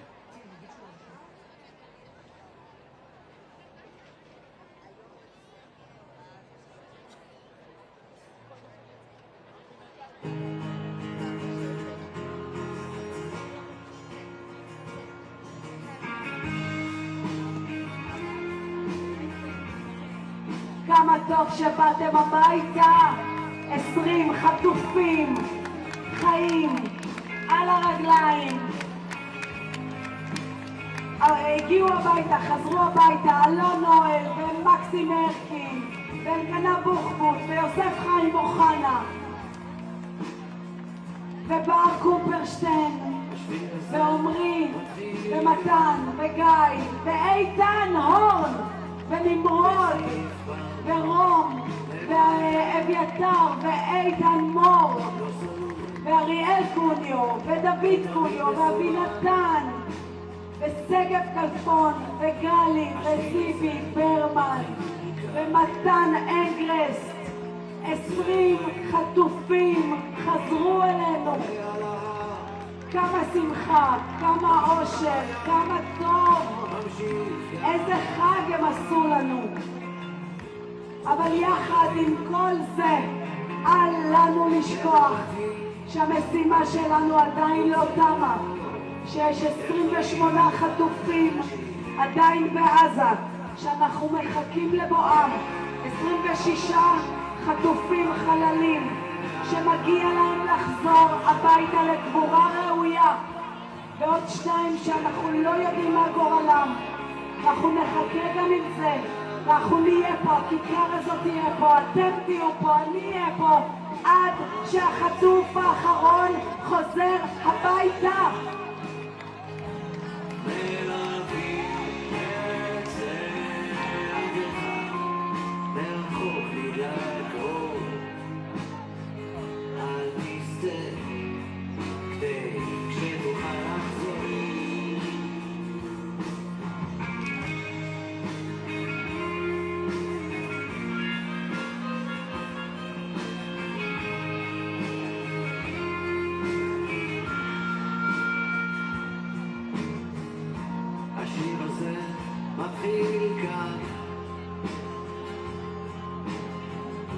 כחול על הדף הלבן,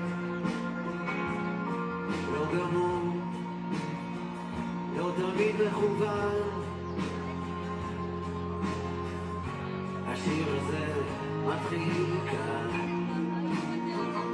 חוצה את העיר, עולה על ההר, ממשיך על הים, ממשיך גם מחר. באוויר בין אנשים יוצא האור אל חיים חדשים.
נשמע ספר, ספר חיה, למה לא שלחת גלויה, לא שלחת גלויה. כמה טוב שבאת הביתה, קצת בזה, הפעם זה חשוב. עשית חיים, עשית דברים, היית קצת צבעים אחרים, היית קצת צבעים אחרים, כן, צבעים אחרים.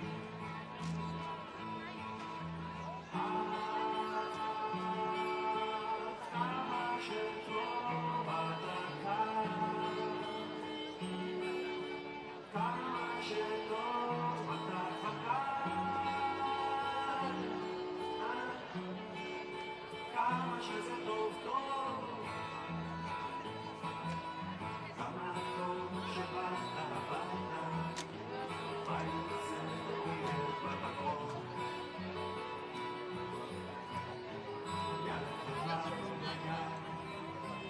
יאללה חיה, עכשיו יותר מאושר, יותר מאושר. איפה נראה כמו גיא? איפה נראה כמו גיא? כמה טוב שבאת הביתה, ואילו כשיצאת, רק אתמול. אמא לבוא, לא ראיתי לך. כל בו נשאר, לא ראיתי לך. אותו הדבר, אתה עכשיו יותר מבוגר, עכשיו יותר מבוגר, יותר מבוגר.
כמה שטוב אתה כאן,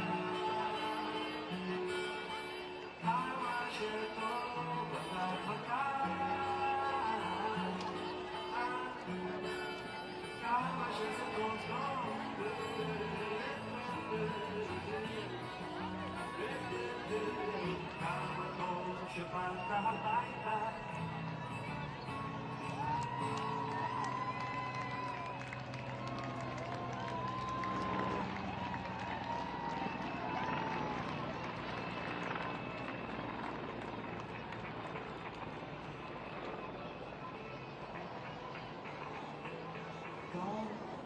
את עצמך וממך, במקום בו השמש תזרח עלינו, תזרח עלינו. אין לי ספק שנוכל לתקן, ולתת לניגון לכוון אותנו. הוא יכוון, אתה יודע, יש מקום להיבגד, ואליו אני רוצה ללכת. אין מקום לפחד, לאבד את עצמי בדרך. לומד מכל מה שהיה, ויותר לא רוצה נוגע בזמן, מחפש תמרות ולאושר קטן. יודע, מי שהוא איתי כאן, מי שהוא איתי כאן.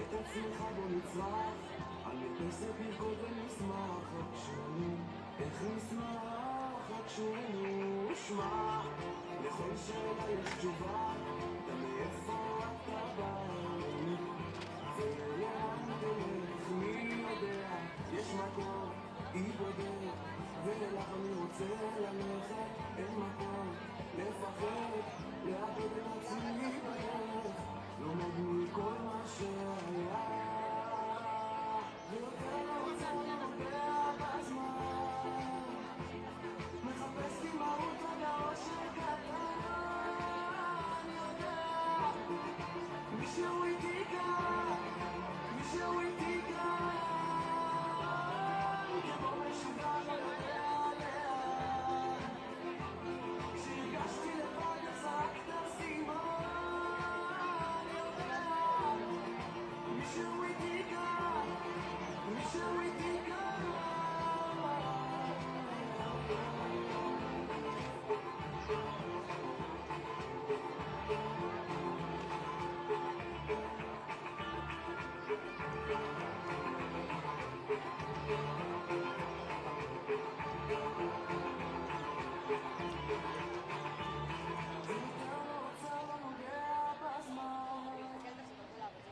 מחפש לי מהות ולאושר קטן,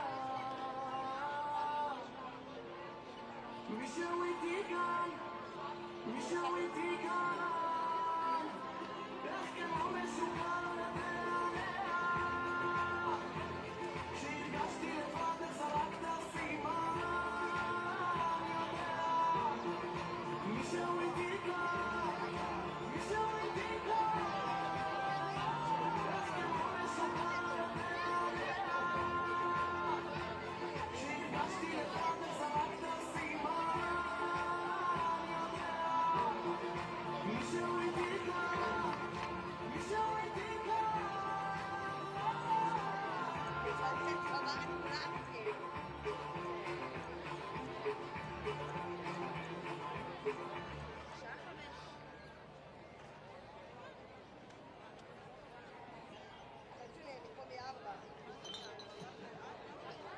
כל הדמעות הכאב שבקעו מעלי עוד יצמיחו עולם, שדות פרדסים של ענק כלנים ושקר יצמיחו לשומם, כל מה שעברנו בדרך גם תלינו, אבל בסוף למדנו שלא נוכל לדעת, כל מה שידענו התברר שלא ידענו, איך מיום שמחתנו תנענו רגע דם, כל הדמעות הכאב שבקעו מעלי עוד יצמיחו עולם, שדות פרדסים של ענק כלנים ושקר יפרחו לשומם, בוקר שמיני עצרת בו הזמן עצר מלכת, שועלים חילו בקרב, לקחו את הגוף אכלות את צלם, ואז תוך כדי הערב הרבנו טוב הגדלנו חסן, יום ברזל וגם חרב, ותפילות דמת הכנסת, עד שכל דמעות הכאב שבקעו מעלי לא ישובו אותם, שדות פרדסים של ענק מפוחית ופסנתר שנגנו איבר,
ערב טוב, אנחנו במופע לייב של זקה וקשת 12, ואני רוצה להודות להם שהם הצליחו להוציא אותי מהבית, ואני יכולה לתת את החברים שלי שככה לא ראיתי אותם בטרמינולוג, אנחנו נמצאים על הגב של ישראל, וכולנו מקווים שאנחנו נעשית חסיד.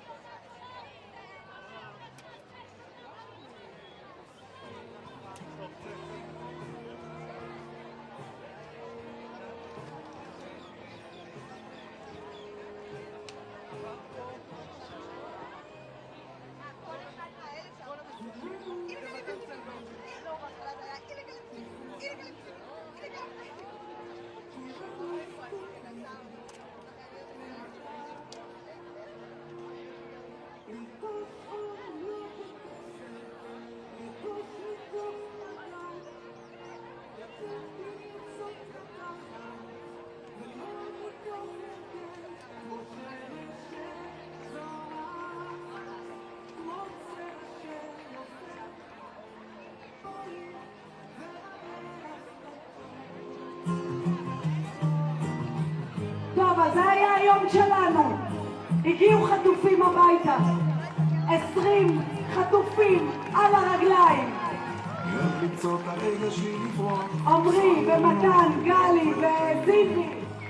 אני אוהב את הדרכים ואת הזמן שלי בחוץ, לילה בצפון, צימר בקיבוץ. אני אוהב להסתכל על החיים שלי מהצד, להבין שאני יודע חזרו הביתה היום. אני אוהב את הצלילים עוד 13 בפעימה שנייה.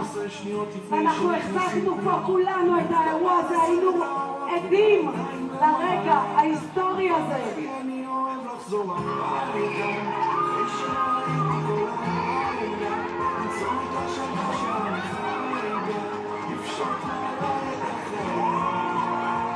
אני אוהב לחזור הביתה, הלב שלה ישנה רגעי האושר, כל המתח הזה שהתפרץ, הרגע הזה שראינו אותם יורדים מהרכבים של הצלב האדום, עוברים לידיים של צה"ל, בריאים, שלמים, על הרגליים.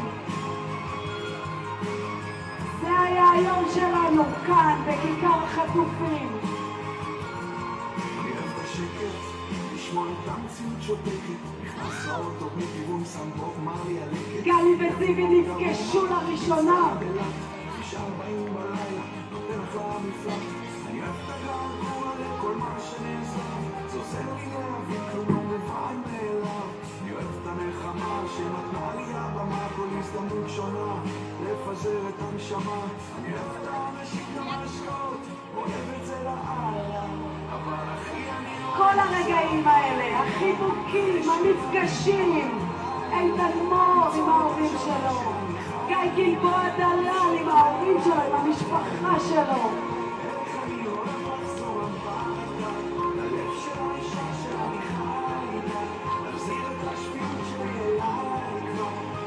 עמרי, מירן ולישי ודני, החיבוק סוף סוף. ואלון נואל עם המשפחה, עם עידית וקובי, והשיר שהוא ילך לנגן, מתן אנגרס וגלי וזיבי. זה היה היום שלנו, התרגשנו כל כך. הנה המסוקים עוברים מעלינו, מעל בלומפילד, מעל הכיכר, הנה, הנה, הנה.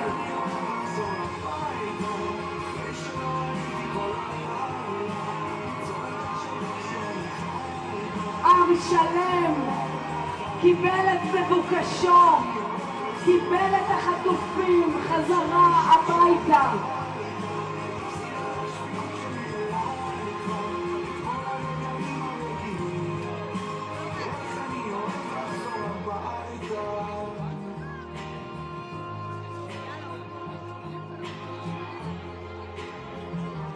הנה הכיכר, הנה אתם, תודה לכם. תודה, תודה עם ישראל שהייתם פה ונלחמתם והתרגשתם. תודה לכולכם.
תודה רבה לכם שאתם איתנו, שהייתם ואותכם, שאתם פה ברגעי אושר, ואתם פה גם ברגעים הקשים והעצובים. ואני מזכירה לכם, חברים, המשימה שלנו רחוקה מלהסתיים.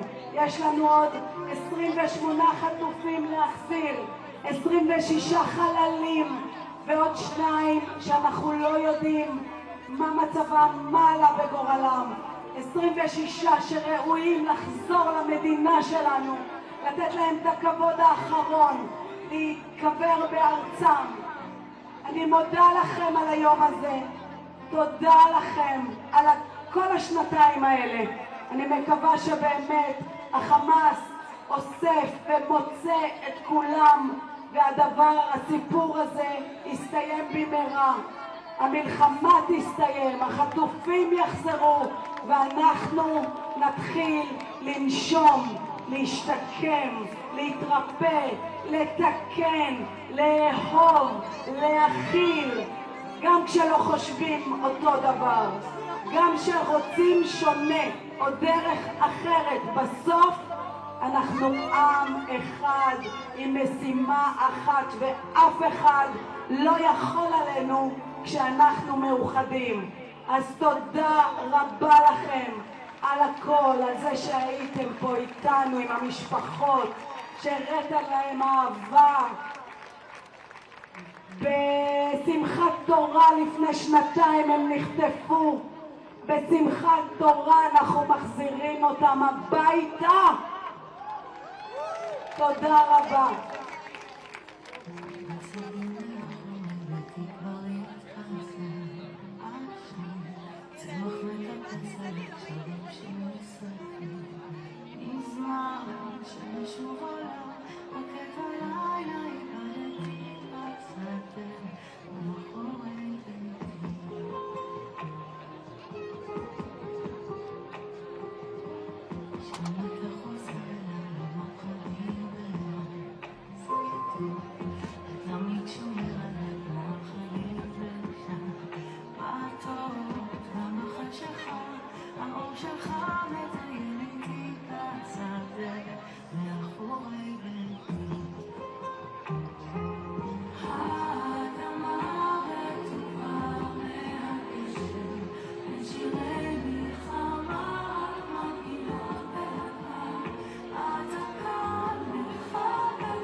כבל, הבאתי לך כבל טוב, אה?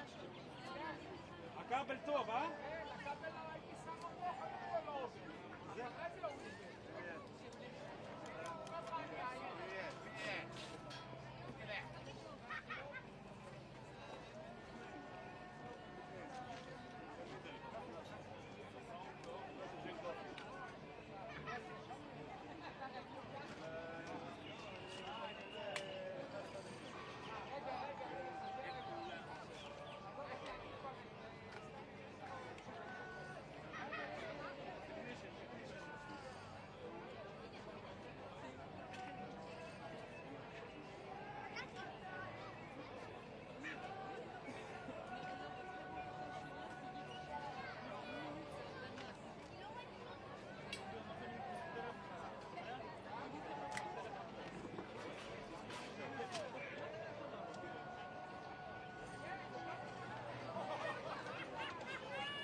קח את זה, קח את זה.